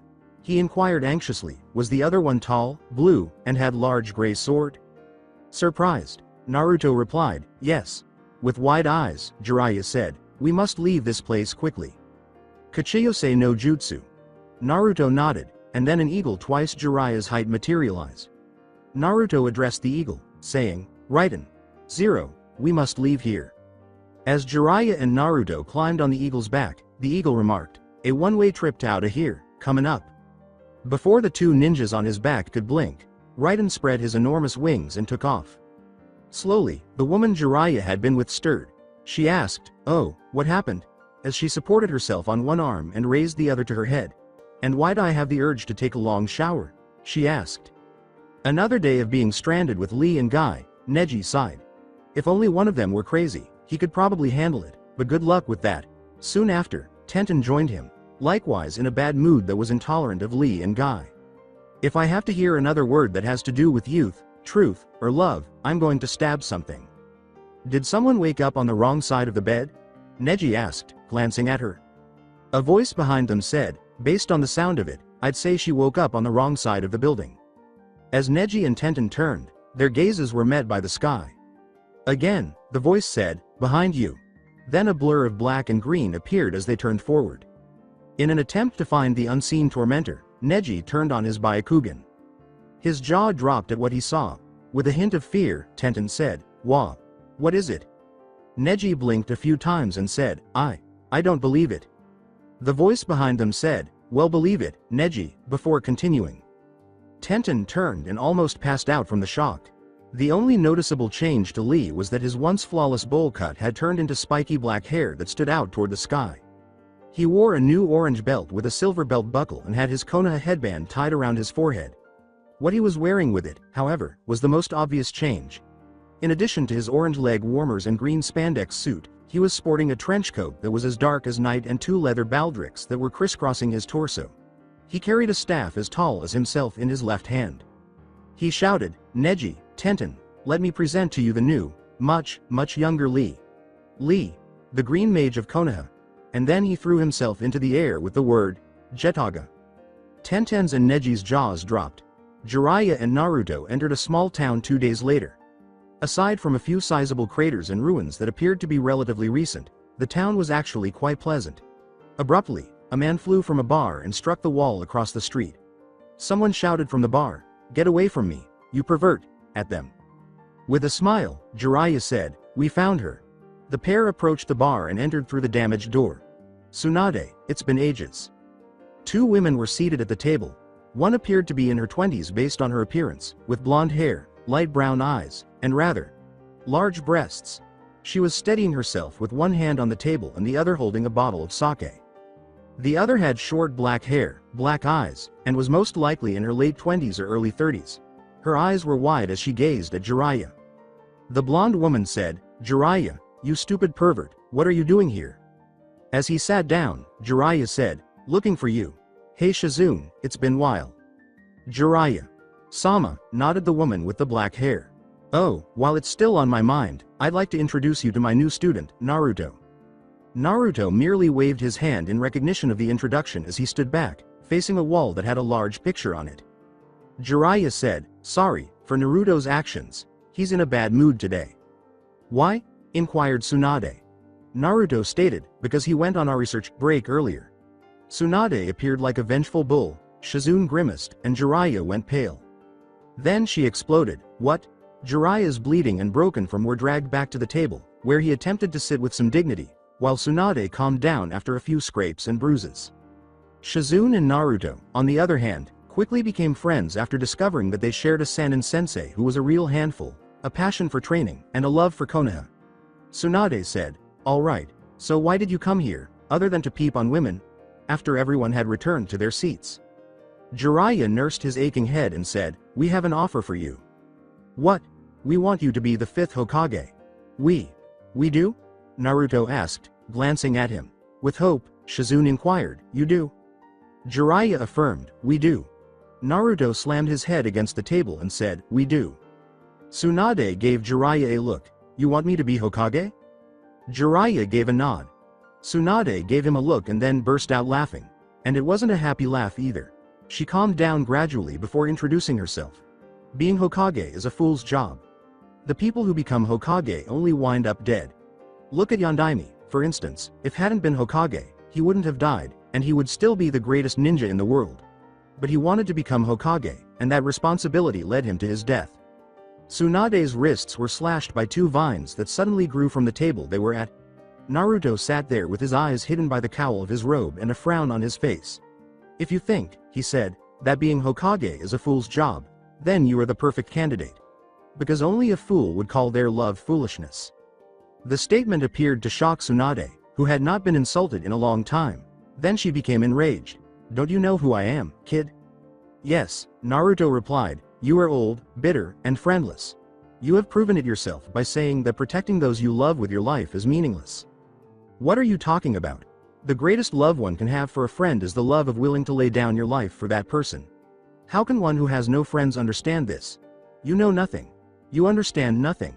The next time you give people your 2 cents worth, be sure you understand what's going on." "How dare you judge me?" screamed Tsunade, battling to break free from the steel grip of the vines. He turned to Jiraiya and said, "Let's go. She is obviously not worthy of even being thought of as a possible candidate for Hokage."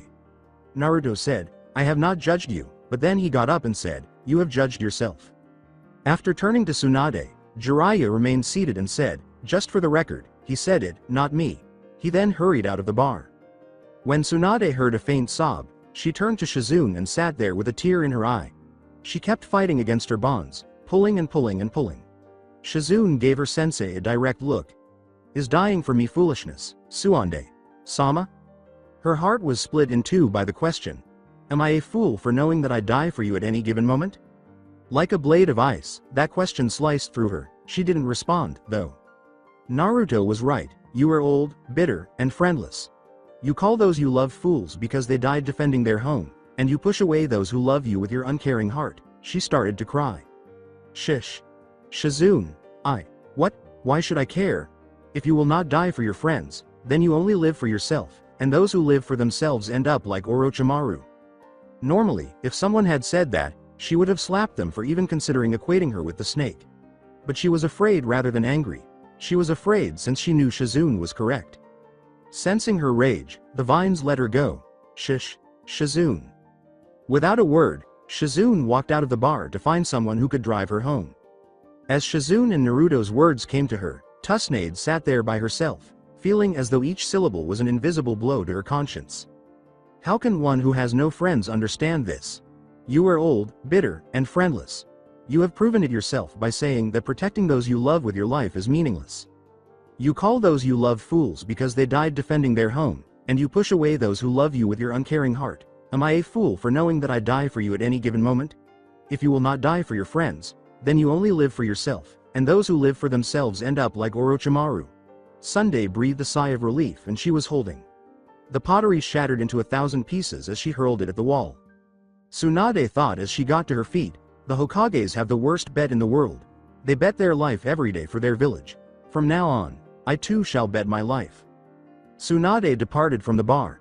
However, she was not aware of the two yellow eyes staring at her back. Yes, Tsunade, led me to the brat. Lead me to him so that I can keep him from ruining my plans. Tsunade found her student at a nearby hotel after following their trail. After swiftly locating Naruto's room and friending the hotel manager a little, she rushed inside.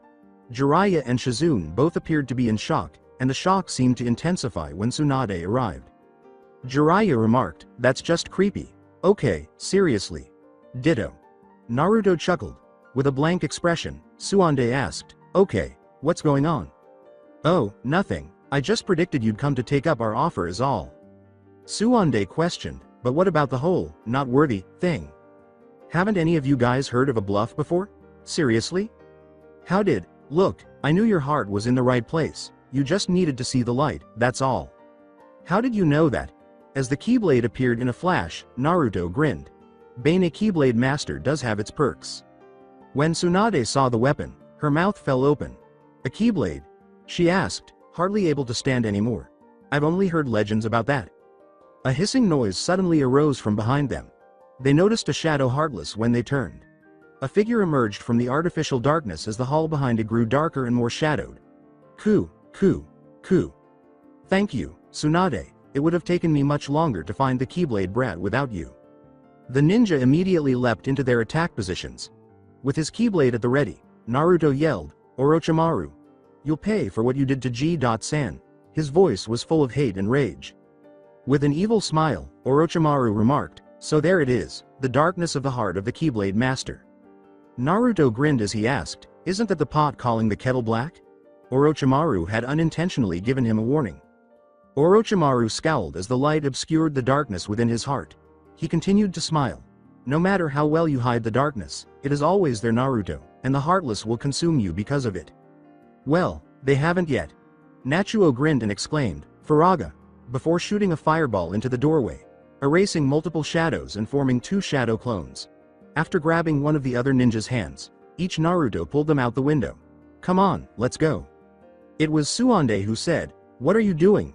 As he dragged her through the window, he exclaimed, "Let's go. I'm not going to have another Hokage's death on my conscience." Orochimaru grinned as his victim started to get away. Outside, they would encounter a fresh darkness. Outside, the four ninjas touched down on the street. A boy wearing a dark purple shirt, round glasses, and a sound headband fastened to his forehead was the only one in front of the wave of shadows. Naruto remarked, "Kabuto. I knew there was something about you." Kabuto chuckled. "It seems your skills at divination are not what you make them out to be."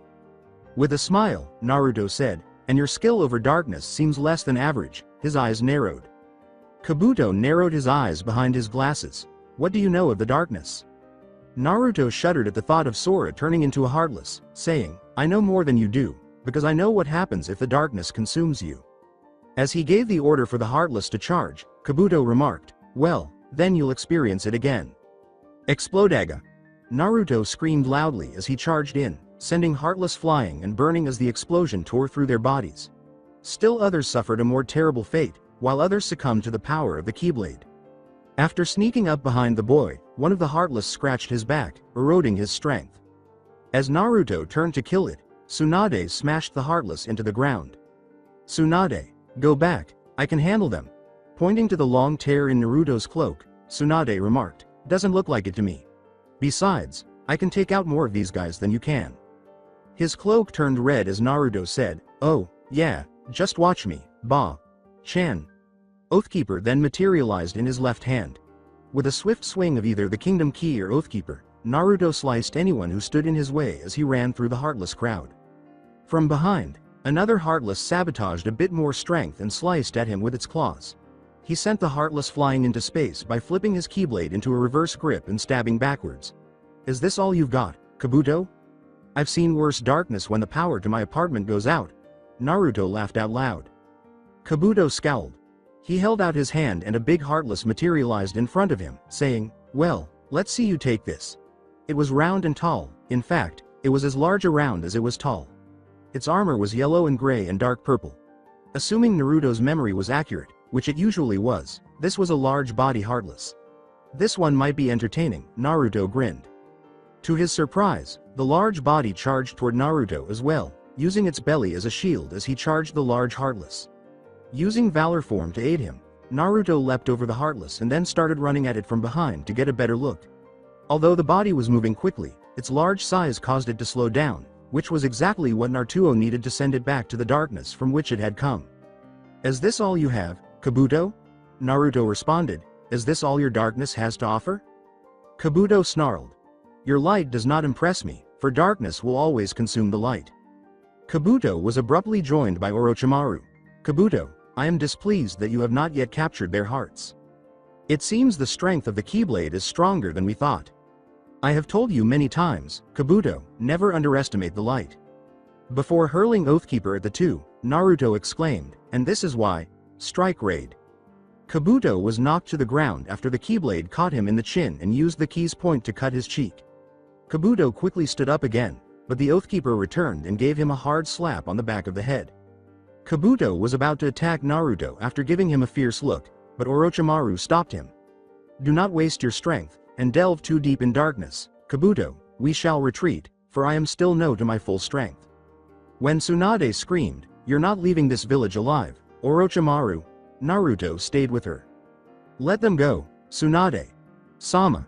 They may yet fall into the darkness they're trying to control." Then Orochimaru laughed. The two traitors stepped in and vanished as a black hole appeared behind them, revealing, "You are truly a fool, Naruto. Why did you let them go?" Tsunade asked Naruto as she turned to face him. Naruto merely raised one finger before collapsing backwards and losing consciousness. He didn't realize how much strength the Heartless had taken from him. "Oh. That's why." When they reached the village concealed in the noise, Kabuto exclaimed, "Orochimaru.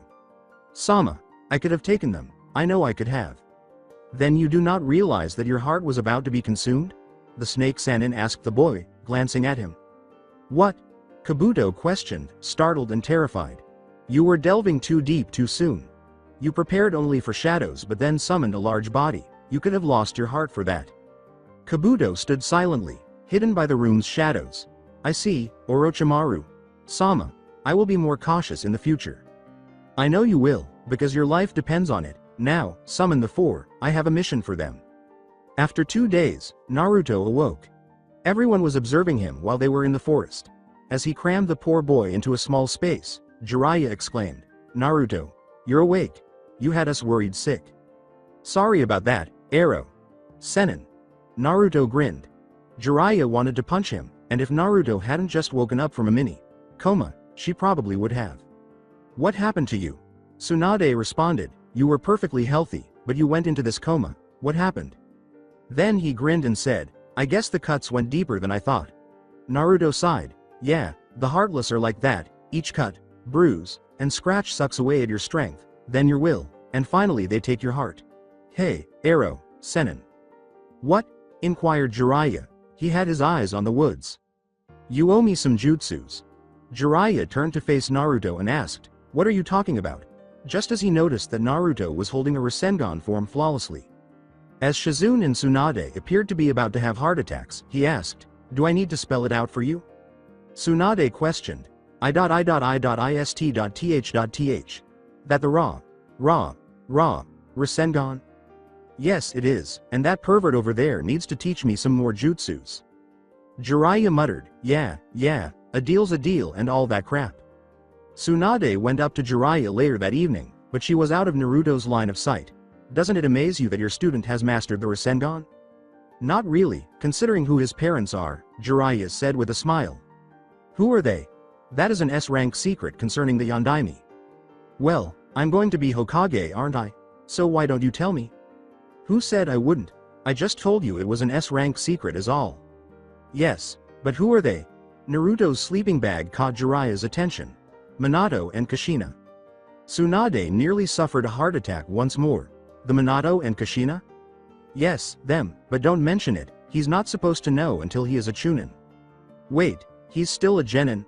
Jiraiya nodded and said, yeah, by his own choice. Huh? Well, he kinda felt guilty that Sandaime died, because he said he could have stopped it if he hadn't tried to do so much by himself. I honestly don't get what he means by that, but that's what he said when he turned his promotion down. He turned it down. Yes, which means he is either an idiot or wise beyond his age. The four of them entered Konoha 5 days later. Too preoccupied with their work, the ninjas failed to notice the newcomer to the village. They also failed to notice the two new ninjas who had returned home at last. Jiraiya turned to face the Godem Hokage as they arrived at the Hokage Tower. I'll let the council know you're here, he replied. With a nod, Tsunade entered the tower. There is an air of coldness about the walls, as though they are lamenting Hiruzen's passing. The Hokage's office door was opened by Tsunade. She sat down in the stuffed chair at the desk. With a sigh, she said, I have a lot of work to do. Following notification, the council members stormed into the Hokage's office, accompanied by apologetic bows. Tsunade then gave them her acceptance speech, which included things like, thank you for choosing me, and then she told them to leave. Shizune, you are going to be my assistant, I want you to get me 3 teams of Chunin, now. Before departing, Shizune bowed and said, yes, Hokage, Sama. Tsunade turned to Naruto after grinning and thinking, I have got to get used to that. Naruto's hooded face was frowning as he gazed out the window over Konoha. After a brief moment of examining his face, it became abundantly clear to her that he was his father. Naruto? Almost in a whisper, Naruto asked, yes, Hokage, Sama? Why did you turn down your promotion? Naruto's response was straightforward, because I'm not ready. Tsunade questioned him, well, do you know what that says to me? What?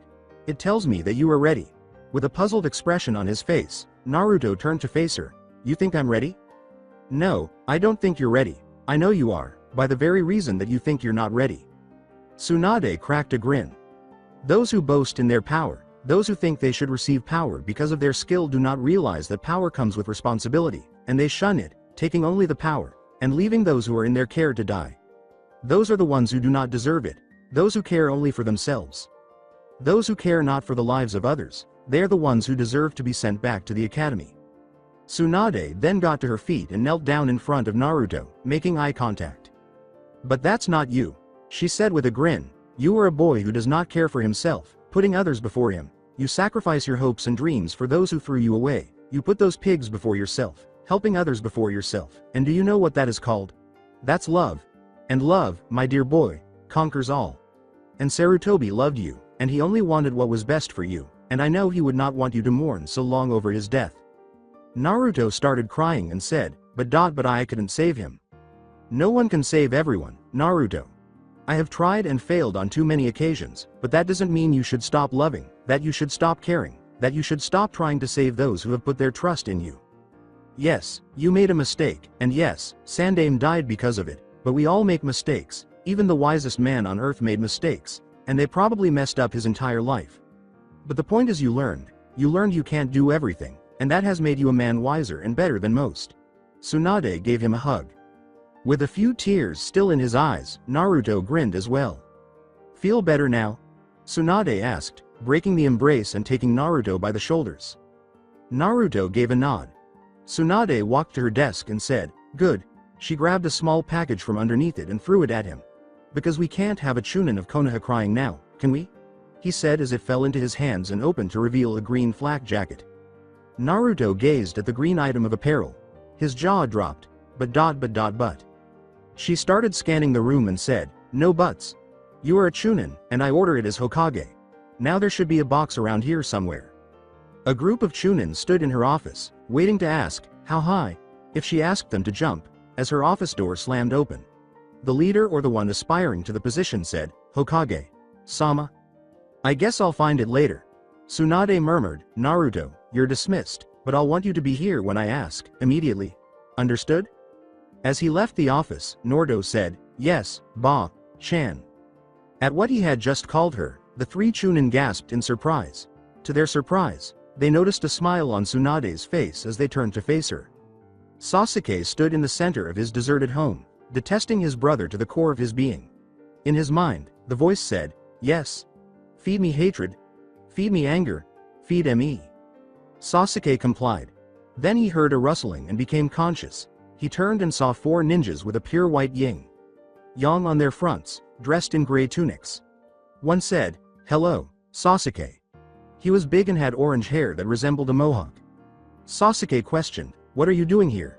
Another, who had 6 arms and dark skin, said, "We have come to offer you the power of darkness." So that's it for today. I hope you guys enjoyed it. Don't forget to like, share and subscribe to the channel for more awesome stories like this. Thank you. See you all in my next video.